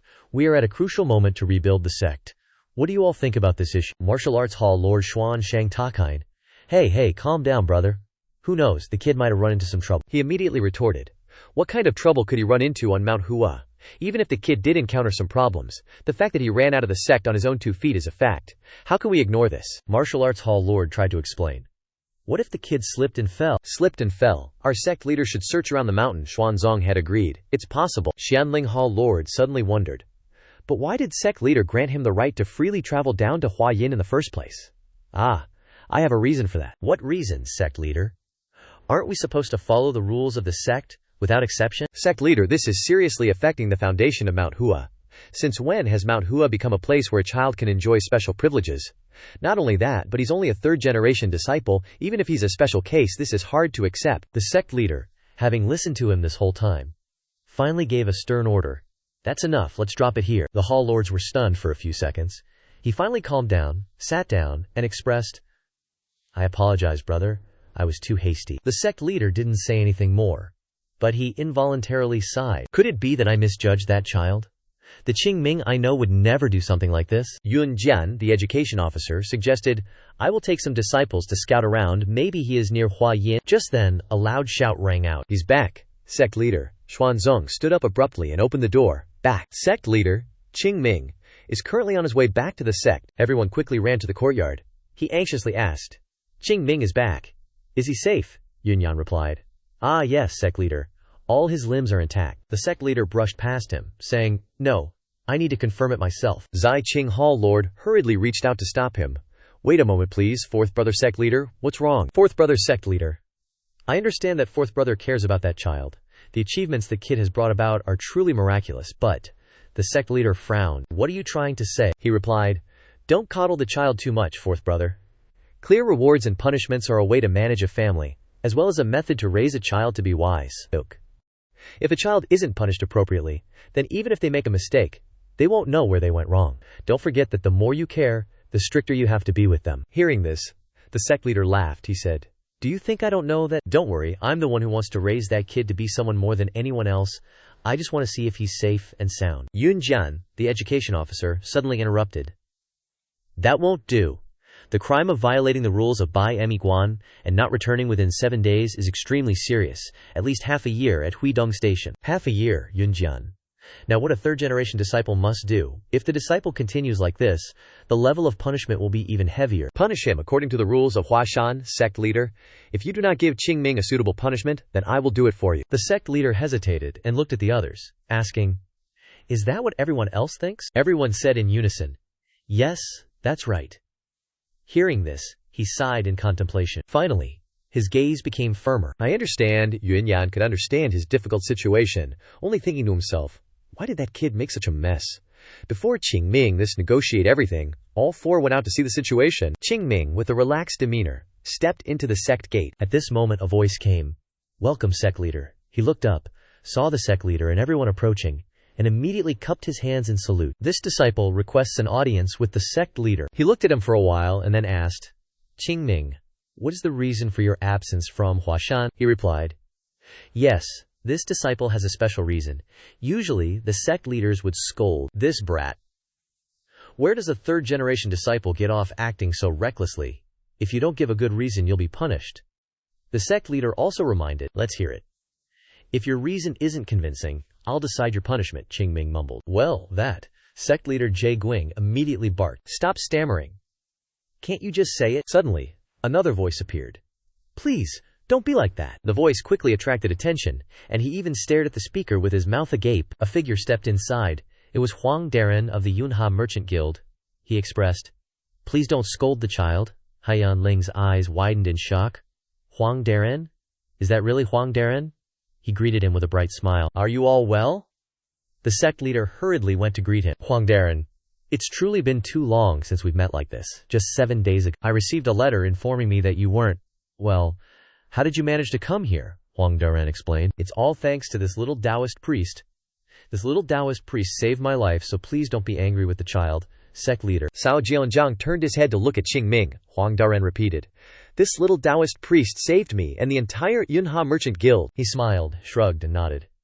Yeah, that's right. A little later, after settling the situation in the sect leader's room, Qing Ming was forced to kneel on the ground to get interrogated. He asked about the treatment he gave Huang Daren. Can you explain it in more detail?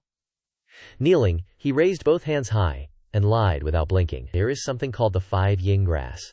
On the outside, it looks similar to that of a savior, but it contains poison. As you know, I came from a beggar's background, right? If something is edible, beggars will eat anything given to them, so they occasionally eat the 5 yin grass and then get poisoned. If poisoned, the body will gradually become numb and lead to death.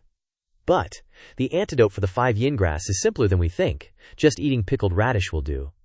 Even highly skilled doctors can't find a specific cure. But strangely, if you give the patient pickled radish, they will easily recover. So you're saying that Huang Daren was poisoned by the 5 yin grass? Yes. Because the symptoms are very similar. I tried that method and luckily he recovered quickly. Sect leader Vo also expressed, I have also heard a similar story like that before. Apparently poisoning is a common occurrence there. The sect leader confirmed again, is that so? So Qing Ming's words weren't a lie, right? He chuckled inwardly. If you have doubts, just ask the people there. What I experienced directly in the war is all true. It has nothing to do with the Danma hand. But what can you do? Just talking to Huang Daren will clear everything up. Yun Gaom was still a little suspicious. Is that true? Then how can we go back to that time? If that's true, then we should reward instead of punish, right? Well, no, well, indeed. But at this moment, Yun Yan had to confront. Absolutely not, sect leader. Reward him for what? No matter how much merit he has, isn't violating the rules of the sect and not returning a great sin. It has to be clear. You can't decide indifferently like that. Hearing the word clear, the Heonjong sect leader suddenly raised his eyebrows, thought about it, and seemed to understand. He said, are the rules more important than a person's life? Are you saying we should praise a disciple who returned on time and abandoned a dying man? This, Huasan, is a sect of ambition. What is more important than helping and saving a person's life? Is my small order more important than building a relationship? Yun Yan shook his head. I didn't mean it like that. He finished answering and sighed softly in his heart. Well, I've stirred up the sect leader's anger like this. No other elder can discuss Qing Ming's guilt anymore. If he doesn't want to be swayed by others' opinions and question Qing Ming, he has to make a valid argument. Perhaps he also understands my intentions. The Heonjong sect leader suddenly stood up. He slowly approached Qing Ming, who was kneeling, and called, Qing Ming, yes, sect leader. He smiled kindly, sat down, and stroked his head consolingly. You've worked hard. Qing Ming forced a smile, but inside he was fuming, making me kneel for so long. Finally, they let me stand. Then, Huang Daren got down to business.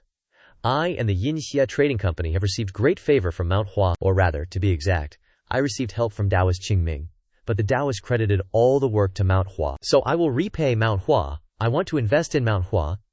The pavilion lords were surprised.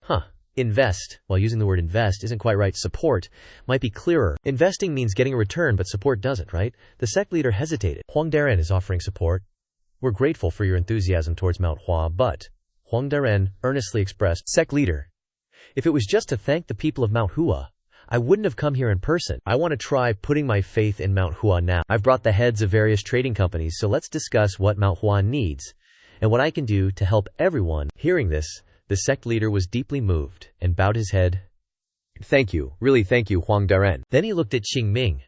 You truly brought good fortune to Mount Hua, and now we have the help of this great man, spreading our name. I feel so proud. So, pavilion lords and gentlemen, please stay here. Everyone else, please leave. Yes, sect leader. Qing Ming and 3 others went outside. As they walked, Hyunsung pavilion lord slapped him hard on the back. He praised, you really worked hard. He was in pain, but still suppressed his anger and replied, it's not that big of a deal to make such a fuss over it. What are you thinking, saying that, kid? Do you know who you saved? It's Huang Daren. Mount Hua is truly blessed. With that, he continued walking, laughing loudly. Qing Ming thought to himself, I'm the blessing Mount Hua got, not him. Suddenly, a stern voice called out, hey, you! He turned around, saw the disciplined chief, Gum, looking at him, and replied, yes, chief. He reminded, I know you did a good deed, but the way you handled it wasn't very clever. Just leaving Mount Hua like that without saying anything isn't right. That's a serious offense. Qing Ming had no choice but to bow his head and admit his mistake. Disciple was too hasty and didn't think about it. He added, "It's true that you violated the sect leader's rules, and there's no way to justify it." He couldn't help but think, why are they always so rigid? But when he looked up, the discipline chief was trying to suppress a smile. He was speechless. The chief quickly coughed and hurried away, lecturing, "You must always train yourself." The martial pavilion lord was still basking in joy. Finally, Mount Hua's luck has arrived. Just wait for good news. Qing Ming looked in the direction of the two and thought, Mount Hua's luck has arrived. Well, I have come to Mount Hua. When will the sacrifices I've made revitalize Mount Hua? He looked up at the evening sky and smiled, lamenting, "Fourth brother, my hips are killing me." The next morning, in the Mount Hua training room, the sect leader and the elders sat together discussing the matter. He recalled the negotiation from the previous day. Huang Daren made a proposal. "In the future, I will personally take charge of the business in Hua. So Mount Hua won't have to worry about money anymore. But I have two conditions." "What conditions?" He raised his finger and said, "The first condition, don't accumulate the money earned. It must all be used for the development of Mount Hua." The sect leader immediately agreed. "Okay, if that's the condition, I completely agree. Mount Hua isn't in a stage of accumulation right now anyway." The second condition is preferential treatment for third-generation disciple Qing Ming. Back in the present, the sect leader was very puzzled. Preferential treatment is not a clear term. Up until now, Qing Ming has been enjoying all the privileges a third-generation disciple could possibly have. What more could they possibly offer him? The martial arts hall lord suggested.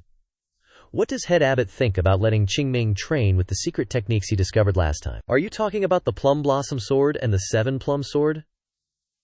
"After I finish researching them, I plan to let him train in those two secret techniques." Hearing this, the sect leader was also enthusiastic. That's not a bad idea. But Hall Lord Xianling immediately objected. "No way." The conference room fell into silence. The sect leader had no choice but to ask, "Why? What's the problem? What are you unhappy about?" He replied, "We're talking about a reward here. That can't be considered a reward, can it? Adding more to a kid who's already busy training martial arts at the White Plum Blossom Inn, how can that be a reward? You're thinking just like a bunch of sword-swinging muscleheads." The two people heard this and didn't dare to object. Something's off here. The hall lord suddenly slammed his hand on the table, asserting, "That's not a reward. Giving someone something we already have and don't lose anything from, that can't be called a reward. We have to give them something we treasure for it to be called a reward." Do you all understand what I'm saying? Once again, silence descended. The sect leader looked at him with a doubtful look on his face, thinking, why is this guy suddenly like this? Until this meeting, he was still stubbornly advocating for punishing the kid. While in a daze, Hall Lord Xianling burst out, shouting, "This isn't a normal situation. Qing Ming is saving Huang Daren. It's thanks to that our Huashan has money. No, it should be said we have a huge source of funding, and Huang Daren is directly managing the business for Huashan. This isn't a small matter. Sect leader Xixiang, he's even managing it for free." Xianling, and the reinvigorating treasury hall lord. The reinvigorating treasury hall is where Huashan sect makes a living, and they haven't dared to speak up even a single word all this time. There's no place generating income. Compared to making money, maybe we should spend less. The reinvigorating treasury hall lord is asking about our back taxes. At that time, so many things piled up that he was exhausted. I don't know, just tell him we're bankrupt. That place is hell. Isn't it boring to manage the finances of a sect on the verge of destruction? The fact that Huashan can maintain this form until now is entirely thanks to the reinvigorating treasury hall lord. Xianling, you can say it like that. Xianling has had to endure a lot. He's only allowed to spend a fixed amount of money each month, and he has to work hard to maintain the rest to wait for the current situation. That's why he's happy with Qing Ming, who made the current situation possible. Breaking free from his thoughts, the reinvigorating treasury hall lord continued to ramble. "We have to give him a worthy reward, so he'll be motivated to keep earning merit." No, not earning merit, it should be called making merit. Even if that's the case, sect leader, that kid is a money god. We have to reward him properly and allow him to go out so he can continue to make merit. Do you know how much money he earned this time? It's money, sect leader.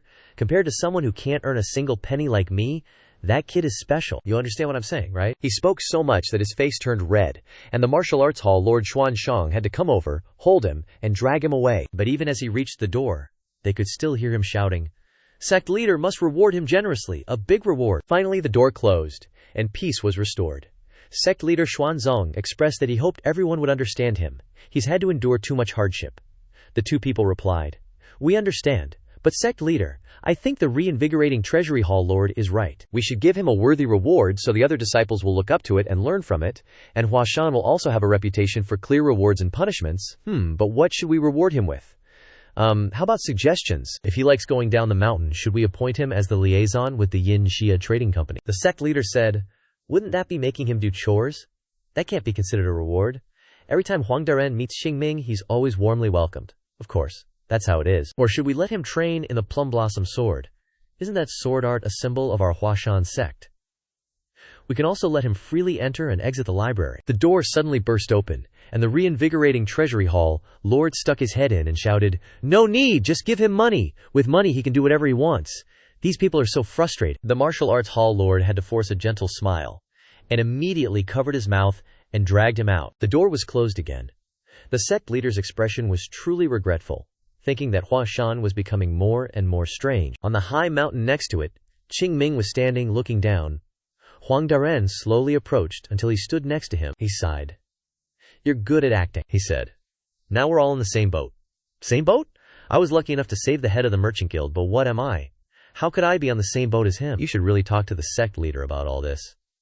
Huang Daren frankly confessed, "I have absolutely no intention of getting on the same boat as Mount Hua. Honestly, if the little Taoist priest wasn't from Mount Hua, I wouldn't even bother with this sect." Qing Ming chuckled dryly and sighed. "You overestimate me, little Taoist priest. I've been a merchant my whole life, and I'll continue to be one until the day I die. The only weapon a merchant has is their eye for people. If I misjudge someone, the Yunha Merchant Guild might have collapsed a long time ago. People who live only on luck will eventually fall. But even so, I wouldn't feel bitter or regretful. But if this eye of mine is still sharp, wouldn't that be a good thing for both Mount Hua and the Yunha Merchant Guild?" Qing Ming looked at him, gently rubbed his face, and looked ahead, replying, "Yeah, but please don't use the phrase, 'same boat.' I really don't like that saying. Did something happen?" He immediately said, "Empty vessels make the most noise." Remembering the past, it's easy to understand why he doesn't like sayings like that. Mount Hua saved the entire world and received countless praises and accolades, but perhaps very few of them genuinely care about Mount Hua. Huang Daren also expressed, "Actually, I don't like that saying either. We're merchants. We might be on the same boat today, but we can get off whenever we want. But if we share the same goal, there's no need to get off the boat, right? Two people rowing together will make the boat go faster. Alright, there's nothing wrong with that anyway." They both fell silent. Huang Daren looked at him, secretly assessing him. Heading in the same direction like this makes me more confident. No matter what, supporting Mount Hua will benefit the Yunha Merchant Guild. Especially cooperating with this kid makes me even more certain of that. In this kid's mind, Mount Hua is already thriving. Is it confidence that Mount Hua will definitely be revived? That's truly an extraordinary confidence. He suddenly asked, "The Yunha Merchant Guild will definitely do its best to support Mount Hua, little Taoist priest. Do you understand the meaning in my words?" He looked at him inquisitively. "So you're going to go against Jiangnam?" "That's right," he frowned. "And you don't ask for anything and don't want anything. Don't tell me you want a different price. That would be a bit shameless." He couldn't help but laugh. "I don't want any price. I just hope the little Taoist priest understands my heart." "Ah, yes, that's not difficult at all." They looked at each other with smiles. On the surface, it looked harmonious. But in their hearts, they were subtly competing. How can he be so perceptive? He's a sly brat, a born merchant. Who is he trying to trick? The two of them smiled like that for a while, then Huang Daren stopped smiling. He suddenly expressed, "Little Taoist priest, you are truly intelligent and talented. At your age, you probably couldn't find a second person like you in the entire world." Qing Ming glanced at him, thinking to himself, "It's not that no one at this age is like me, but that there's no one like me anywhere in the world. Who else could be reborn besides me?" However, the next words caught his attention. "But little Taoist priest needs to reduce his confidence a little. The world is an extremely dangerous place. Not only covered in demons, but also countless peers fighting each other. The moment little Taoist priest reveals himself will be the moment those people who are not as good as Taoist priest show excessive concern for Taoist priest." Qing Ming flashed a sly smile and said, "You overestimate me? I'm just a kid." He looked at him meaningfully, but then didn't say anything more. "Everything has been arranged well." He also said his farewells. "Then I'll take my leave now." As he was leaving, Qing Ming suddenly stopped him. "Wait, I want to ask you for a few favors. Would that be convenient?" He didn't know what had happened. But as he descended the mountain and exited the gates of Mount Hua, when he looked up at Qing Ming on the mountain peak, he couldn't help but think, "That monster kid, you can't figure out what he's thinking. On the outside he's a child, but deep inside he's definitely not." Mount Hua. You might as well call this place Dragon's Lair. Knowing that Mount Hua is a place where dragons reside, Yinjia Merchant Group can become the #1 merchant group in the world. At this moment, young leader Huang Rong comes over and asks, "Father, how did the talk go?" The father looks at his son and says, "Son, Father seems to think you've gradually changed your mind too, huh? There will be many things waiting for you. Let's go, let's have a feast together. Huang Daren gets into his sedan and has the carriers take him back. Qing Ming, looking down from above, can't help but sigh. Truly, the older Ginger is, the spicier it gets. He's completely different from Xianzong and the other elders of Mount Hua. But that's understandable. How can someone who lives their whole life striving and competing be the same as those leisurely Taoists? Anyway, Mount Hua's poverty problem has been solved. But this isn't the time to diss the Zhongnan sect. If Zhongnan has forgotten its roots and is eyeing things that don't belong to them, that's precisely when Mount Hua's foundation is being eroded. It's time for Mount Hua to focus on martial arts. The power of the Yinxia merchant group really can't be underestimated. Hua Yin, teetering on the brink of collapse, even with the assistance of all Mount Hua's disciples, was revived and developed by them. In just a few days, Mount Hua has returned to its bustling trading appearance. It's so bustling that a smile has bloomed on sect leader Zai Qing's face. Hopefully, Mount Hua has rediscovered the development that was forgotten for decades. Life in Mount Hua continues peacefully like this, except for these kids. The third-generation disciples, under Qing Ming's pressure, are currently doing push-ups, each with a large rock on their back. Drops of sweat soaking the ground, but no one intends to stop. Some can only shout to relieve stress because they're tired, and he just sits cross-legged on a rock and commands, "Come on, one last time." Everyone immediately retorts, "You just said it was the last time. At this rate, someone's gonna die." Qing Ming naively says, "No one's died yet." They're speechless. Suddenly, the spot where he's sitting collapses unexpectedly. It turns out it wasn't a normal rock, but a rock placed on Zhao Ji's back. It just collapsed. Because he lost strength, Qing Ming smiles contentedly. Even though Zhao Ji is tired, he doesn't give up, trying to push himself up, his hands trembling uncontrollably, but he persists. Runzong on the opposite side can't help but be amazed, and he suddenly smiles. What a rare and strange sight. After this tiring warm-up, Qing Ming suddenly cracks his knuckles and says, "Let's grind a bit together every morning, my dear senior and junior brothers." He also thinks back to the days he spent. Honestly, he was very worried the first time he trained these kids in the morning, because he himself doubted whether such simple physical training would be effective. Mount Hua's swordsmanship foundation emphasizes speed, mainly using switching swords and changing swords. So, if you only train physical strength, there's a risk of hindering sword practice. But conversely, thanks to the body training, the disciples' sword speed has doubled, a clear change that can be seen with the naked eye. With each passing day, the training becomes more and more interesting. Before, everyone endured until the training time ended. But now there are gradually people who try to train more, even though the training time has long ended. Let's train until breakfast. You're number one today. We've changed. But there is one thing that seems a bit. The result of training is that the muscles have become bigger, and many disciples are excitedly showing off. "At least you have to train like this. One more rep, bro." Runzong, witnessing this scene, suddenly doubted his life, feeling like Mount Hua was gradually turning into a den of mountain bandits. "Is this the Mount Hua Sect or the Mount Hua Bandits?" he reminded. "Now let's clean up this place and go back. Eat and rest early so we can train tomorrow." "Yes, senior brother. But I haven't seen Qing Ming anywhere today, have I?" Zhao Ji, carrying a bag of stones, approached and replied, "Yeah. He hasn't been coming to the training area much lately." "That's true. Ever since we've been training consciously, he doesn't need to be around as often. But it's not like he's sleeping in. He's the earliest riser every day." "I wonder where he goes," Zhao Ji wondered. "Could he be going to the Yinxia Merchant Guild again, brother?"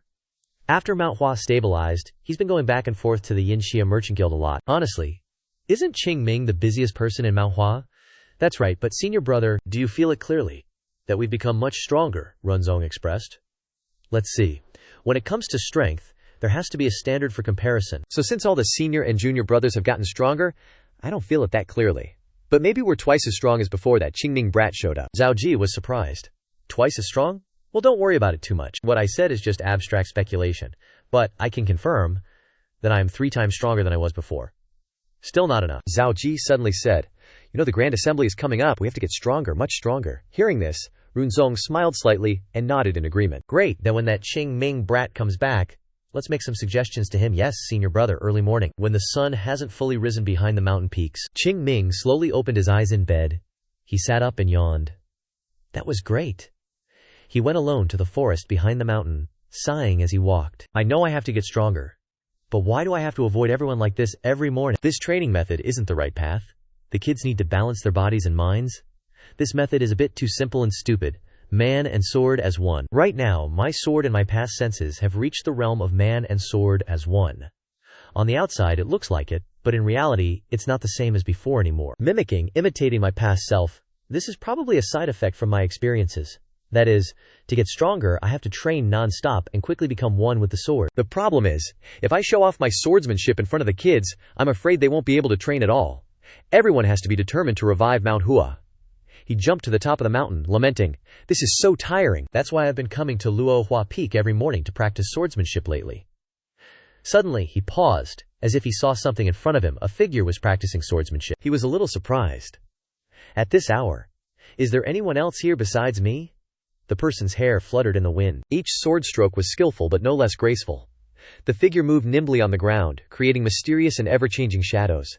Every time the sword touched the air, it left a faint trail of light. Surprisingly, the person was a beautiful girl. When she finished, the blade in her hand seemed to glow brightly, and the scenery returned to the silence of the night. Qing Ming, hiding behind a rock and observing, couldn't help but exclaim, "Oh, a nocturnal beauty. Speaking of which, I'm really jealous. But she's so elegant, and also strong and radiant. Each sword stroke is so graceful. That sword is very similar to the Plum Blossom Sword play, a woman under the moonlight, like Mount Hua of the past." I thought everyone had forgotten about Mount Hua of the past. Mount Hua's swordsmanship, which I thought would never be seen again, is right before my eyes. What the swordsmanship is doesn't matter. The point is the meaning of the sword stroke.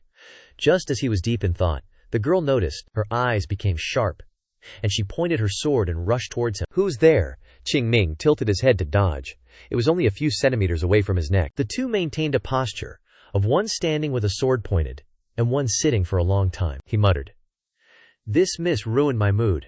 I didn't expect to be discovered by a kid in this situation. Plum Blossom Sword Saint is really dead." The girl stares at him point blank. "Who are you? Why haven't I seen you around here before?" Qing Ming furrows his brow.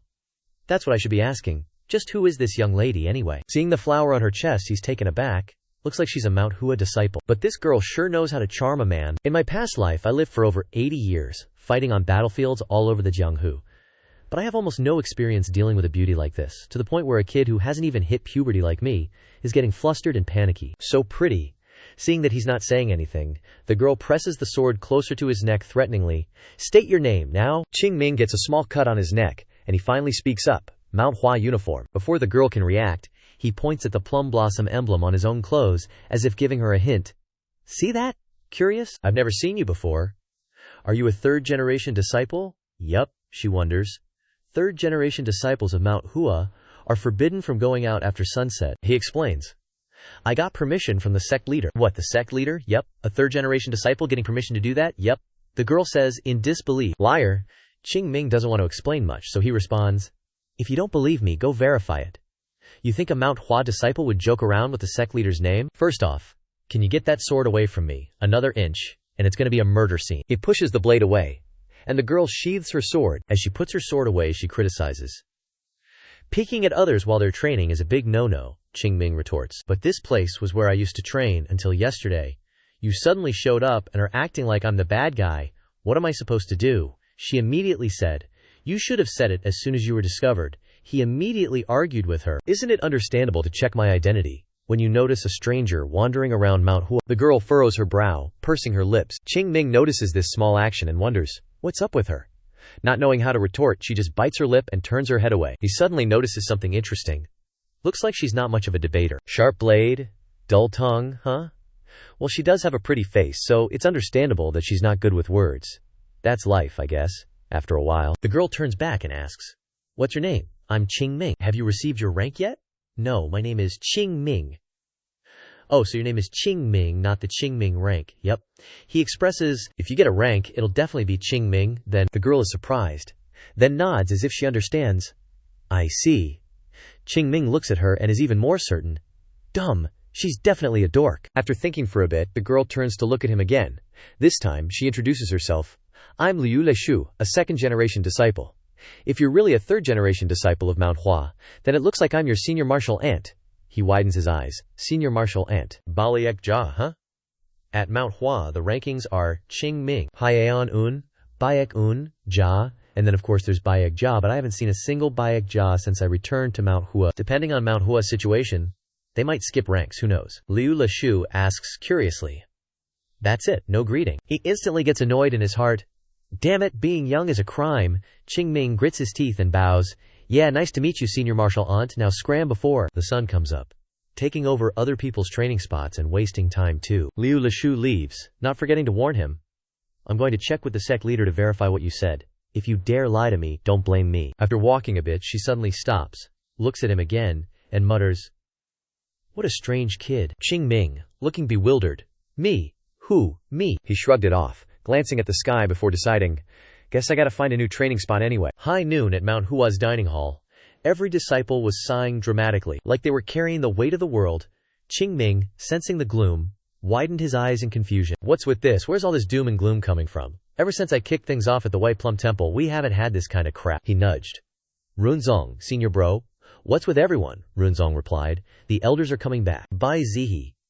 "What's the problem with them coming back?" Runzong immediately warned. "First off, don't call them Bai Zihi. They'll flip their lids if they hear that. Me. Or the senior bros. Gotta think about that one. Anyway, they've been in secluded training, and away from Mount Hua. Mount Hua doesn't have any caves, so there aren't any large-scale training spots for seclusion." Qing Ming pressed. "But why is everyone acting like this? Are all the elders like those garbage instructors who train people by beating them up?" Runzong retorted. "The elders wouldn't go around hitting people like someone we know." Qing Ming frowned. "Who's someone?" Runzong dodged the question sheepishly. "Never mind." Zhao Ji explained. "It's because of the Zhonghua tournament." Zhonghua tournament? Is that a flower viewing festival? No, it's the grand competition between Zhongnam and Mount Hua, the martial arts competition between Zhongnam and Mount Hua disciples, held every 2 years. Hearing that, Qing Ming vaguely remembered. "Oh, I think I heard about that somewhere before," Runzong said. "They say the tournament was originally held every 5 years to promote friendship between the two sects, but it gradually changed into a martial arts exchange tournament between second and third generation disciples. But calling it an exchange is a joke. It's more like we get our asses handed to us. My back still hurts from the beating I took 2 years ago. We're gonna get wrecked again this time for sure. To avoid getting killed, the elders might have to wear iron helmets to protect their heads. That's why the atmosphere is so gloomy." Qing Ming frowned. "So you're saying they only let the second and third generation disciples fight because they're afraid of what would happen if the higher-ups fought? And all this time, we've only been participating as punching bags?" Runzong nodded. "That's right. That's why the elders went into a group training session so we don't lose face this time, and they're about to come back, so they're coming back for the Zhonghua tournament." "Oh, I see." Qing Ming flashed a wicked grin, snapping the chopsticks in his hand. "So, we're gonna have a competition with Zhongnam soon, right? They dare to hold a martial arts tournament when Mount Hua is weak. Do they think Mount Hua is that easy to bully? Even if Mount Hua is a mess, I can't just stand by and watch those kids get beat up." Thinking that, he asked, "So, the elders went into seclusion and are coming back, so we can win, right?" Runzong hesitated but then told the truth. "Well, even though they've been in secluded training to prepare for this tournament, victory's still gonna be tough even for the best of us." No sooner had he finished speaking, Qing Ming immediately stood up, clenching his fist in determination, and declared, "Then we'll just have to win. Senior bros, to win, we're gonna do whatever it takes, right? Even if it means drinking poison or getting our arms and legs broken. To win against those Zhongnam bastards? We won't hesitate to do anything, even die, to bring glory to the name of Mount Hua, right? Don't worry, because I'll bring victory to Mount Hua. Let's have a fight to the death, Zhongnam sect." Meanwhile, at the sect leader's residence, Yunyan reported. Sect leader. The second-generation disciples are returning. Some have already arrived at Mount Hua, and others are on their way up the mountain. Sect leader, the Zhonghua tournament isn't supposed to be for another half a year. Why is it being held earlier than planned? He put down his teacup and recounted. Zhongnam sent us a request. They want this year's tournament to take place a little earlier, Yunyan asked. Can't we postpone it a little longer? The sect leader shook his head. That will be difficult. The sect leader of Mount Hua is now ushering in a new era. We are gradually dismantling the difficulties. At least we don't have to worry about food and clothing anymore. Compared to a few months ago, Mount Hua has indeed changed a lot. That's right, but in terms of martial arts, although we have unearthed new martial arts manuals, we have not yet entered the period of reaping the rewards from that. Even if there are results, dealing with the Chongnan is still beyond our power. But if the results of this Mount Hua Sect assembly are still the same as before, then a Mount Hua that is embracing hope and children, will the little ones be ideologically affected by this? The sect leader confided. How could I not understand those things? But if we avoid the Chonghua assembly, will it bring hope to the disciples? Quite the opposite. It might give the children the idea that even the sect leader doesn't believe in himself anymore. I know that it is very difficult to get a good result this time. Chongnan has developed and far surpassed us. Losing is nothing to be ashamed of. If we have tried our best and still fail, then there is nothing else we can do, just work harder. But what if we avoid it because we are afraid of losing? That's a different problem. Doing so will only make Mount Hua feel more humiliated. We can't give up the big picture for temporary comfort. Yunyan, hearing this, regretfully expressed, sect leader, this disciple has not thought thoroughly enough. All right, the children have returned after hard training.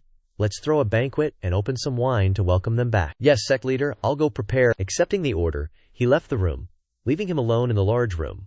The sect leader sat still, as if thinking about something, then stood up and walked to the window. He opened the window. Plum blossoms were in full bloom outside. Looking at this scene, he couldn't help but feel melancholy, like hundreds of sharp thorns are stabbing into my heart. Every breath makes me ache, as if I could stop breathing at any moment. At Qing Ming's room, Zhaoji and Runzong asked in unison, Chongnan. Can we beat Chongnan? Qing Ming replied. Not yet, but we are much stronger now, Zhaoji replied. That's right, but just this much. Zhaoji cupped his hands a short distance apart, making a measuring ruler. The two looked at each other and suddenly fell silent. Qing Ming burst out laughing. I'm just kidding, it's not just this much. Runzong breathed a sigh of relief. As expected, it has to be. But then, he opened his hand and increased the distance by a few millimeters and said, it must be this much. Zhaoji immediately shouted, what's the difference? But we have been training to death like this for so long, and we have only improved this much. I can feel it clearly with my own body. He immediately exposed bluntly. A newly sprouted seedling dares to compare with a giant tree. Zhaoji gritted his teeth, unable to refute. Qing Ming looked at the two, secretly evaluating. The third-generation disciples are growing at a frightening rate. This is the first time I've seen such unbelievable growth, but compared to the third-generation disciples of Mount Hua in the past, it is still far away. Compared to Chongnan, it's also, if Chongnan can maintain its abilities like before, then none of the current third-generation disciples will be able to defeat Chongnan. How about that kid Ji? If he meets an opponent of equal strength, he has a good chance of winning. Runzong also has to choose his opponents carefully to have hope. Only these two. But in terms of overall strength, there is nothing to think about. Zhaoji was silent for a while before daring to speak. So what do we have to do to win? Qing Ming replied. Of course, become stronger, Runzong expressed. There are only 15 days left until the Mount Hua Sect assembly. We haven't been able to win after months of training, so can we keep up in just 15 days? He laughed and said, I already asked. Is everyone determined to die? The two asked in surprise in unison. Change the training method. But are you planning to call everyone out every night like this? Isn't this even more tiring than before? Qing Ming confidently affirmed. I am sure of its effectiveness, so it will be fine. At this time, everyone had gathered in front of the courtyard as they were told. He walked out, standing solemnly, asked one last time, Is everyone here yet? Runzong replied, Yes, I have gathered everyone, as you told me. What is this training session going to be? Qing Ming planted the wooden sword into the ground. Then, he pulled out a real sword from its sheath and swung it in an arc straight up into the air. The disciples were bewildered, some shouting, others turning to ask each other, That's a real sword, isn't it? It's definitely a real sword, but what's he planning to do now? Qing Ming explained. Just changing the training method, it's not a big deal or anything profound. You just need to die and come back to life once. He grinned at this point, but under the moonlight, it looked truly eerie. Everyone felt scared, muttering, What is it? Is he going crazy again? He's totally lost it? Don't look him in the eye. Qing Ming then let go, raising the sword high, bringing it down, and pointing the tip towards the ground, he declared, Even if I die, I can't stand by and watch the Jiangnam sect pull dirty tricks on us. But the senior brothers can win. No, you guys absolutely have to win. I will definitely make it so you guys can beat those damn Jiangnam sect bastards. Zhaoji raised both hands in agreement. All right, if we can really win, I'll follow your plan to the end. But what do you mean by that? What's with dying and coming back to life once? Qing Ming hummed and said. First, just step forward. Hearing this, Zhaoji wore a blank expression, hurriedly turning to look at the others. However, everyone was fearful, and every time he glanced at someone, that person would pretend to turn their head away. Whether he looked left, right, forward, or back, the result was the same. Zhaoji's heart trembled with anger. These guys, is brotherhood even real? Qing Ming urged. Aren't you going to hurry up? Zhaoji finally had to lift his foot and walk over to him. All right, I got it. When he was only about a meter away from him, Zhaoji stopped. Holding the real sword in one hand and placing the other on the hilt of the wooden sword, he asked seriously, You want us to become stronger, right?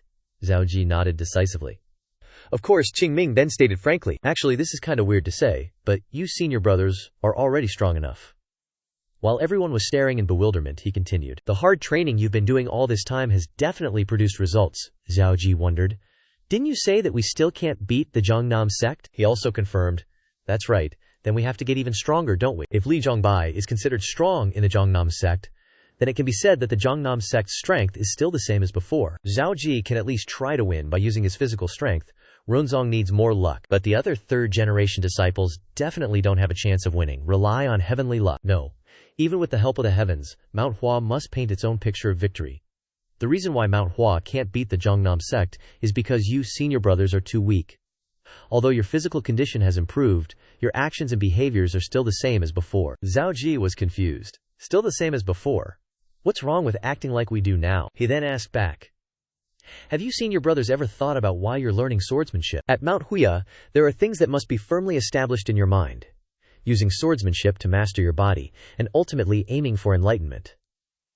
The sword is just a means, a way to reach the Tao. There's no way these kids would think like that, right? After thinking for a while, he answered, It's to defeat our opponents, right? Qing Ming nodded, saying, That's an answer that doesn't suit a Taoist at all. In other words, your answer is more like that of a gangster.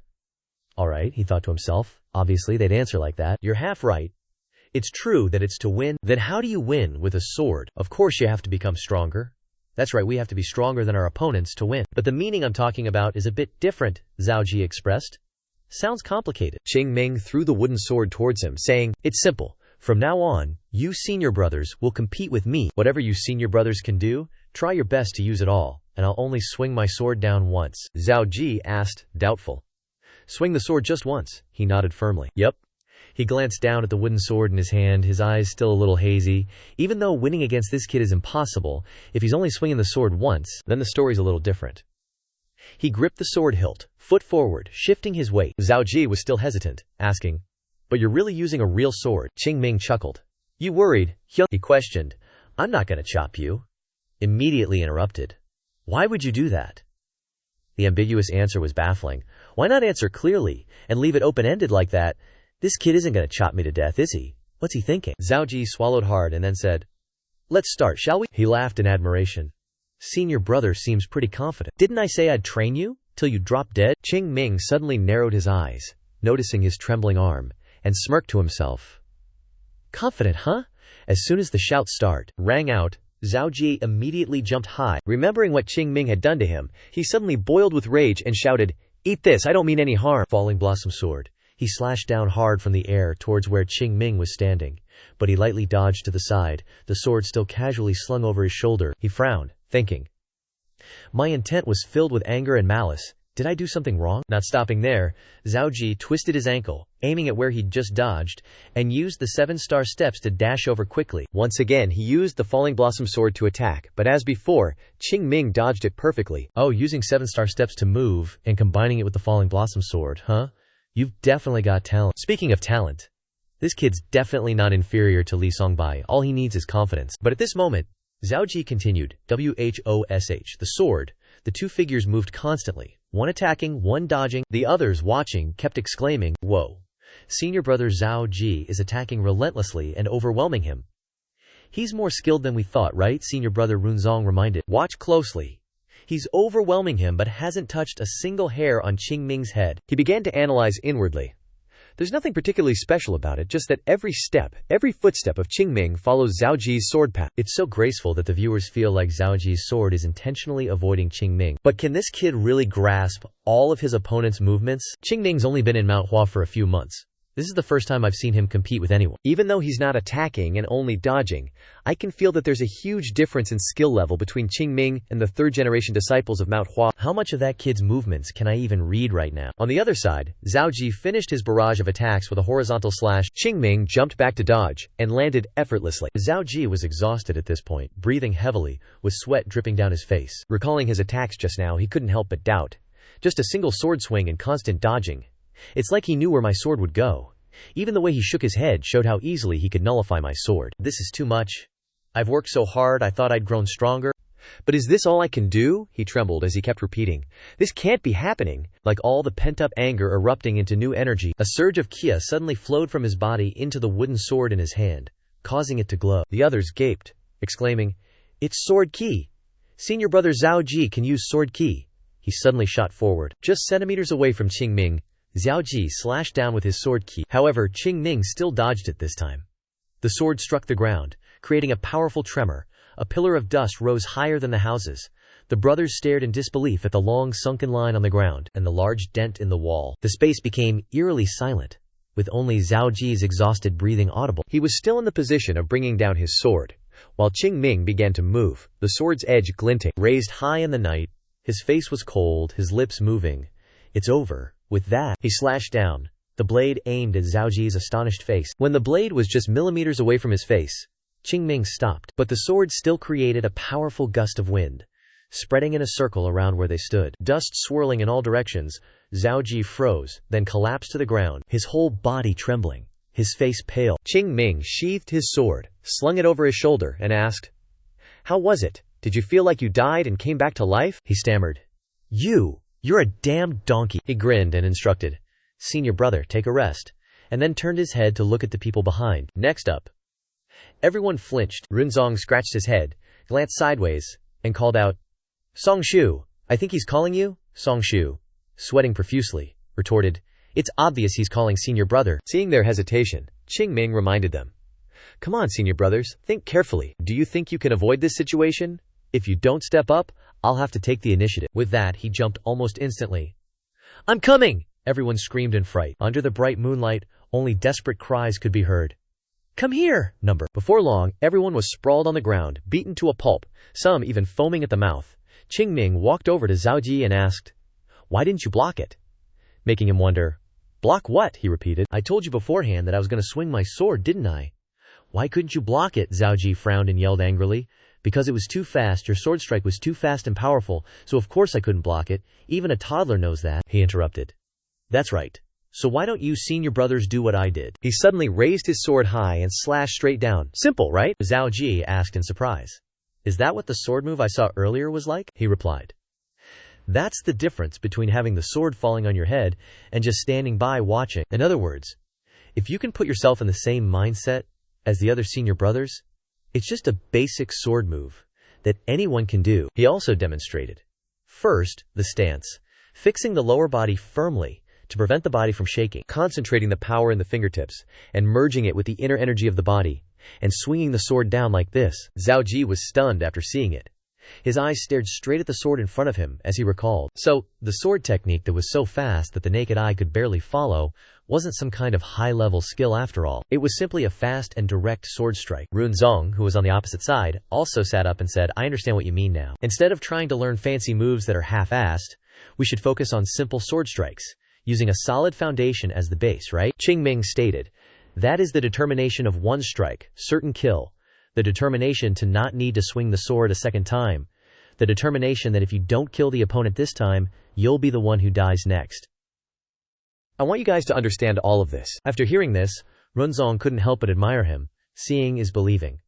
Facing one strike, certain kill head-on is completely different from just hearing about it. These kids, if they haven't experienced Qing Ming's sword right above their heads, it's hard for them to absorb it. He looked at the unconscious disciples for a while, then looked up at him and asked, "Qing Ming, we are disciples of Mount Hua. If we are disciples of Mount Hua, then we must use the martial arts of Mount Hua to defeat our opponents, right?" He was silent for a few seconds, then looked straight at him and asked, "What is the first move of the Six Harmony Sword?" He replied, "Swing the sword down." Isn't the Six Harmony Sword a Mount Hua sword art? At this time, some people who had woken up were still listening attentively without speaking. The Six Harmonies are the foundation of Mount Hua, the origin of Mount Hua. All of Mount Hua's sword techniques originate from the Six Harmonies and end with the Six Harmonies, but you haven't even mastered the Six Harmonies. And you're already trying to learn the Falling Flower Sword and the 7-star steps? Listen up, everyone. If you can't master the Six Harmonies, then learning other sword techniques is meaningless. A building without a solid foundation will easily collapse with just a slight breeze. Because all of Mount Hua's martial arts are centered around the Six Harmonies. So what you guys need to do now is to make what you already have as perfect as possible.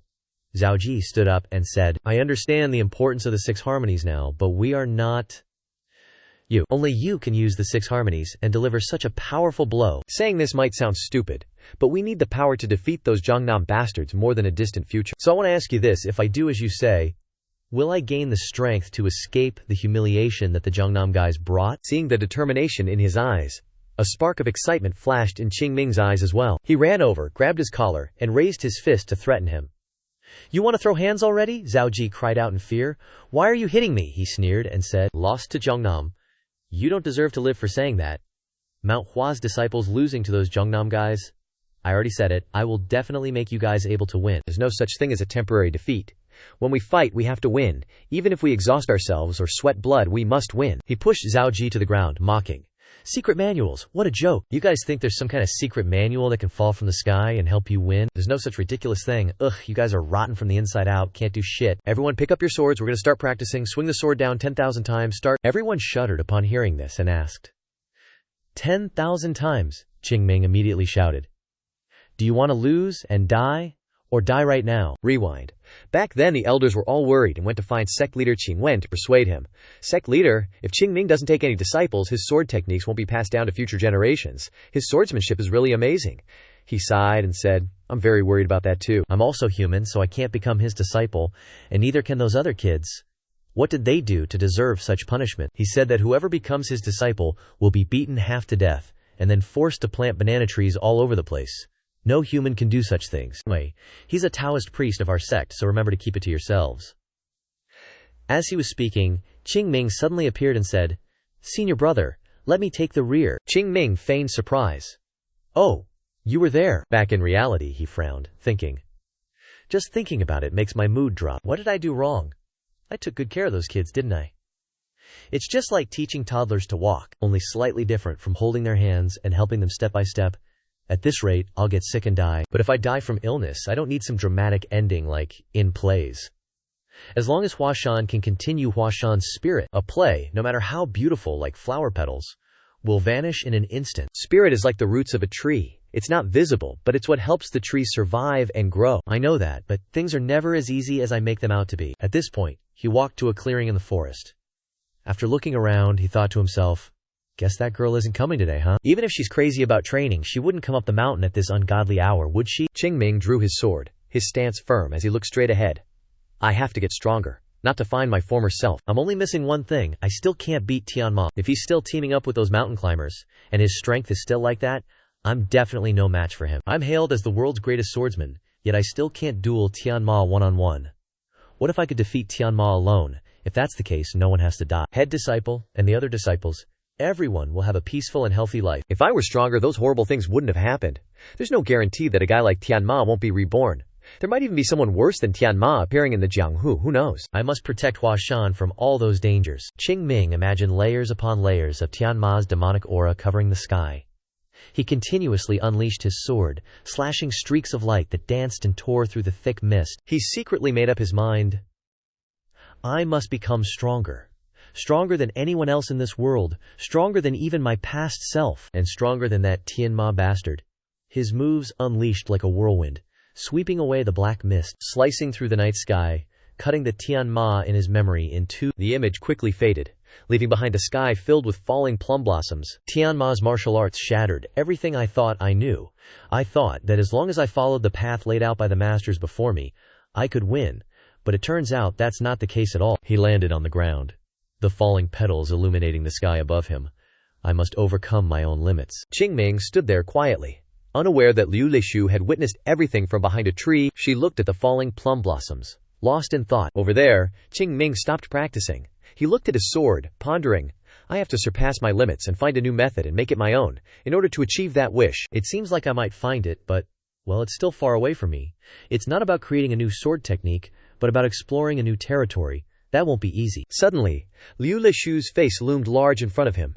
She leaned down, face to face with him, and called out, Hey! Qing Ming jumped back in shock and shouted, What the heck? When he saw her clearly, he calmed down. It's that girl, what's her name, Liu? That's right, Liu Leishu. But how could that girl be standing right in front of me without me sensing anything at all? Was I that focused? No way, that can't be. Not a single sign of movement, same as last time, same as this time. Come to think of it, even standing right in front of me, she seems like a faint presence. Just who is this girl?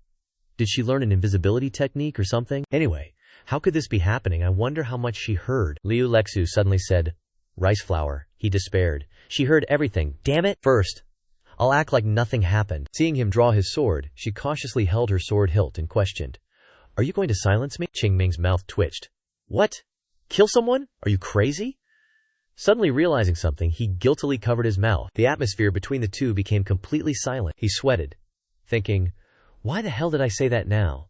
There's only one way. He sheathed his sword, then clasped his hands, pretending nothing had happened, and said with a smile, Then, if you'll excuse me, Liu Lexu hurriedly raised her hand to stop him. Wait, but before she could say anything, Qing Ming dashed away as fast as his legs could carry him. In such a wide place, only the girl Liu Lexu was left. Disappointed, retracting her hand, she muttered, "Rice flour."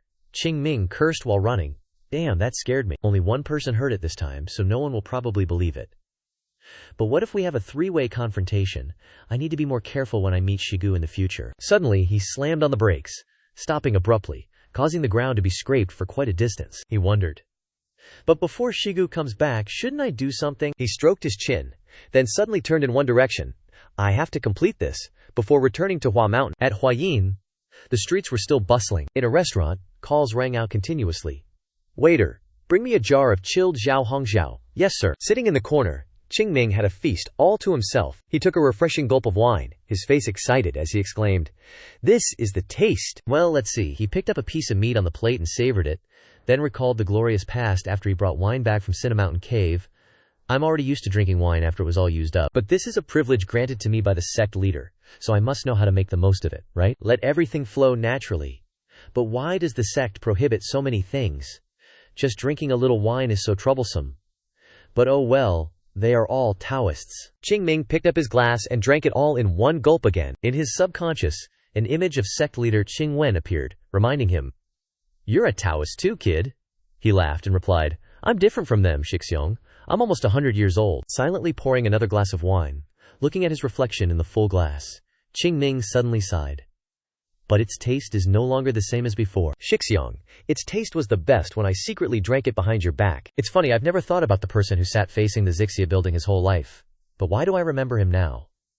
If Shixiong saw this poor and suffering look of mine, he would definitely laugh at me. Those nobles are all like that. I used to be called a Taoist or a celestial being. But in reality, I'm just an old man with many tricks up my sleeve. There probably isn't anything like that in here, right? One glass after another, he kept drinking continuously, emptying his cup. There's icy cold Yuhua Dang here. Is there any other immortal wine in this world? Those Marshall siblings haven't changed a bit. Hope you guys live happily. On a bustling street, three figures in black robes entered a tavern. The waiter spotted them and quickly rushed to open the door, inviting them in. The three sat down at a table, chatting idly. It's been so long since we've had a decent meal. I'm so sick of Bai Ji Yu Dan. That's why we came here, senior brother. I'm sure the elders will understand. Their conversation quickly caught Qing Ming's attention. He glanced over. Senior brother, elders, huh? Young men wearing sect uniforms, looking like they were in their 30s, with plum blossoming patterns on their chests. Are they from Shigu? If I run into them, it'll be a pain. Gotta finish up and get out of here. That senior brother wondered. But what about junior sister Liu? We promised to meet in Huayin. She probably went back to Huashan first. You know how headstrong Liu Shimei is. Then the masters will know we're back too.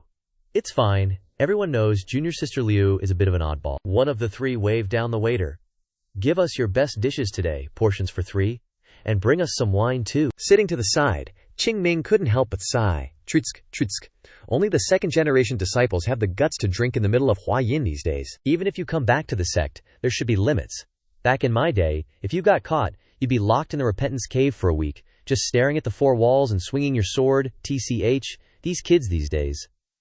That punk in the middle seems to be the oldest. The person he was looking at picked up a wine bottle, filling 3 cups in front of him, and said, "Drink up, you guys have worked hard." The other person replied with a smile. "No one works harder than the senior brothers. We're just following you." The young man smiled at those words, his handsome face gradually revealing itself. Thanks for saying that, Qing Ming couldn't help but admire. Damn, he's good looking. Even I, a man, find him attractive. What should I say, he feels like a knight coming out from the legend. He continued to express, more than anyone, I know that you guys are the ones who tried the hardest. This meal is on me. Don't feel any pressure. Just drink to your heart's content, but don't get too drunk. Thank you, senior brother. Qing Ming finally turned his head away, focusing on his meal, and not forgetting to mutter like, reminding, oh God, remember back to the sect.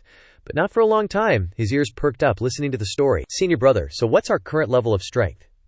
We worked so hard. Will we be able to achieve good results at the Hua Sect tournament? Their senior brother took a sip of wine and put the glass on the table, slowly replying, actually, I'm not so sure. Junior brother, Zongnan is very strong. They belong to the 9 sects, and one gang. Name is out of the question. Yes, that's right. In the past, we really did belong to the 9 sects. But now the distance between Zongnan and us is too great. But that's just in reputation. Reputation and strength are not linked. In the previous Hua Sect tournaments, although we failed, I don't think the distance between us and Zongnan is that great. Speaking of this, He stretched out his hand with full of calluses to encourage. We stayed up late and rushed to practice whenever possible during the past period. We have overcome that difficult closed-door cultivation period and constantly urged ourselves. We've tried our best, and those efforts won't betray us. Now we are strong enough to compete. With Zongnan, the senior brother picked up the glass of wine and asked, Zongnan is still Zongnan, as in the beginning, but will Huashan still be the original Huashan? I can't decide anything. If we can make unremitting efforts, then it is not impossible for us to surpass Zongnan. Listening to this, Qing Ming couldn't help but choking with laughter, spitting out the food in his mouth. This movement quickly attracted the attention of the three people. He stunned, turned his head to look. At the same time, that senior brother also looked at him. Qing Ming quickly pretended to spit out the food in his mouth, accusing, There are bugs. The guy furrowed his brow, his eyes still glued on me. I got spooked, sweating bullets, and cursed inwardly. He's not buying it. I'm laying it on thick here. Suddenly, that senior brother stood up, raised his wine cup and called out, Little brother. Who might this little brother be? I don't recall ever seeing a little brother like you at Mount Hua. If you don't mind, could you tell me your esteemed name and sect? Qing Ming couldn't help but stammer, well, actually. An awkward silence filled the air. The young man stared at him, lost in thought. Who is that kid? From the moment I stepped in here, I felt a strange sense of harmony. I think I know why I feel this way now. It's because of that kid. Now we have a kid that's only 15 years old, ordering dishes worth thousands of taels, and drinking wine. As far as I know, no merchant's son or high official's son has enough money to enjoy himself so lavishly alone in Huayin, at least not one so young. Just who is that kid anyway? Qing Ming shrunk back, flustered, and explained, I'm just passing through. Don't mind me. You guys go ahead and eat. Don't worry about me. The Mount Hua senior brother narrowed his eyes slightly. Passing through. Is that so? Not buying it? Then he stood up, grabbed his stool, walked over to him, and offered, If that's the case, little brother, it seems our meeting is fated. How about we introduce ourselves? He set the stool down and sat next to Qing Ming, then cupped his fist in greeting and introduced himself. I am Bai Qian, a second-generation disciple of Great Mount Hua. I quickly turned my face away, avoiding his gaze, cursing internally. Damn it, this guy's like a leech I can't escape. I forced a smile and stammered, I have no name. Bai Qian frowned, probing. Hiding your face while introducing yourself isn't the way of a gentleman, now is it? Qing Ming was sweating, thinking to himself, this Taoist is so annoying. If that's the case, I'd rather be a commoner. Suddenly, he grabbed the wine jug with one hand and used the other to cover his face, stood up and forced an awkward smile, saying, I have some business to attend to. With that, I tiptoed away. After a few steps, Bai Qian suddenly called out, Little brother, I want to chat with you for a bit. Is that okay? I stammered. I'm not interested in dudes. Excuse me then. He suddenly turned his head, circulating inner energy, and reached behind, aiming for my sleeve to pull me back. But Qing Ming swiftly leaned to one side to dodge it, and then ran off like his pants were on fire. My bad. Bai Qian stood there dumbfounded. He opened his hand and looked at it, wondering. I didn't grab him. A junior brother in the group turned to ask, Fourth brother, why did you let go when you had him? Bai Qian startled. Not wanting to reveal that he hadn't grabbed Qing Ming, he made an excuse. I thought forcing a kid like that was hardly proper. As expected of fourth brother, that's how it should be. It was my mistake. Meanwhile, Qing Ming had run all the way to the foot of Mount Hua. He mumbled while chugging from the wine jug. Those Bai guys are kinda annoying. Up until now, one of the reasons life at Mount Hua was pretty comfortable was the age gap between the old guys and the young guys. The scariest person for new recruits isn't a general or an emperor. It's all gone already. I'm not even that drunk yet. But I never thought I'd have to run away from some random Taoist. He couldn't help but sigh. I shouldn't have laughed. There are so many delicious dishes I haven't tasted yet. What a pity. But his long-winded and ridiculous words were just too hard to resist laughing at. Arresting Runzong? Seriously. Guys like him probably just survive by running their mouths. Xu Feng mimicked Bai Qian from the tavern, pouting and imitating him. Is that pathetic silver even considered silver? Seriously, that's more shocking than when I first met the third-generation disciples. I wonder how much those third-generation disciples even learn when they try to study martial arts. Well, at least that era had proper martial arts training. But the second-generation disciples are different. The third generation is the foundation-building stage, while from the second generation, it's the stage where disciples must mature through training. I can't waste time like that anymore. Thinking this, he placed the empty liquor bottle on the ground and walked away without looking back. At my age, I gotta make the most of my time. Back at Huashan, as evening approached, a voice called out, Assembly! Assembly! Zhao Ji Ji Yi. All the third-generation disciples have gathered at the training grounds. Fourth uncle's back. Zhao Ji changed his clothes, nodding. Yeah, I know, I'm coming. He tightened his belt, then remembered something. Wait, is that kid Qing Ming back yet? Meanwhile, in the room of the person being mentioned, the situation was unclear, but judging by the messy shoes on the floor, it was obvious he had returned. In his bedroom, Qing Ming was passed out on the bed. Zhao Ji immediately covered his nose upon entering. Ugh, the smell of alcohol. Did he drink? But with no time to spare, he went over and shook him. Wake up, Qing Ming, fourth disciple. After shaking him for a while with no reaction, Zhao Ji stared for a moment, finally taking his hand off his nose and shouting into Qing Ming's ear, Get up! Wake up, you— Before he could finish his sentence, he suddenly jolted awake, immediately looking outside and exclaiming, Wow, what a beautiful day. Qing Ming looked up and asked, What's up, nothing. He stretched and yawned. A little bit of booze and I'm super sleepy. Zhao Ji was speechless. Passed out like that. The smell of alcohol wafted over again, and he quickly covered his nose, reminding him, Fourth uncle's back. Hurry and wash up, you reek of booze. Are you kidding me? Qing Ming said nothing, simply raised his hand to cover his nose, then focused and exhaled forcefully. A stream of air shot out of his ears, engulfing the entire room. Zhao Ji was stunned.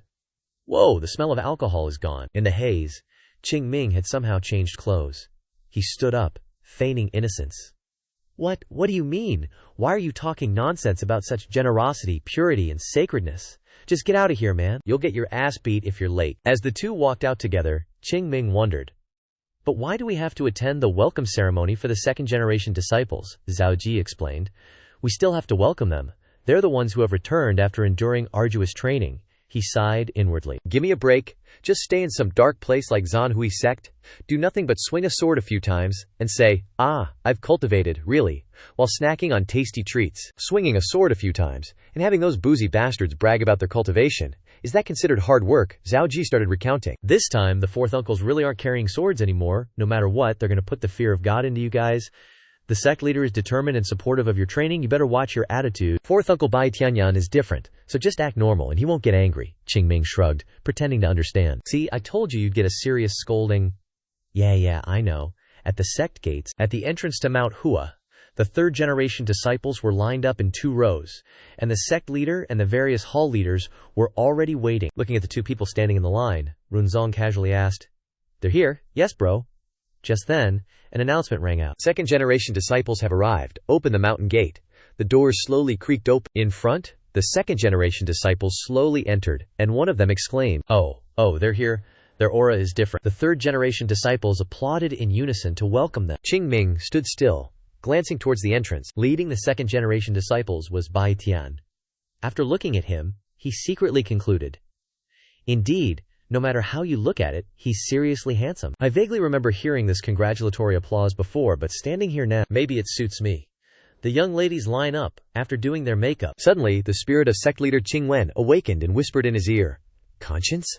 He glared at it and said, Don't interfere in this kind of thing. Bai Tian was supposed to walk past Qing Ming, but when he saw his appearance, he suddenly felt something, and stopped. And then he suddenly left the line, and walked to where Qing Ming was standing. He didn't understand what was going on when he saw him raise his sleeve to shield his face. Qing Ming, startled, and quickly ducked his head. The two remained in that position. Bai Tian suddenly chuckled and asked, Could it be someone I know? What's up, little bro? He frowned and cursed inwardly. What's this guy up to? Does he want me to throw hands? He looked at him like that, wanting to probe further. Looking at those eyes, it seems like you know me, Qing Ming retorted. I really don't understand what senior uncle is talking about. Bai Tian withdrew his hand and said meaningfully, Really? That's strange. You look very familiar. When did you join the sect? Runzong explained on his behalf. He's a disciple who joined the sect during senior uncle's time away from Mount Hua. He hasn't been a disciple for very long, so you definitely haven't met. Oh, really? Never mind that, but you guys seem pretty close. It's commendable for a senior brother to take care of his younger brothers, don't you think, kid? Anyway, I have a feeling we're quite fated. Feels kind of familiar for a first meeting? What's your name, kid? Qing Ming's face scrunched up, but he still answered politely. Qing Ming Xia, the guy mumbled. Qing Ming Xia, and I'm Bai Tianyunjian. Runzong chimed in. The sect leader's waiting for you. Why are you standing around chatting? Oh, hearing that, Bai Tian had to drop it. Before leaving completely, he emphasized, We'll probably be seeing a lot more of each other in the future. I'll be sure to remember that name, Qing Ming. He frowned in silence, watching him. Runzong came over and asked, Have you met senior brother Bai Tian before? Never. He glanced at the departing senior brother and said, Senior brother Bai Tian is the #1 genius at Huashan, touted as the one who will revive Huashan from its decline. Qing Ming was surprised. Huashan's #1 genius. I used to hear that kind of stuff when I had a runny nose, though it quickly got changed to something else. Remembering that other name, he felt a little annoyed. Is your mouth only good for drinking and cursing? What a freeloader, he suddenly asked. But isn't senior brother Zhao the #1 genius of Huashan? Zhao Ji froze upon hearing that, his face turning red as he signaled. What are you saying? Someone might hear us, he wondered. Why are you overreacting like that? He lowered his head and replied. Senior brother Bai Tian is someone I'll never be able to catch up to, Qing Ming scoffed. Yeah, that's the mindset of a loser. It's a good thing, though. People should be humble. After speaking, he looked towards Bai Tian, who was leaving, thinking, a crane amongst chickens. Sounds good, but the reality might disappoint you. Cranes belong with cranes. That's just natural. A crane living amongst chickens is just weird. That's why most situations need to be viewed from multiple angles. Bai Tian returned to his spot, standing in the center. The sect leader and the heads of each pavilion are watching from afar. Liu hurried over. She quickly stood in line right behind him. Qing Ming was speechless. So she's also a Bai Zi Liu or something? It's only been a day. She probably hasn't gone around bad-mouthing me everywhere yet, right? Zhao Ji chuckled and said, You think senior sister Liu is great too, right? I get it. No one can resist her at first sight. She's just too beautiful. What? Snap out of it. Senior sister Liu already has senior brother Bai Tian in her heart. Before he could finish, Qing Ming quickly covered his ears and made a gagging gesture. Zhao Ji exclaimed in dissatisfaction.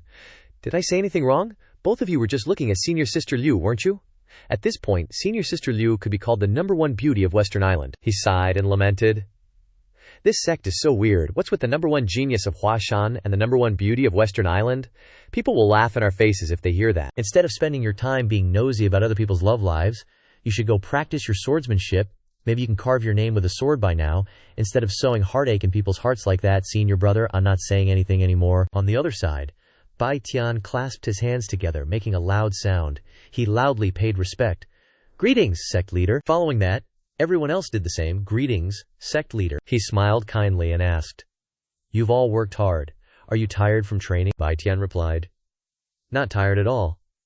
For Huashan, I will do my best. How were the results? Wholeheartedly dedicating ourselves to swordsmanship without rest, we realize that there is no end to this endeavor, but one thing is certain. We will certainly not return without achievements. You did very well. The sect leader turned to Xianling and instructed. Pavilion head Zai Qing, the children have returned after hard training. Shouldn't we have a feast to welcome them? Pavilion head Xianling mumbled and pouted. What have they accomplished that deserves a feast? Seeing him muttering something, the sect leader questioned.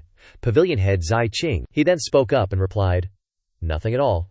Of course, we must do that. As it happens, I've just finished preparing. Should we head over now? After saying that, he turned and left. As soon as he turned, he changed his attitude and complained, We're broke, we need to save money. The sect leader was speechless watching him leave. Ever since the Yinxia Trading Company incident, he's been saying strange things. Then he turned to the other direction and instructed, Yunyan, please help these kids sort things out. Yes, sect leader. And also, Qing Ming.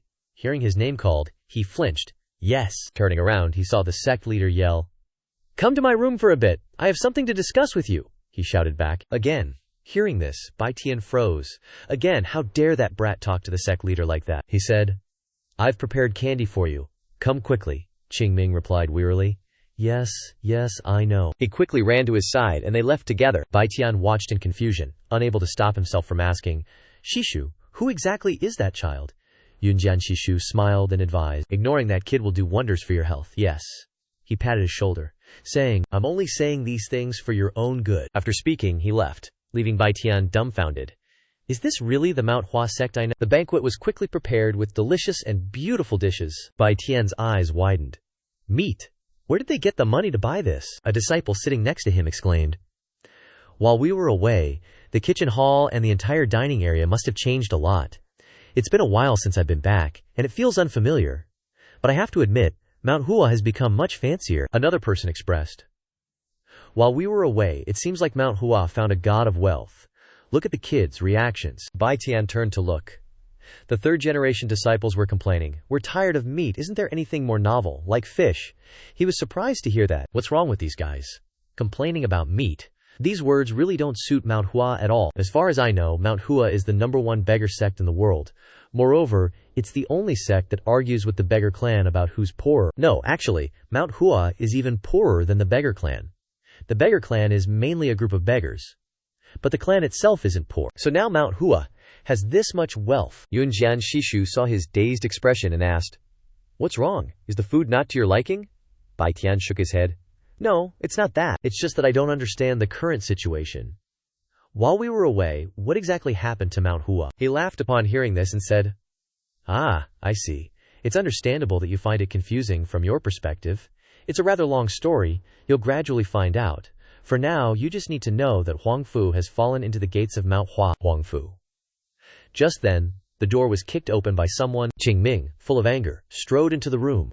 All eyes turned to him. Bai Tian, interrupted in his words, stared blankly. His hands were clenched tightly, and when he looked up, his face clearly showed dissatisfaction and anger. Qing Ming stomped his foot on the ground, heavily entering the dining hall. Everyone watched him, until he sat down at the table with Zhao Ji and Run Zong. Bai Tian had been observing all this time. Without saying a word, the atmosphere in the dining hall suddenly became quiet. He couldn't help but be astonished. What's going on? Among the third-generation disciples, no one is saying anything. That kid, even someone as respectful as Shishu Yunjian, isn't saying anything. It's as if this is a normal and natural occurrence. Could it be that little brat has taken over the entire third generation? Moreover, the position that brat is sitting in is right in front of senior brother Runzong and Zhao Ji, who has the best abilities among the third-generation disciples. It's like he's the center, and those two are his right and left hands. How did that whippersnapper manage to win everyone over? Runzong asked with an awkward smile. What's got you so riled up again, Qing Ming? Qing Ming snapped. Shifu is making me go to the Yinxia Trading Company again, Zhao Ji. And Runzong exclaimed in surprise. You get to go again? He grumbled, annoyed. Am I a carrier pigeon or something? It's so annoying. Didn't you enjoy going? Last time, I only liked it once or twice. We should have just sent a letter to the Huayin branch. But instead, he's making me go all the way to Xi'an. Bai Tian was still lost in thought. I don't know how that kid did it, but it looks like he's got all the third-generation disciples wrapped around his finger. Runzong is soft and always respects his seniors, so it's easy for him to be won over. But Zhao Ji is definitely not like that. I have to figure out what's going on. While he was thinking, someone next to him spoke up. Senior brother, aren't you going to eat? You haven't touched your chopsticks at all. Bai Tian was startled and quickly picked up his chopsticks. I will. He was about to pick up some food when he remembered something and asked, Where's Liu Shimei? The person looked behind them and replied, She was following us to the dining hall. Shouldn't we go look for her then? As her senior brother? You're just going to sit here and eat while your junior sister disappears? He explained awkwardly. But how can anyone find her, senior brother? If she wants to hide, no one can find her. Another person agreed. That's right, there's no point in wasting our energy. Bai Tian frowned uncomfortably but didn't push his junior brother, just thinking, Liu Shimei, she's always been so stubborn and hard to manage. I don't want to eat anymore. Just as he put down his chopsticks, footsteps approached. The person was getting closer and closer, and he quickly noticed. When he saw who it was, Bai Tian happily smiled. The person who entered was Liu Shimei, Liu Li Shu. What is she looking at? Even when he waved, she didn't notice. Liu Li Shu looked left, then right, still standing there. Suddenly, she moved in one direction, ignoring Bai Tian's waving. Shimei, over here. Ignored, he was a little stunned, and where she was going was behind Qing Ming. He was eating when he suddenly heard, Over there, can I sit next to you? The whole dining hall was immediately shocked. Wait, is Liu Shimei talking to a guy? When was the last time we heard her talk? Qing Ming silently looked at her for a few seconds, then turned back, refusing. No can do, Liu Li Shu tried to persuade him. Then can you talk to me for a bit? He immediately waved her off. Nope, I have nothing to say to you, senior aunt. Go somewhere else. The second-year disciples were so surprised that their jaws dropped. Zhao Ji was also stunned. What the heck is going on? I've never seen anyone in Hua Mountain who can talk to Senior Aunt Liu. But this time, Senior Aunt Liu actually took the initiative to talk to Qing Ming, but Liu Lixu kept insisting. Just for a moment, Qing Ming asked, annoyed. Are you going to leave or what? Zhao Ji prayed silently. Please. Can't you be polite to her, you little cheapskate? Behind them, a group of second-year students burned with jealousy. She just kept standing there, and he couldn't help but be confused. Really? Not even for a moment, he frowned. Didn't I say no already? Are you deaf or something? I seriously have nothing to say to you. Zhao Ji covered his face in despair, muttering, Oh God, just be nice, you jerk. I have something to tell you. So annoying. Can't I even eat in peace? Liu Lixu went silent for a moment, then sat down next to him, saying, Then I'll wait until you're done eating, junior brother. Qing Ming was speechless. Seriously, I told you I'm not interested. I'm busy. Go find someone else to talk to. Liu Lixu stubbornly explained. I came all the way here to find you, junior brother. But why would I want to talk to you? Just then, a cough echoed. The two looked behind them. A row of second-year disciples had stood up. They looked on, following the chain reaction, towards the source of the cough. The one who made the sound was Bai Tian. He slowly stood up and looked straight at him, asking, You're Qing Ming, right? He frowned but still answered, yes, that's right. He continued. I was sitting here and heard that the sect leader has assigned you to go to Jinan. I understand that traveling such a long distance is tiring. Saying that, Bai Tian suddenly stopped, a sneer on his face. But since senior uncle has spoken, shouldn't you, as his nephew, show some respect, no matter how tired you are? That's the proper way for a nephew to act. Qing Ming didn't respond, and he grew more smug, thinking to himself that he had used such eloquent words that the kid would surely admit his mistake to save face. It was subtle but profound enough for the kid to understand. However, Qing Ming's words were completely the opposite. He asked indifferently, why should Bai Tian scratched a mark on the table in anger? He trembled, trying to maintain his smile, but inside he was furious. Seriously, if I lose my temper here, this kid will have to clean the floor with his body. Bai Tian tried to calm down, asking, you're asking why? Oh, there are many reasons for this. First of all, as people, we must have etiquette. Of course, we must still maintain etiquette between senior and junior brothers. He immediately interrupted. Etiquette. Tell her to apologize now. She's calling for you over there. That's not very polite.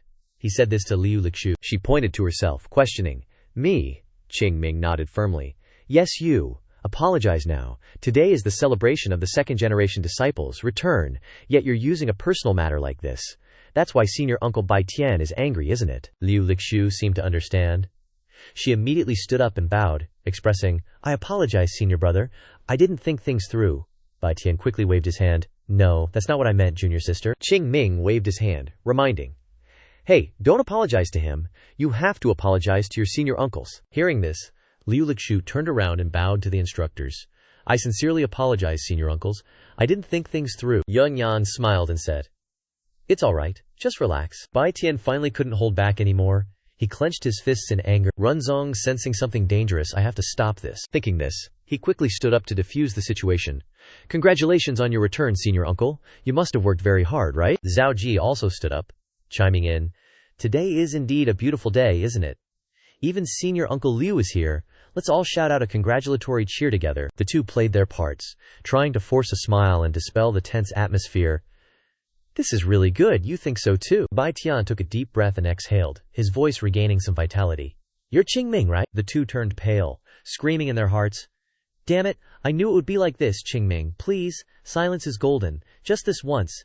Can't you just show some etiquette for once? Qing Ming spoke. You guys must be tired from traveling so far, right? The two were overjoyed. Yes, at least he's finally being reasonable. But before long, his next sentence made them freeze. So what? Why do you keep asking the same question? If you're tired, go rest, Bai Tian said coldly. I'll ask just one more question. Did we really just meet this morning? Shidi, better answer honestly. Qing Ming scoffed. Yeah, I told you it's our first time meeting. I never lie to anyone, you know? Really? He frowned unhappily, then raised his hand to clasp it in front of his chest. I really didn't want to push things this far, but if I don't teach this brat a lesson today, I'll be a laughingstock. Bai Tian accused Yunjian Shishu. Shishu, I have something to report to you. A matter. As I know, third-generation disciples aren't allowed to leave Huashan without permission from their elders. Whether they're wearing their sect robes or casual clothes, that's still a violation of sect rules. But today, just 3 days in, I saw a third-generation disciple in casual clothes appear in Huayin. That person is none other than this kid. Yunjian Shishu frowned and asked, Is that so? He confirmed confidently. Yes, this is truly outrageous. If you assign me to investigate his whereabouts. Before he could finish, Yunjian interrupted. It's fine. Bai Tian was surprised. It's fine. Pardon? He repeated. I said it's fine. He suspiciously slapped his ear, thinking, Is there something wrong with my ears today? Why do I keep mishearing? Fourth Uncle Yunjian is very sensitive to rules and extremely strict, yet now he says it's fine for a third-generation disciple to break the rules. Yunjian explained while eating. That child is allowed to leave Huashan without permission from the sect leader. Bai Tian doubted his existence. No, without permission. Just what kind of authority has that kid been granted that you'd say that? He replied. It's an order from the sect leader. Is there a problem? He was stunned again. The sect leader. Really? An unusual silence fell over the dining hall. Bai Tian couldn't help but glance back at Qing Ming, who was stuffing a pile of food into his mouth all alone. He chewed and exclaimed, Ooh, this is so frickin' good. Seeing this scene, he became even angrier, grinding his teeth. Just then, Zaiqing Pavilion's head, Xianling, came in for inspection. He coughed once, then began to look around. Bai Tian saw him, his eyes becoming even more determined, and he swallowed hard. If that's the case, then I'll go all the way. There's no way I can let things be. He left his seat and went before Zaiqing Pavilion's head to salute. I request an audience with the elder. He waved his hand. Alright, just relax. I only came to see if the disciples are eating and drinking their fill. Yun Jian, keep an eye on the youngsters. Don't let them overdo it. Yes, Shishu, Bai Tian stated. Elder, I have something to report to you. Hearing this, he looked at him and asked, what is it? After a few seconds of silence to compose himself, Bai Tian began to recount, I apologize for taking the liberty, but this morning I saw a third-generation disciple drinking alcohol in Hua Yin. Zai Qing Pavilion's head was surprised. What? Then immediately shouted angrily, alcohol? A third-generation disciple drinking alcohol? Are you sure you saw it? Just which third-generation disciple is it? He replied, I clearly saw it. Although he himself won't admit it, I clearly saw it. In his heart he was smug. Don't blame me, kid. You're the one who started it first. It's that child sitting over there. It's Qing Ming. The Hall Lord of Manifestation followed his gaze, then fell silent before turning back to confirm. Qing Ming, yes. I saw Qing Ming drinking alcohol. So what? The Lord interrupted, catching him off guard. Yeah, so what if I said that? Bai Qian, intimidated by the Lord's attitude, stammered. I mean, a third-generation disciple going down to Mount Hua alone and drinking alcohol is a serious offense. Are you the one who decides the discipline of Mount Hua? No, Lord Zai Qing retorted. Then is there a principle in Mount Hua that says you can't drink outside of Mount Hua? Besides, so what if he drank, even if he did something wrong, he's allowed to drink rice wine, right? HMPH. Bai Qian was dumbfounded. The elder then launched into a tirade. There are tons of disciples who can't even earn a single penny from Mount Hua to cover their food expenses. All you guys do is eat. Did he borrow money from you to pay for his drinks? Now that you've become fourth uncle, you're turning around and bullying your own disciples. HMPH, this guy. Are you really fourth uncle? Or are you just a second-generation disciple who knows how to suck up to others? All you do all day is swing your sword and eat. And you think that's okay? Wow, you really need a beating. A real beating. He raised his hand, and Bai Qian fearfully backed away, getting scolded without understanding why. Those who just cling to Mount Hua and happily eat and shit, that kid is saving every penny to go drinking, and you can't even stand that and come here to snitch to me, you bunch of useless losers. What have you accomplished? He was scolding passionately, his face red, when a hand suddenly appeared and covered his mouth. Lord Xuanchang smiled and said, Fourth brother, that's enough. Let's go outside for a bit. They went to a place where there were no disciples. After the two people left, Bai Qian still stood there blankly. After a few seconds, he came to his senses and immediately turned to look at the people behind him, who all pretended not to see anything and continued eating. Qing Ming's cheeks were still puffed up with food. Bai Qian looked at him puzzled. What the hell is going on? That afternoon, in his resting room, Bia Seng remarked, Brother, isn't it too strange? The sect leader, and the Manifestation Hall elder, and even fourth uncle Yun Jian. Don't you feel anything? It feels like the seniors are trying to protect that kid. Even senior sister Liu is acting like that. It's the first time in my life I've seen senior sister Liu talk so much with someone, while she barely talks to us. It seems like something is very different. It's as if they don't just know each other for a day or two. He talked for a while, and Bai Qian finally spoke, cutting him off. All right, brother, that's enough. Don't waste your efforts. Hearing this, even though he was unwilling, he could only lower his head and mutter, It's just that I didn't think deeply, and also feel wronged. Bai Qian said nothing, still holding the teapot and filling the cup. Bin Seng, now emboldened, continued to complain. We have worked hard for the past year. We should have been greeted warmly. But just because some brat showed up out of nowhere, he managed to win over the seniors. Bai Qian put down the teapot and slowly said, The time when our uncle was liked by them is over. Bisung wondered. Brother, you know we're not liked anymore. He was silent, holding the teacup close to his mouth for a moment before replying, Of course. I know very well. The problem isn't about being liked. It's about the strangeness. I feel like all the power is in that kid's hands. The Mount Hua that we last saw when we left is indeed different from the current one, like teacups that have been chipped from too much use, old, dilapidated buildings. But the people, the ancestors, Mount Hua used to be a place that nurtured such things. The only hope of that old sect is the second-generation disciples, among whom the greatest hope is Bai Qian. But after fulfilling my responsibilities and returning, everything has changed so much. Even if I was once a favorite, it's meaningless now. I was thinking about the flavor of these old things, but now it's outdated. I don't know what that kid did to get such protection, but Mount Hua is still my sect. I still have to be the one who receives everyone's expectations, and eventually, I will become the person who is trusted by everyone, because I have regained the lost reputation of the sect. Seeing him sitting motionless, Bin Sung wondered again. Brother, are you just going to leave that kid like that? Bai Qian fiddled with the chipped porcelain cup and asked in return. If not, then what? He replied. Brother, you have to teach him a lesson. If we just let it go, Mount Hua won't be the same anymore. After pondering for a moment, Bai Qian put down his teacup and instructed, Let's stay calm for now. It's not that I don't want to. First, I need to know something. Do I need to know something? He said. What connections are there between those families? I want to know why they're protecting that kid so much. Bai Shang, always eager to know, asked. Have you figured out a plan yet? Just then, footsteps could be heard outside. Bai Qian. I've arrived as requested. A figure appeared outside the door. Come in. The door opened, and the person immediately cupped his hands in a salute. Disciple Runzong requests an audience with fourth uncle. He smirked slightly and said, Come in.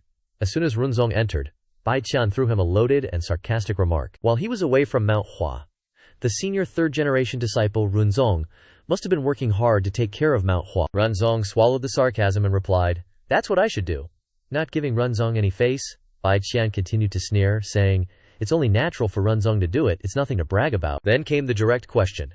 However, some things aren't so natural, and it all stems from a kid. Bai Qian's sharp eyes and deep tone made Runzong sweat.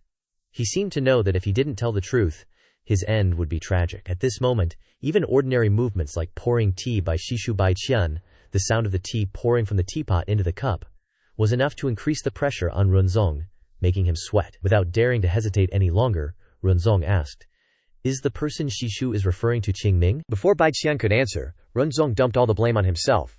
If Qing Ming has any faults, it's because I, as his senior brother, didn't discipline him properly. It's all my fault. If you want to blame someone, blame me. What a great senior brother. Bai Qian wasn't in a hurry, he continued. I want to know everything that happened while I was away. Only by knowing everything can I find a way to solve things. Runzong hesitated for a moment, thinking back to a conversation he had with Qing Ming before coming here. He had asked Qing Ming, Shishu will definitely ask about everything that happened before. Is that all right? Qing Ming just replied, It's fine, and waved him away. Qing Ming's indifference made Runzong even more confused, unsure of how to respond when questioned. After thinking for a while, if I tell Shishu everything, it would be like betraying Qing Ming. But telling Shishu the truth is the natural and right thing to do. Runzong decided to tell Shishu Bai Qian everything from the moment Qing Ming entered the sect. After hearing Runzong tell the whole story about Qing Ming, Bai Qian couldn't help but be amazed by Qing Ming's character. It turned out that Qing Ming was the one who found the sect's treasure and secret martial arts manual, and even the ledger of financial expenditures which helped Mount Hua pay off all its debts.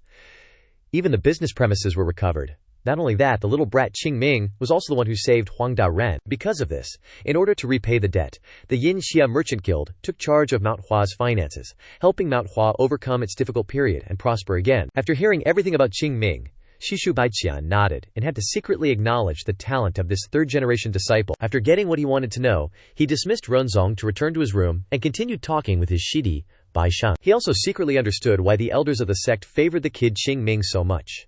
Not only that, but he also guessed that this was not as simple as just doing good deeds. That Qing Ming has a connection with the Yin Xia Merchant Guild, which helps Mount Hua make money, so his position is so high. Bai Shang then said, if you think about it carefully, that's not a great achievement. Mount Hua is a martial sect.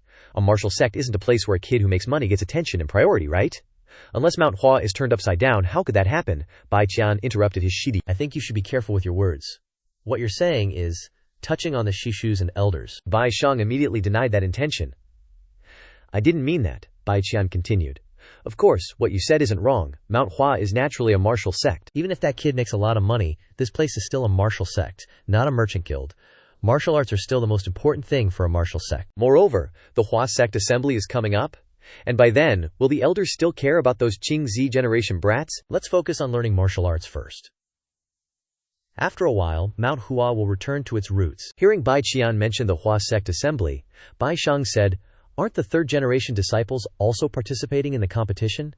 If so, the training isn't just for us. Shouldn't we prevent the third-generation disciples from embarrassing the sect? That shows that we should also pay attention to the younger generation, right? As for us, it goes without saying that we must focus on cultivation. Hearing Bai Sang's opinion, Bai Qian could only exclaim, as expected of my junior brother, always thinking about the sect, he added. The third-generation disciples have been getting too much attention from the elders. At this rate, it won't be long before those Qing generation punks are sitting on our heads. We gotta take this opportunity to show them some respect for their elders, and why they should bow down to us. As he spoke, he wore a smug look, and slammed his fist on the tea table. In his eyes, Qing Ming was always an annoying thorn. He hopes that little brat has some talent in martial arts, or it seems like there are some hard times waiting for that punk. The look in his eyes when he mentioned Qing Ming was chilling, full of discomfort and resentment. Cut to Runzong returning to his room. The familiar scene greets him. Qing Ming is drunk again and sleeping soundly, without a care in the world, muttering in his sleep, waiter, another bottle. This made Runzong feel that his title of senior disciple was meaningless. and he sighed deeply. Zhao Ji, who was lifting weights, asked, "Senior brother, how did it go?" Runzong replied, "I told them everything Qing Ming has done." Up to now, Zhao Ji was startled. "So, did you spill all the beans?" Runzong, already having a headache about the matter, was annoyed by Zhao Ji's disrespectful tone and snapped, "How are you talking to your senior brother?" Zhao Ji was a little flustered. Runzong lowered his voice and continued, "It's nothing, anyway. It's something everyone knows, no need to hide it." Zhao Ji then asked, "What was Martial Uncle Baekqian's reaction?" Qing Ming, half awake and half drunk, interrupted Runzong and Zhao Ji's conversation. "What else could it be? Say what you want. Baekqian isn't a senior brother but a martial uncle, who goes around causing a mess when they first meet their martial uncle." He slurred, making Runzong frown and exclaim anxiously, "Ugh, what a nutjob." On further consideration, martial uncle Baekqian isn't exactly strict with the third-generation disciples, but now that the relationship between the two sides has reached this point, who knows how martial uncle will act from now on. Zhao Ji then said, hitting Runzong's worry right on the head, "Maybe there will be some knives pointed at us, senior brother." Runzong nodded in agreement. "Yeah." Then they both sighed in worry. Only Qing Ming, the cause of all this, was still nonchalantly drinking to the point of being half drunk. "Also guessed that there would be troubles to meet in the near future," Runzong instructed Zhao Ji. "Gather everyone later and tell them to be careful in their actions from tomorrow on. Don't reveal any openings, or the martial uncles won't let it go easily." Zhao Ji obeyed, but still had doubts, and asked Runzong, "If Baekqian and Qing Ming fight, who would win?" Of course, that was a tough question, and he was scolded by Runzong. "Don't ask stupid questions. Hurry up and do what I told you." Not getting the answer he wanted, Zhao Ji blurted out, "TCH," and turned away, leaving Runzong with gloomy thoughts. "This kid is the same, now he treats me like the neighbor next door." Turning back to Qing Ming, who was drunk and asleep, he muttered gloomily, "He's really good at sleeping, doesn't even know what he's caused, a troublemaker." Then he sighed. The two aunties, perhaps Hua Shan's peaceful days are over. The tea smoke curled. Yun Jian and the sect leader were talking about the Baek generation and Qing generation disciples. To the sect leader, it seemed like a normal thing, but to Yun Jian, it was a troublesome headache. The sect leader enjoyed the fragrant tea while listening to Yun Jian talk. Just as the sect leader said, unlike before, there was something strange between the second and third generation disciples. The sect leader replied calmly, "Yes, that's right. The youngsters are too hasty, and the distance between the two generations is too close." Liu Lishui, Baekzi's youngest, is no different from Runzong, the eldest senior brother of Qingzi. Even if all were dying, they had also chosen their own disciples, the people they saw credibility in those disciples. But when finances are tight, entry is extremely difficult. Finally, a long time ago, if the sect accepted disciples, in return, the family of those disciples had to assist Hua Shan. The older disciples do not regard each other as rivals, but those who are about 10 years apart will definitely be aware of each other's presence, the sect leader continued. Was I too hasty? Indeed, if Qingzi couldn't do anything to Baekzi before, Qingzi is different now, right? The sect leader asked Yun Jian. Yun Jian replied, "Yes, that's right." The sect leader continued to ponder with the hot tea in his hand. Finally, the thing he was most worried about has happened, but the difference is that the focus has changed. The Qingzi surrounding the focus that are Runzong and Zhao Jie are nothing more than third-generation disciples. But when it revolves around Qing Ming, it's different. It seems that kid has something that makes people pay attention. Yun Jian heard the sect leader say that and took the blame on himself. He said, "It's all his fault." The sect leader denied that. He admitted that he was the one who made the decision to establish the Bake Rice House by Meikuan, and that this was foreseen by the sect leader himself when he established the Bake Rice House and began accepting first-generation disciples. Third generation. The sect leader also affirmed that the gap between the Qingzi and Baizi generation is natural and not anyone's fault. However, the third-generation disciples now receive no favors from the Baizi at all. Yun Jian instructs them in martial arts, and the brothers help each other in training, so the emergence of a gap is inevitable. Yun Jian could only ask, "Then what are the sect leader's plans?" The sect leader calmly replied, "People are all like that. Sometimes, letting things happen naturally isn't so bad. In the end, things will work out, it'll be fine," Yun Jian worriedly said. "But this is about the disciples. If we let it continue, there will be a major fight." The sect leader replied to Yun Jian without a hint of worry, "Let's trust the kids for once." Truly the demeanor of a leading elder. The sect leader has complete faith in Baitian, asserting that Baitian will know how to control his emotions and not overdo things. That being said, Baitian has always been a thoughtful kid, right? He's just temporarily angry because his pride was hurt. He's not the type to damage the relationship between senior and junior brothers over such things. But the one that Uncle Yun Jian is worried about isn't Baitian, but that brat who fears neither heaven nor earth, Qing Ming. He thought to himself that although Qing Ming has made many mistakes, he has never seen the sect leader directly instruct Qing Ming. In his eyes, Qing Ming is just a cute puppy bringing good fortune to Hua Mountain. The sect leader added, Bai Tian will know how to patch things up. Uncle Yun Jian could only agree with the sect leader. Switching to the scene of the third-generation disciples' training. Due to the high intensity and complexity of the training techniques, the disciples were all exhausted and sprawled out on the training ground. Qing Ming is trying to encourage everyone to train together without giving up. With hard work comes success. Diligent and hardworking people become strong. Don't let yourselves become dull and moss grow on you. Truly the philosophy of a hard worker. The brothers training together could only grumble while resting. Moss doesn't even grow on people, this little punk. Their faces clearly showed the fatigue from the excessive training. While the brothers were resting during training, 3 second-generation disciples came to inspect the training. Talk about setting people up for a takedown. As soon as they entered the training ground, the Bai Z generation loudly said, Who allowed you to rest during training? We were just planning to drop by. You must not have eyes to distinguish between superiors and inferiors, letting lazy disciples lie around like corpses. All the Qing Z generation were shocked, their eyes and mouths wide open. Even Qing Ming couldn't help but be surprised by the appearance of the Bai Z generation. Not allowing the third-generation disciples to explain, the Bai Z generation continued.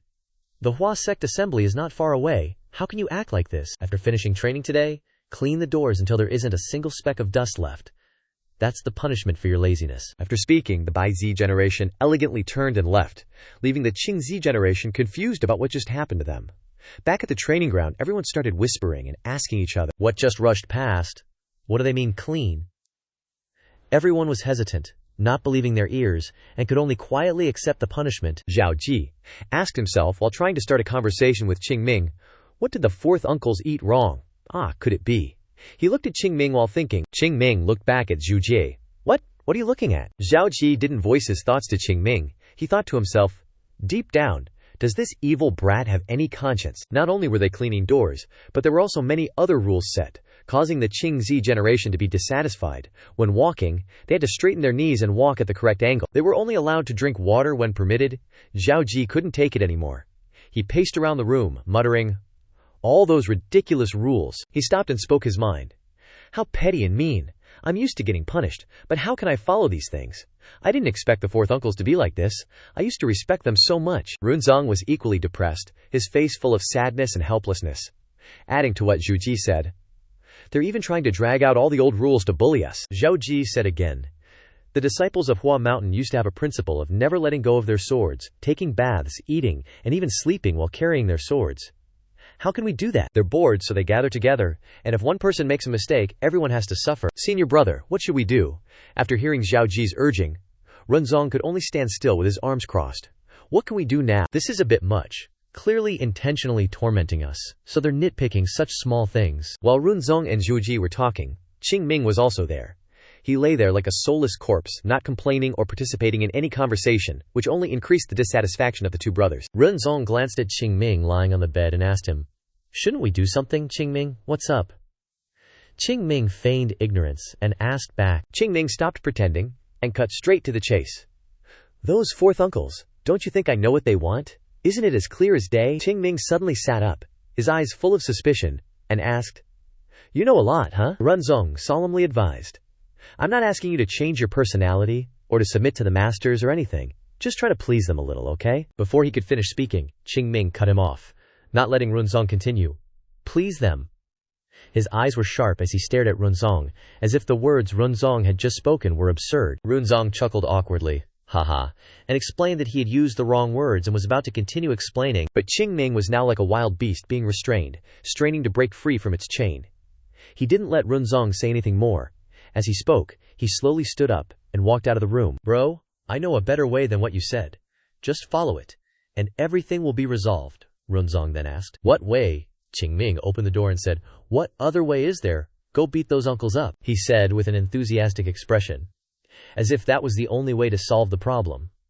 After speaking, he dashed out like a mad dog. Runzong and Zhao Ji didn't have time to react and hold back the mad dog. They only had time to shout, Catch that mad dog! If we don't catch him, we're all dead meat." Everyone panicked and chased after Qing Ming, truly living up to his reputation as someone the fourth uncles were jealous of. He dashed past like a gust of wind, his body flowing through the crowd, untouchable, blocking left and right. No one could catch that mad dog. He almost reached the main entrance when two brothers in front grabbed him, and all three fell. Then everyone had to swarm around and pin that nimble body down. Even with everyone piling on, it was difficult to hold him. Zhao Ji jumped on his back, and everyone together pinned him to the ground. He roared, "Let go! Hurry up and let me go!" His eyes were now full of anger. Zhao Ji shouted, "Don't let go! Absolutely don't let go! What the heck are you doing? Even 100 years ago, no one dared to pull such a dirty trick."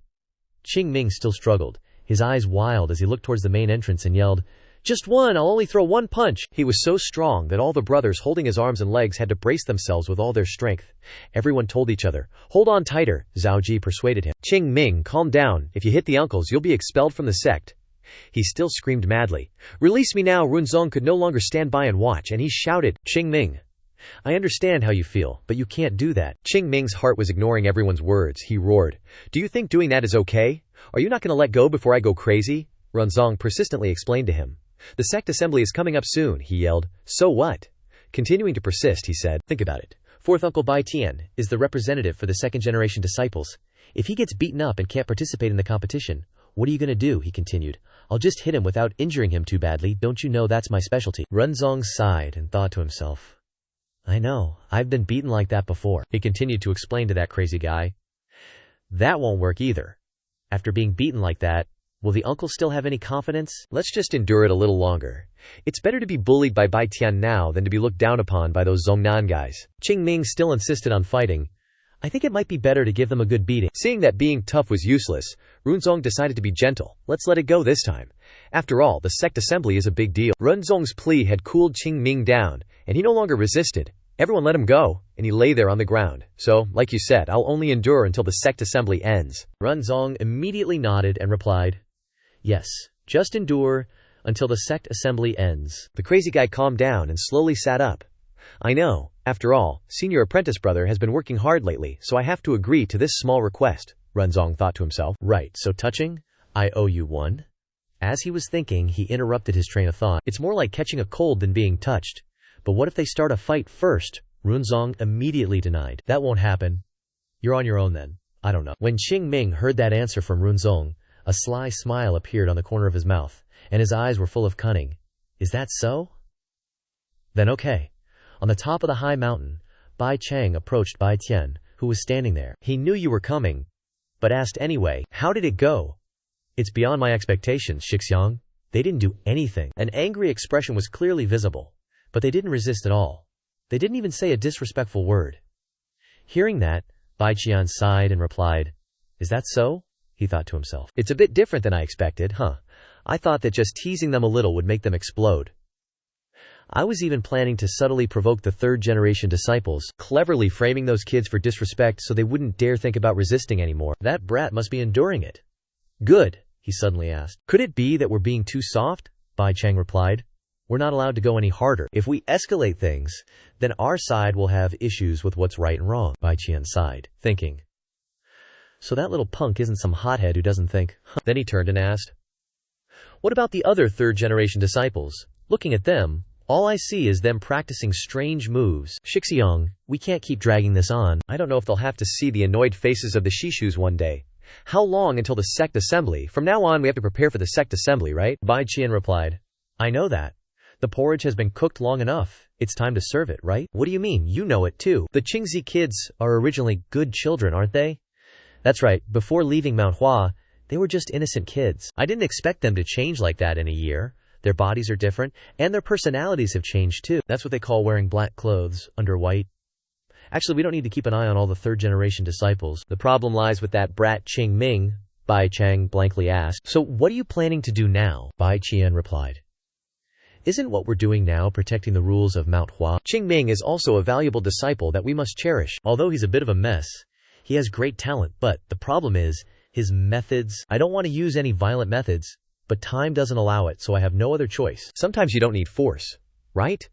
One day, that disciple will understand Shixiang's profound thoughts." He smiled and said, I guess that's right, even though it might be a little painful for both sides right now. On a quiet night, at Mount Hua Sect, everyone was already fast asleep. Suddenly there was a sound of a door opening from outside. A pair of sly eyes were looking inside. Qing Ming was secretly observing his surroundings. No one was there. Then he quickly sneaked away into the night. As he walked, he muttered, "I won't go back to a place I've already been to. I've been tricked twice. There's no way I'm getting tricked a third time. Getting tricked 3 times by the same person, no way. I'm all messed up like this because I was trying to avoid the snot-nosed brats. First there's this girl who keeps bugging me all the time, and now there's this good-for-nothing dude spouting some bullcrap about rules and then expecting people to follow them. It's so infuriating, I just want to flip everything upside down." But then, remembering Runzong crying and begging helplessly, "I'll suck it up, I'll hold it in," which made him think, wait, what's up with Runzong's face lately?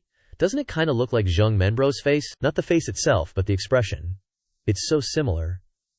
Every time I mess something up, he puts on this gloomy, sad face that makes me feel strangely guilty. As my makes Qing Ming confused about his path, he said to himself, from now until whatever the heck that sect flower meat is, I'll just have to suck it up. I really want to kick those white robes in the butt, but those sect dudes make me want to strangle them even more. That's the way to do it. After that, Qing Ming walked on the path, step by step. Before long he was standing on the vast open ground. Suddenly he felt something dangerous approaching. He hurriedly drew his sword to defend himself. A noise came from behind. He was startled, and turned his head to look at the rustling leaves falling from behind the rock not far away. Qing Ming looked at the world in confusion. He looked around, and muttered, "No, it's not here, is it? I can't feel safe. I don't know if she's a Shigu or a Shibo, but she keeps following me, so I can't do anything. When I'm with the other Qingzi, she's a little restrained, but every time I'm about to be alone, she shows up saying she has something to say. It's so annoying. If I could clearly sense her presence, I could avoid her. But strangely, I can hardly grasp her signs." Recalling Liu Leishu's appearance made Qing Ming think, could it be a ghost? He quickly dismissed the thought. Nah, what ghosts? I've lived for over 80 years and haven't seen a ghost. There are occasionally some people in this world with weak auras, so their sense of existence is faint, but her aura is surprisingly faint. Suddenly, Liu Leishu's face was reflected on the sword, calling out, "Qing Ming!" from behind. Liu Leishu's magical appearance made him startled with extreme fear. He shouted, "Holy crap! Seriously, don't just pop up out of nowhere like that. I almost had a heart attack." Liu Leishu looked blank and didn't understand what was going on. She warned sternly, "I am your Shigu." Then she pointed at him and said, "You are my Shidi." Qing Ming looked uncomfortable and replied, "So what?" She reminded, "Have some respect for your Shigu." Qing Ming cursed angrily in his heart, "Motherfucking Shigu." Then, he flared up and shouted, "What is it now? Why are you following me around?" Liu Lexu frowned, emphasizing the words, "Following me around. Understand what I mean, Kim, contain your anger." Immediately added the word, "please," at the end. He thought to himself, if my brothers saw me like this, they'd laugh themselves to death. Having to yes sir a junior who isn't even old enough to be my grandson, this life is truly ironic. Qing Ming sighed, venting all his frustration, then stared intently at Liu Lexu, and thought to himself, pretty face is useless if you don't know what's inside. Suddenly, Liu Lexu asked, "That sword?" These words made Qing Ming panic and blurt out, "Me," she said. "The sword that makes plum blossoms bloom." Hearing this, Qing Ming fell silent for a few seconds, then pretended to scratch his head and replied, "Plum blossoms? I don't understand what you're saying. I don't know what you think you saw, but I don't understand a word you're saying, so stop talking nonsense." As soon as he finished speaking, Liu Lexu suddenly suggested, "Teach me." This left him dumbfounded.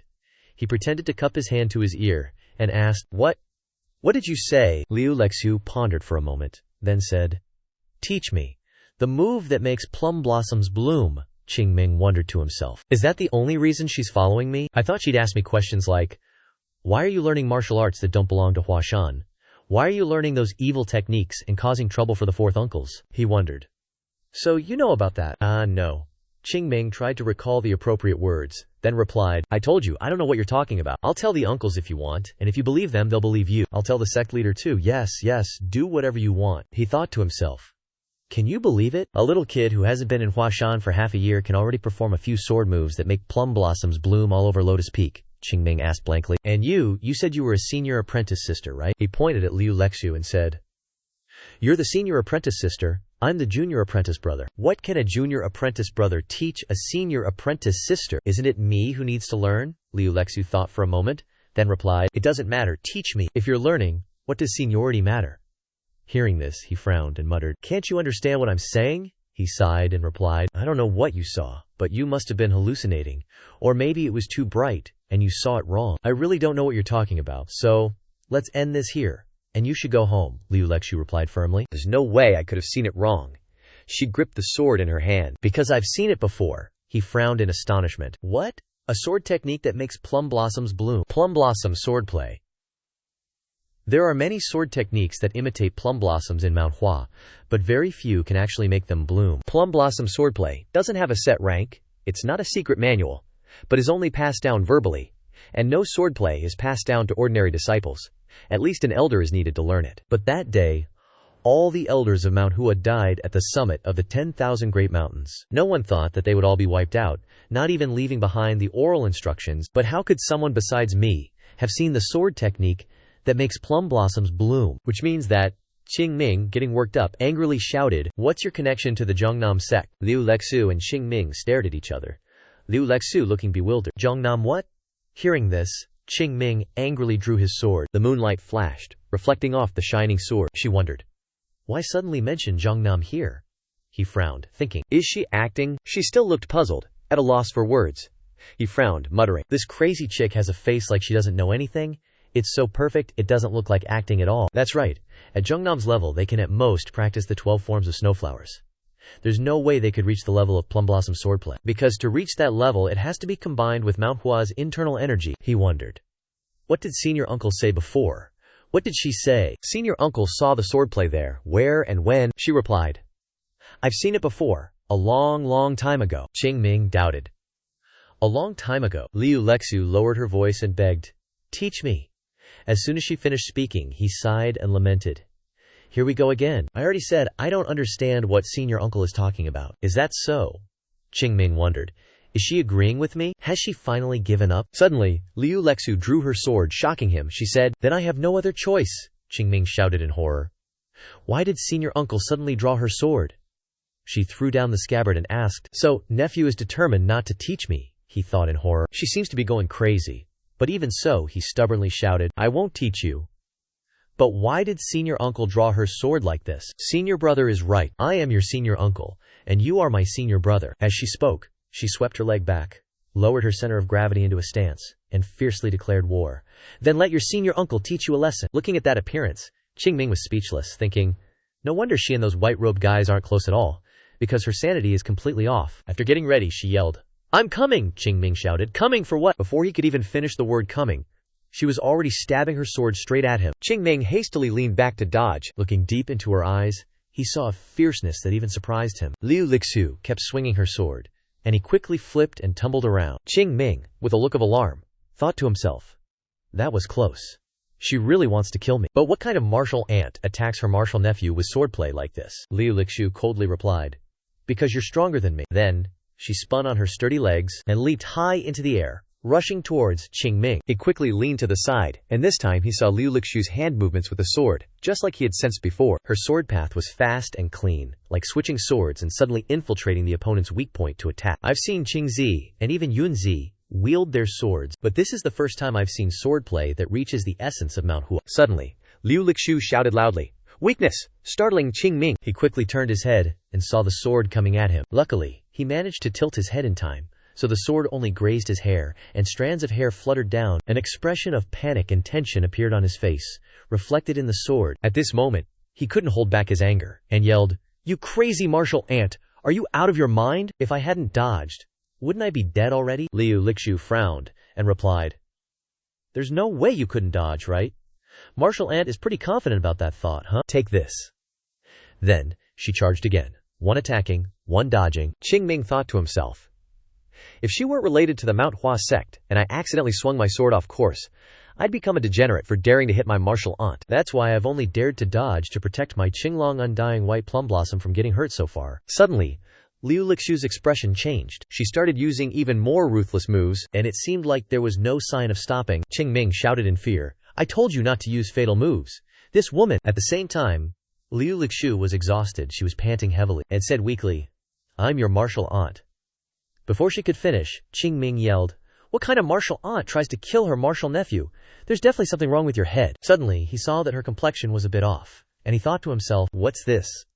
Her eyes look less scary now. She's in a sword trance. Getting lost in unleashing fatal sword moves can easily lead one into a state of egolessness. Someone in this state can find their own sword path, especially during this enlightenment. Extreme caution is needed, because if you mess with it, everything will vanish in a flash.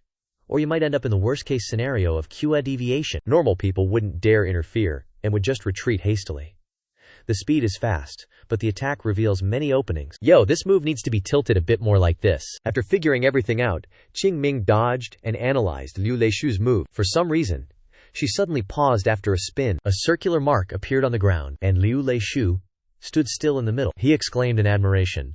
Enlightenment during a fight. I thought Zhao Ji from Mount Hua was the most talented. Didn't expect this kid to be something else. At this moment, Liu Leishu glared fiercely at Qing Ming, then rushed towards him like lightning. Qing Ming calmly sighed inwardly. The speed is good, but the right hand needs to be a bit higher. At this moment, Liu Leishu attacked, only to see him gently lean back. He thought that's how the power would hit the neck perfectly. Staring at Liu Leishu's attack stance, Qing Ming kept evaluating. This time it's too low again? A little higher? Too high. Not there. He dodged and parried, but also helped her improve each sword move. One attacking, one dodging. Neither of them noticed someone secretly watching them from above. Turns out it was Bai Qian. After Liu Leishu was exhausted from attacking, Qing Ming nodded in admiration. It's gradually getting better, but it's all temporary. From what I see, she's gradually going deeper into egolessness. Over here, Bai Qian took a deep breath, then shouted loudly, "What the hell are you doing now?" Hearing that, Qing Ming was startled and looked over. He replied, "What about you? How did you get there?" Without another word, Bai Qian immediately drew his sword. He glared at him with a fierce expression, then jumped down from above towards where he was standing below. Qing Ming and Liu Leishu couldn't help but feel bewildered. Bai Tian shouted out two words, "Damn you!" Qing Ming was caught off guard by the sudden action. His eyes gradually became resolute and immediately charged forward with a high jump. In the dark night sky, the two faced off again. Qing Ming used a technique to gather force in his back leg, then kicked hard at his opponent's sword. A flash of light appeared in the dark forest. Unexpectedly, Qing Ming actually used his foot to confront the sharp blade. It shocked Bai Tian, who gaped in surprise, while he calmly stared intently at the person in front of him. Not stopping there, he used his other foot for another kick, a kick that sent Bai Tian flying hard to the ground, causing it to shake violently. Afterwards, he quickly approached the ground while he was still lying in the dust, unable to believe what had just happened. Qing Ming clicked his tongue and pouted. Sword chi encirclement. Too dangerous. Too dangerous. He remembered something and frantically turned his head to look behind him. Ms. Liu, what's up? Liu Leishu was still standing there motionless. He gently approached her, observing. For martial artists, entering a state of egolessness is an extremely precious and important moment. If she was awakened by the noise just now, it wouldn't be a big deal. Too insensitive. Too insensitive, but it's actually fortunate that she's so insensitive. Being disturbed to the point of being forced out of a state of egolessness could cause a martial artist to spend a lifetime regretting it. At this moment, Bai Tian stood up, angrily shouting, "What the hell are you doing? Do you know how important the moment of falling into a state of egolessness is for a martial artist?" Hearing this, he sighed inwardly. "Someone who knows that is actually doing this," he continued lengthily. "It's true that I don't have a good impression of you, but I didn't expect you to dare to even touch Shishu, who is in a state of egolessness." He thought irritably. "Touch what? You should call it helping, right?" he retorted. "Then knowing that, why are you waving your sword around here?" Bai Tian stammered, speechless. What if you injured that precious Shishu over there? If you just didn't fight back then? Not fight back and just die. The atmosphere suddenly became strangely silent. Qing Ming thought wearily. Are all the Bai Z generation idiots? Normally there would be some normal ones mixed in with some crazy ones, but it seems that probability doesn't apply to this Bai Z generation. Bai Qian stammered. What reason? What reason would I have to kill you? Qing Ming shrugged. Surging killing intent, surrounded by sword energy. It's pretty obvious you want to kill someone, no? That. He frowned. Just like he said, his sword strike just now had both killing intent and a lot of gathered sword energy. So why is he still perfectly fine, without a scratch? Thinking of this made Bai Qian's blood boil. Frowning, he ordered, "I won't pursue whatever tricks you're playing, but right now you need to immediately drop your sword and step back. If you don't listen, today, right here, not as your martial uncle, I'll give you a beating as a martial artist?" Qing Ming exclaimed skeptically. "Really? If you do that, I might actually have to thank you." Then, he glanced towards Liu Leishu. He thought, what a shame. Just a bit more. and there would have been sweet fruit. To have the good fortune of someone like me, intervening in her selflessness, and interfering like this in a moment of enlightenment, that a martial artist waits their whole life for will never happen twice. Why does this idiot have to show up out of nowhere? Oh well, it's just her luck. For the sake of leading Huashan, missing out on an expert like this is a real shame, but it seems like the boat has sailed too far. However, beating the crap out of the guy who made me miss that boat is another story. Thinking this, he changed the subject. Are you okay? Are you okay, geez? Seeing his fierce expression, he quickly appeased him. Hey, calm down. Martial Uncle is too impatient. What does Martial Uncle want? Just say it clearly. I'm just worried about Martial Uncle. After all, you're still my Martial Uncle. Wouldn't it be a little embarrassing to get beaten by your martial nephew? Bai Qian raised an eyebrow. I've come all this way, so what is that thing called? Face? Matter? If I think about how you're favored by the martial uncles and elders, wouldn't I be the one getting the short end of the stick? Even so, I'm willing to take the punishment right now. All I care about is that no one else can cover for you anymore, Qing Ming pouted, pretending to be moved. Oh ho, that sounds like a real man, doesn't it? But I have a way that's good for both of us. Want to hear it? What kind of trick are you planning now? No trick, just a vow between us. Whatever fighting happens here, don't let anyone know about it. What? That means I can't tell anyone about getting beaten or beating someone today? I just want to act like a true man, just like Martial Uncle. Hearing this, a question popped into Bai Qian's head. What is this kid up to? He frowned and questioned. Are you trying to weasel out of this situation? If you dare admit it, I'll consider it. He shook his head, denying it. Not at all. That's not it. Forget all the formalities like senior uncle and junior brother. I just want a good fight with you, senior uncle. Just like between martial artists. Wouldn't that be a win-win? No matter what happens today, I won't say a word to anyone above us. If I go back on my word, I'll listen to everything senior uncle says from now on. Of course, senior uncle has to do the same. How about it? As soon as he finished speaking, Bai Tian flashed a wicked grin, and he replied, Fine. Seems like you've got some manly spirit in you. If you want it, I'll give it to you. Everything that happens here I won't tell a soul, so it's a deal. You'll keep your word. Of course, I swear. So let's get started, shall we? After agreeing, Bai Tian pointed his sword at Qing Ming. In this match, I'm not your senior uncle, and you're not my junior brother. Let's settle everything with this fight. This fight won't end until all resentment. A fight? Who wants to spar with you? Qing Ming, pumped up, declared excitedly. You're so dead today. These words surprised Bai Tian. He looked at Qing Ming, cracking his knuckles, thinking in confusion. This kid's only been a disciple for half a year. Angrily, he pointed his sword at Qing Ming and shouted, You're insane. No, he said. You're the crazy one. Isn't it crazy that my senior uncle wants to spar with me? Bai Tian gritted his teeth in anger, thinking, This bastard, he's still as arrogant as ever. Today I'll give you a beating you won't forget. He channeled his inner force into his sword, causing it to glow. The sword strikes danced toward Qing Ming, but he remained unusually calm. The sharp sword swept past a rock, splitting it in two as if dancing in the air. Qing Ming secretly watched his every move. Looking at his hand movements, he sighed with disdain. Clumsy sword handling. The sword techniques changed sloppily from the basic sword form. Clumsy. Even this kind of variation is somewhat similar to the sword techniques of Zhongnan. Li Songbai learns the swordplay of Mount Hua, and this guy is following the sword path of Zhongnan. Speechless, Bai Tian rushed forward, continuously slashing, but Qing Ming easily dodged them. He became even more infuriated and shouted, Today, I'll fix your attitude. He slashed quickly. Qing Ming quickly ducked. At this moment, he finally began to act. He clenched his fist, raised it, preparing to strike, and said, No one has ever been able to fix my attitude, you dumbass. Qing Ming closed in on Bai Tian in a flash. His punch got closer and closer, finally stopping right in front of Bai Tian's face. The powerful blow immediately sent him flying back several meters until he slammed into the cliff wall, creating a violent tremor. He screamed out in pain. Qing Ming's eyes were filled with coldness. After the punch, he fell sprawling on the ground. After a while, he shakily used his weak hands to stand up. Qing Ming walked over. Get up, you little punk, Bai Tian asked weakly. How? Qing Ming snapped. How the hell what? You think your self-modified swordplay has no flaws? No one's noticed them. Because the guys you've been fighting are total scrubs, that's why. Hearing these words, Bai Tian couldn't help but bite his lip tightly. Unable to retort, he struggled to stand up again. Qing Ming sneered. Finally standing up, Bai Tian, panting, asked, There's something wrong with my swordplay. Qing Ming was surprised but still said, Right now you're a bit better than your fellow disciples, but they'll surpass you soon enough. Bai Tian wondered, How would a brat like you know that? You just joined the sect. Qing Ming sighed inwardly. This kid is making the same mistake as Li Songbai. It's not even surprising. It's highly likely that this situation happened 100 years ago as well.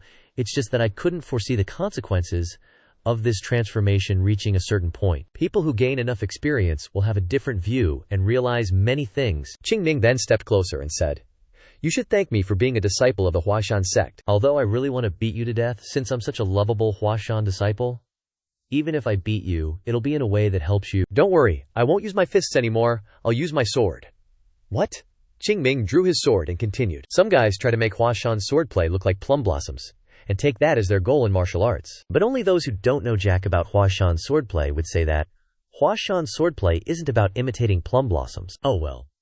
It's hard for you to understand even if I explain it. A good beating is always more effective for learning. With that, Qing Ming took out his sword, and his hand moved rapidly. Bai Tian looked at the swift movements, his eyes showing astonishment and then confusion. Qing Ming's figure moved around him. He couldn't tell which one was the real body. Bai Tian stammered. What are you doing?" Then suddenly, something flashed past his leg, and he collapsed.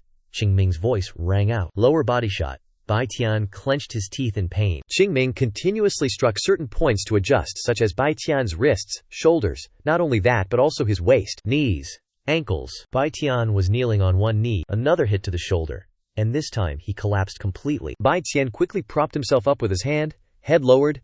Qing Ming was right in front of him. Turns out he had been hitting every part of Bai Tian with just the swing of his sword. After a while, sheathed his sword and stood silently in front of Bai Tian, who was already a mess, his limbs limp and breathless. But he had no intention of stopping, a wicked grin on his face as he raised his sword high. Bai Tian paled, and then suddenly shouted, followed by a strong strike to Bai Tian's head with the sword, a blow that made Bai Tian's bones ache. Not stopping there, he raised his sword again, and continuously rained blows on his head, to the point where Bai Tian felt like his head was about to explode.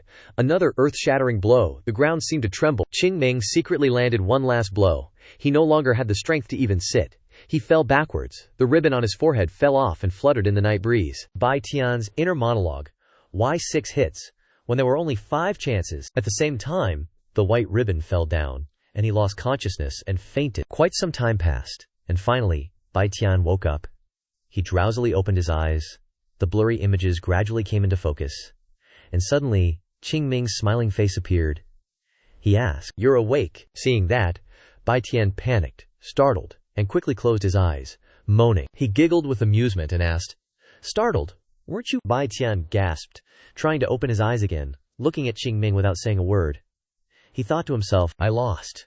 Lost so miserably that I'm ashamed to call this a contest." Bai Tian calmed down, took a long breath, and expressed, "I have a question for you. How are you so strong?" Qing Ming was a little surprised, encountering such an unexpected and unimaginable situation. But this kid seems to accept reality surprisingly quickly, especially considering he's a brat clinging to his pride. He then sat down, patted his chest, and explained, "It's not that I'm strong, it's just that Uncle Master is too weak." Bai Tian exclaimed in panic. I'm weak."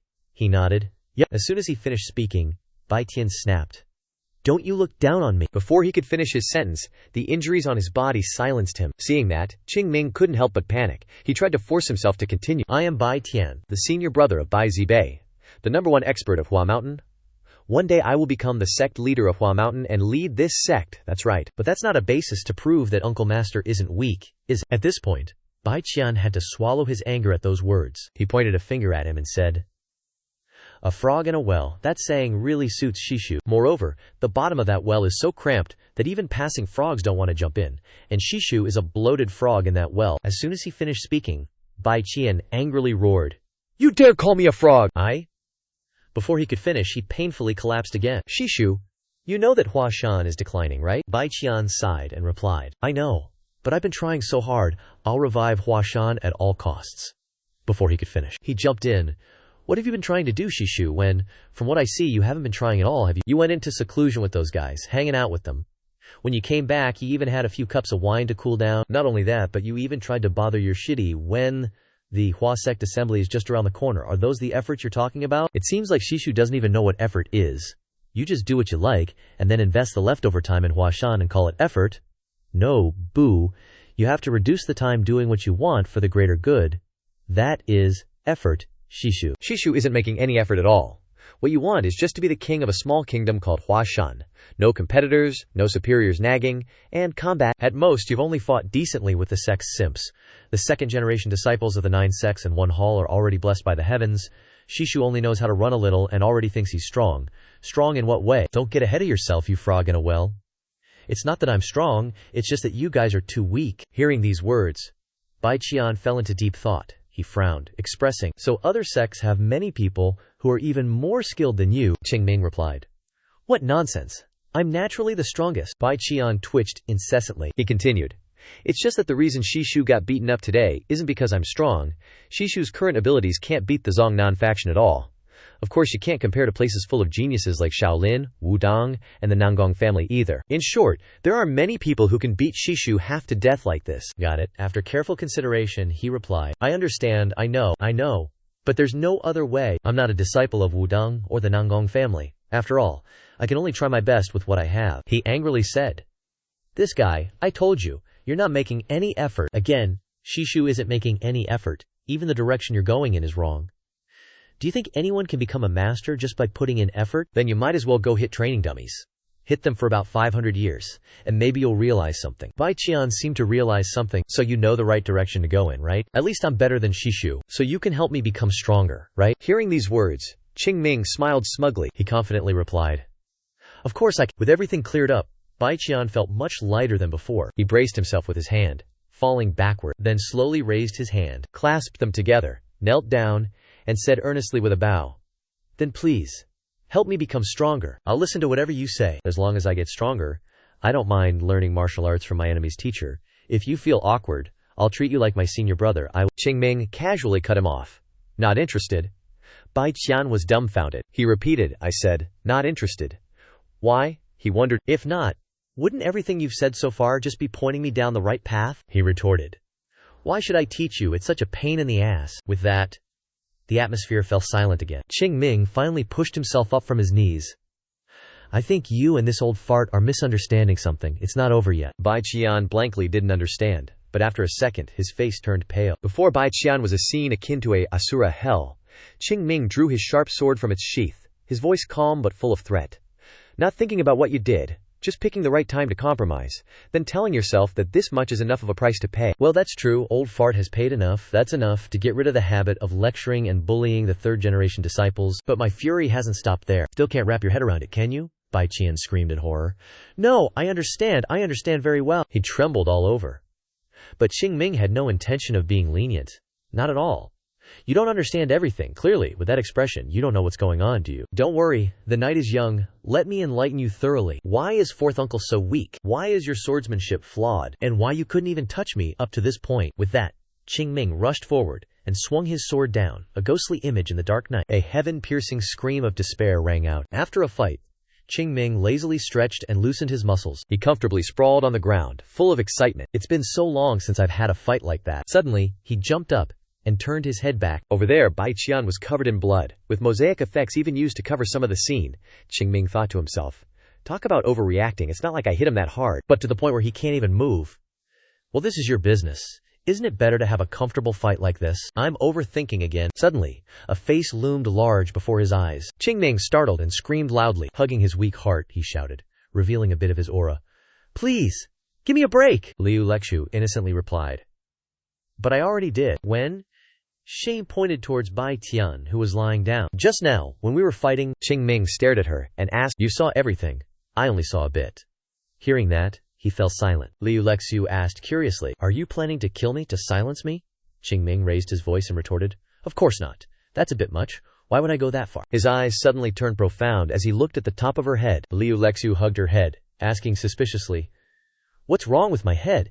It's just that I was thinking, would hitting the back of your head make you forget what just happened? Hearing that, she turned her head guiltily. I forgot already. Qing Ming leaned in close, his eyes suspiciously probing. Really? Liu Lexu sweated profusely, firmly admitting, yeah, I forgot everything. He looked and sighed inwardly. Though she's a bit dim-witted, at least she knows what's good for her, okay? Then, she begged again. I forgot.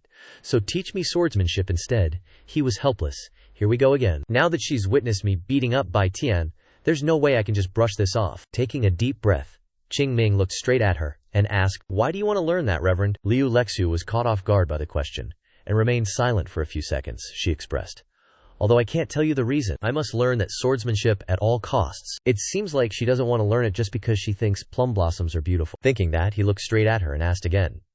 You want to learn it? Liu Lexu nodded, paused for a few seconds, and Qing Ming said, Reverend doesn't need to ask me. It's originally a Huashan swordsmanship, so just wait and you'll learn it. Liu Lexu frowned slightly, she revealed. That swordsmanship isn't in Huashan now, is it? Hearing that, he was slightly surprised. Oh, you know that too. So does that mean she knows the Plum Blossom Sword art has been modified in my own way? After a moment of contemplation, Qing Ming also confirmed. That's right, of course. It's not in Huashan right now, but it's about to return, Qing Ming said. After preparing, he propped himself up. Liu Lexu watched as he raised his hand high with a ray of light emitting from his fingertips. Qing Ming began to move his hand, using his internal energy to draw graceful movements in the air. She looked at those streams of light in astonishment. It's the Yu Maiden sword. It's the kind of swordsmanship that I spent a lot of time learning and polishing for the longest time, but it's something different from mine. Not only are the sword paths different, but there seems to be a fundamental difference. Liu Lexu couldn't help but ask, It's the Yu Maiden sword, right? Yes. At this time, Qing Ming also finished his performance, and he asked, Got it.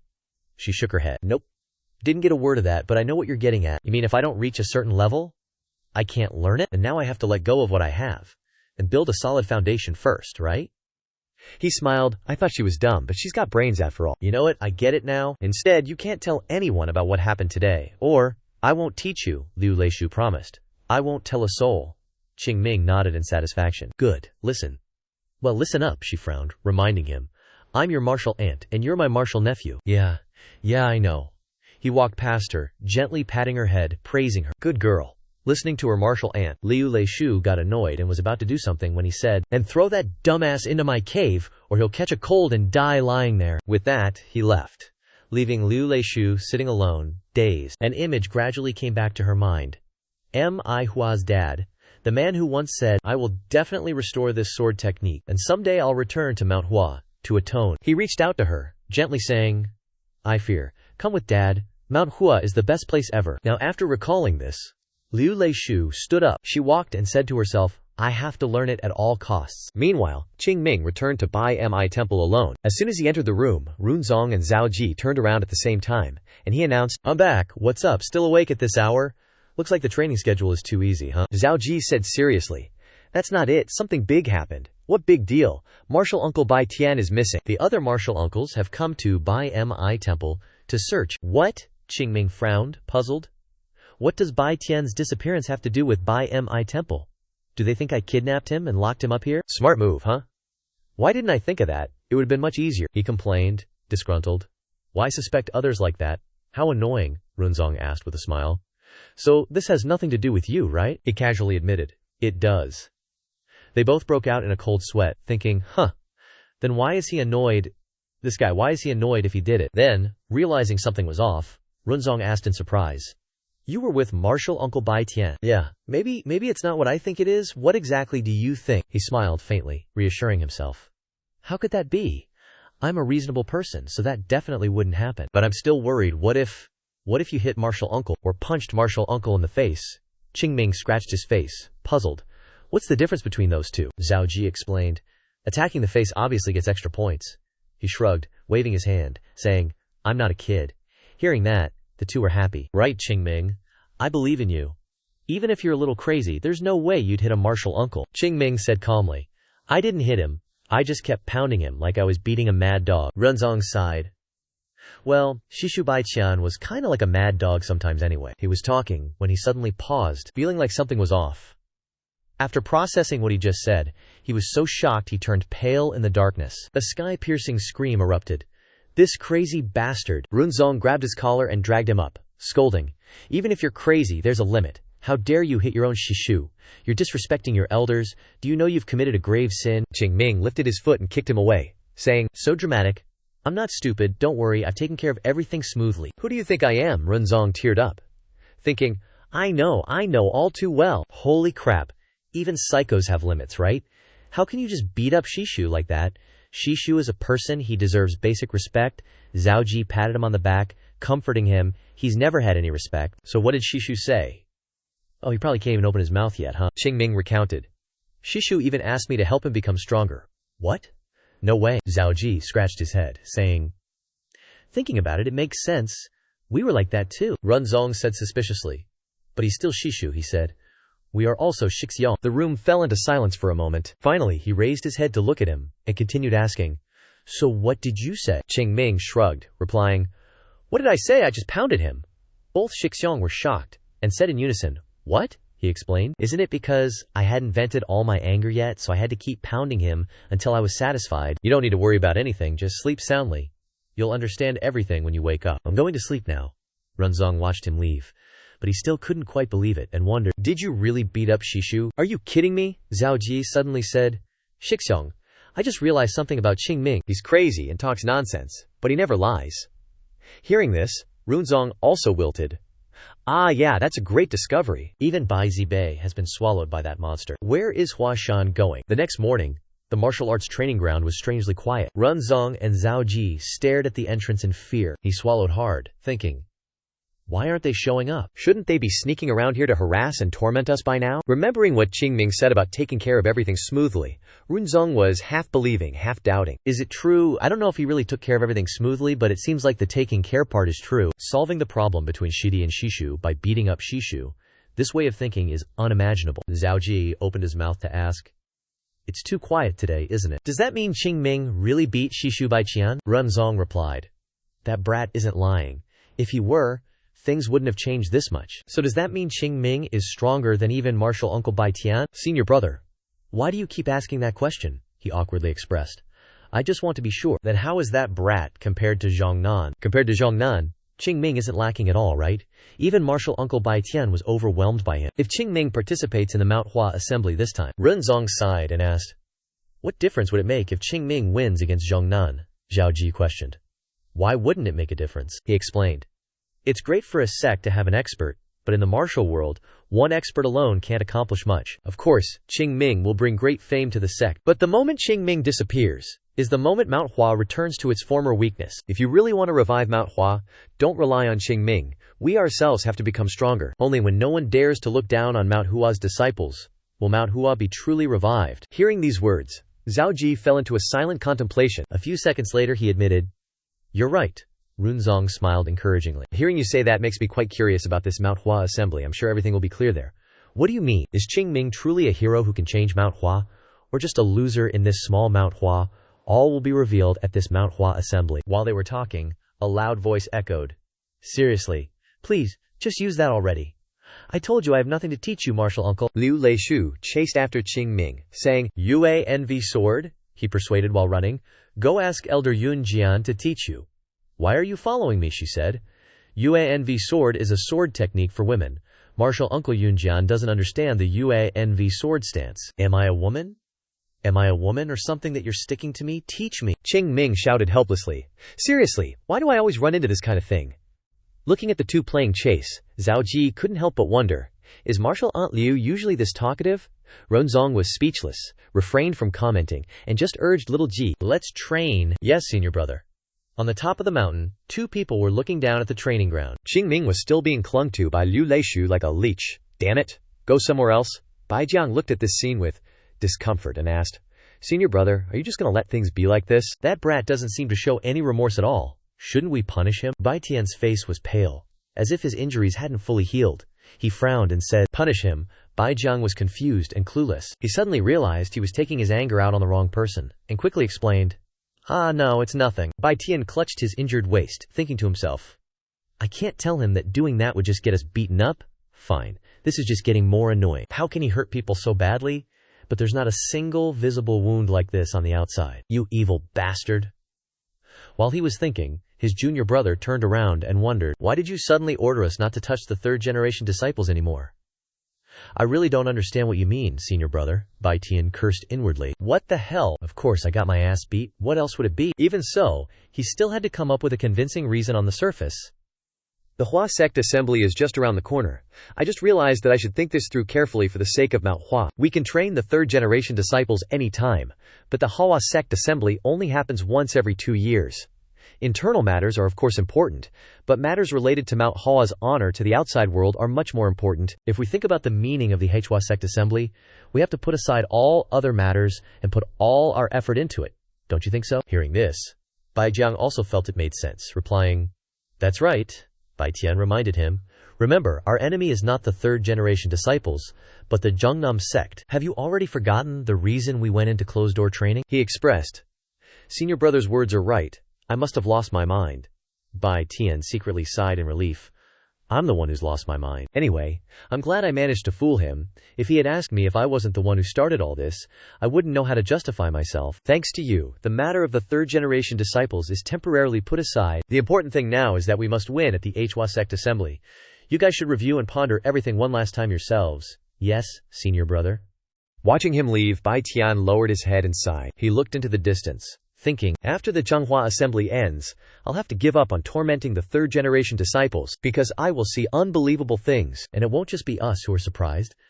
Maybe not only Mount Hua but even Zhongnam will be floored. I will still do what I need to do, because the appearance of Qing Ming has disrupted some things.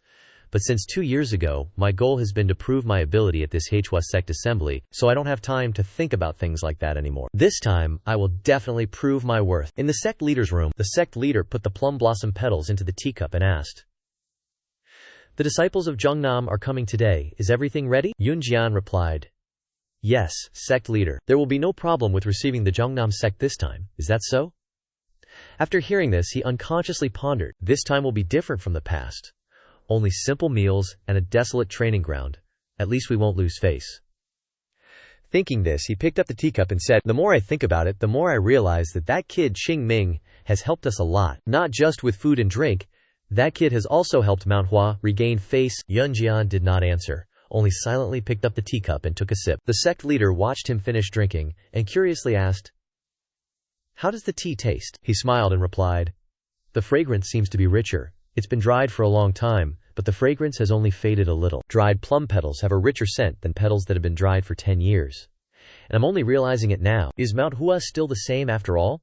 The sect leader confided. I'm just enduring it. I said that I would restore the glory of the past, but in reality, it's really hard to try to endure every day. But if I keep enduring, this day will eventually come. Sometimes to get the answer, I just need to wait instead of using strategies or tricks. Yunjian understood what he was concerned about, and his mood also sank.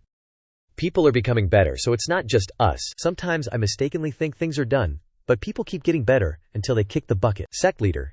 A person walking the path of righteousness will keep honing themselves until their very last breath. How can that be untrustworthy? He spoke with a firm affirmation. Huashan, under this sect leader, will restore its past glory. Sect leader Xuanzong expressed. How wonderful that would be. But if that becomes true, it won't be thanks to my efforts but to the disciples' efforts. Yunjian denied. How can it not be thanks to your merit, sect leader? He took a sip of tea and placed the cup on the table, his old hands gently caressing the rim, saying, I am well aware of my shortcomings. If Huashan hadn't ended up in this state, how could I have become the sect leader?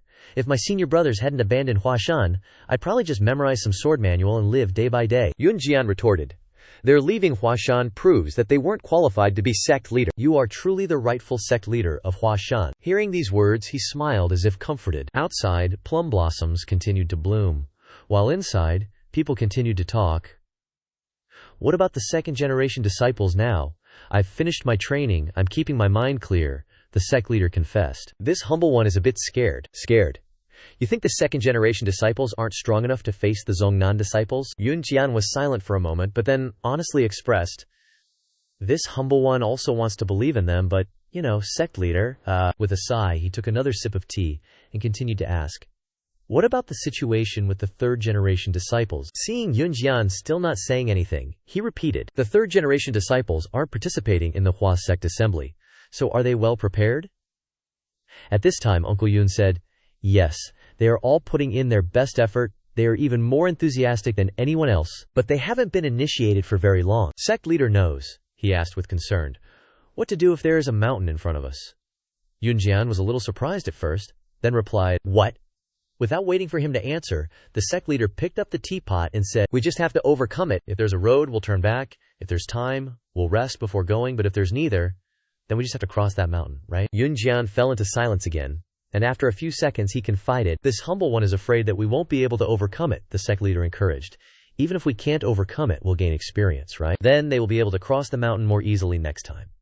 Right? The Hua Sect assembly is a place for exchange, and winning or losing is not important. Let's consider it a place for exchange, and who can develop more is what's important. These words awakened Yunjian.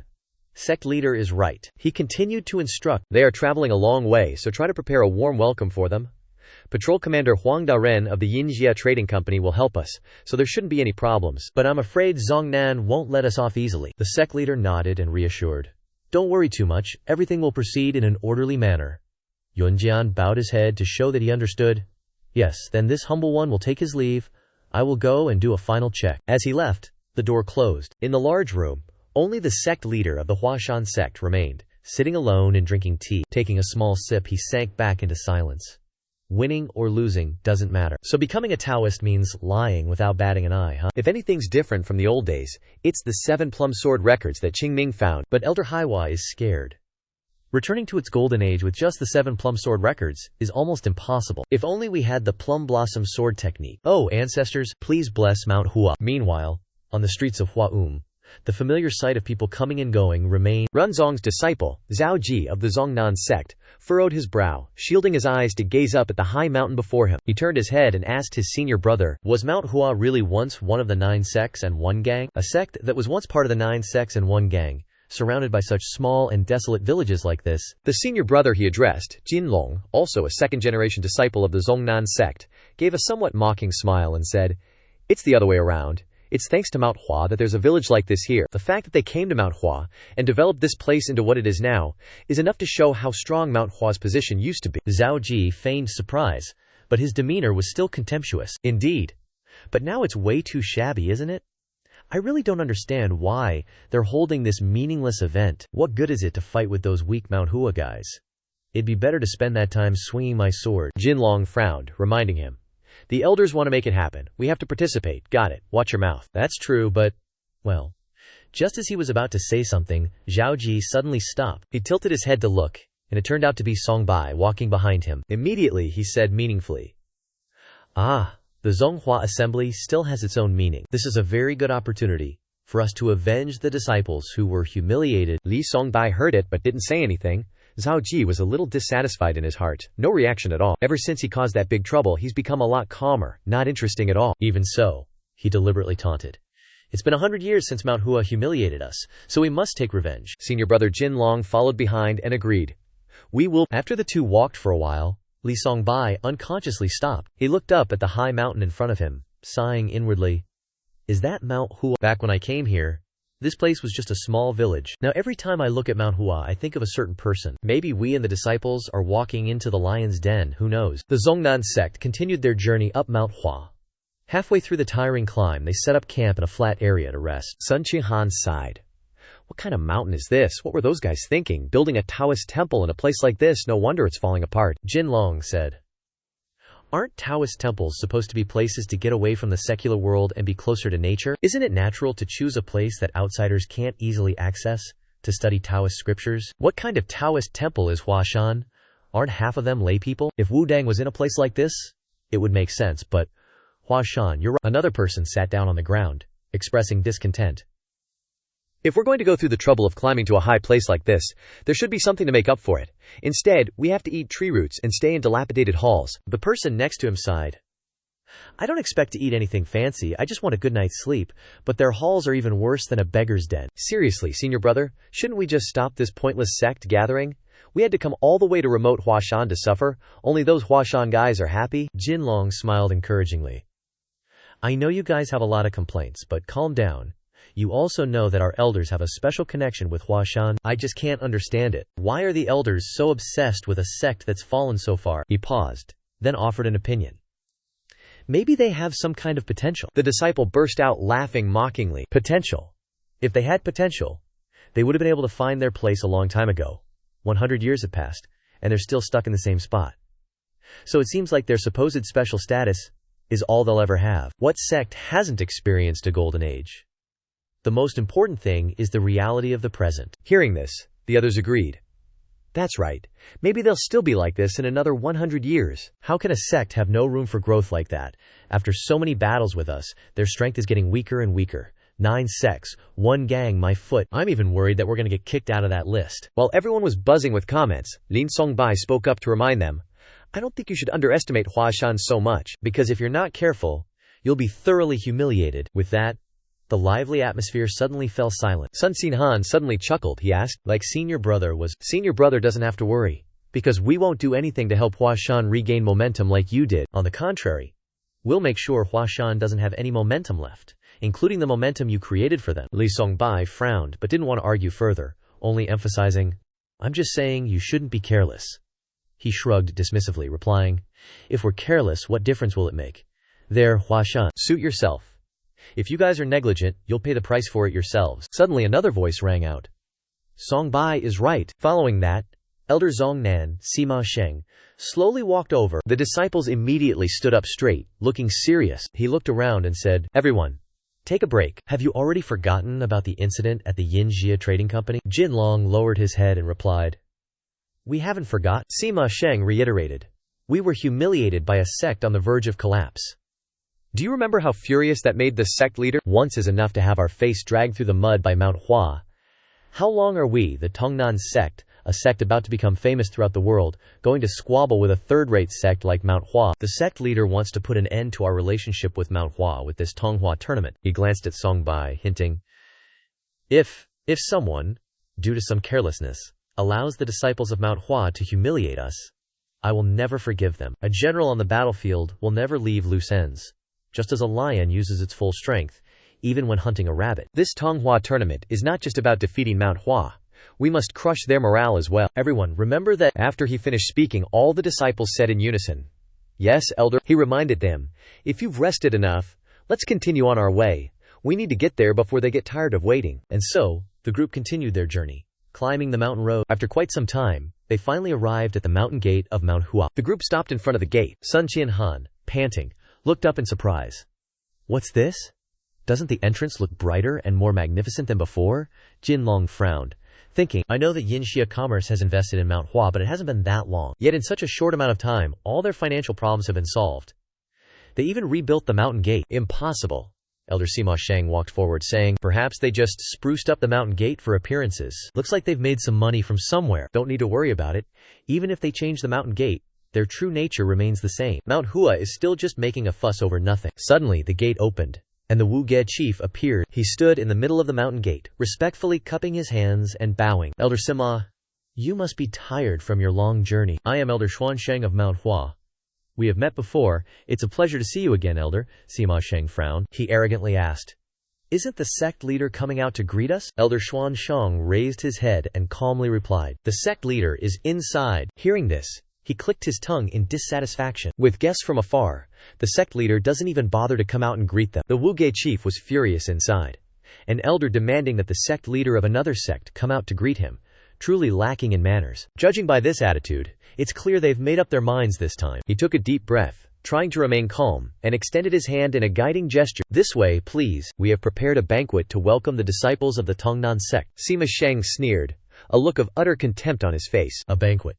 Does Mount Hua think the Zhonghua assembly is just some excuse to eat, drink, and be merry? No way in hell. Whatever, lead the way. I gotta go meet your sect leader ASAP. He swaggered inside, his heart filled with scorn.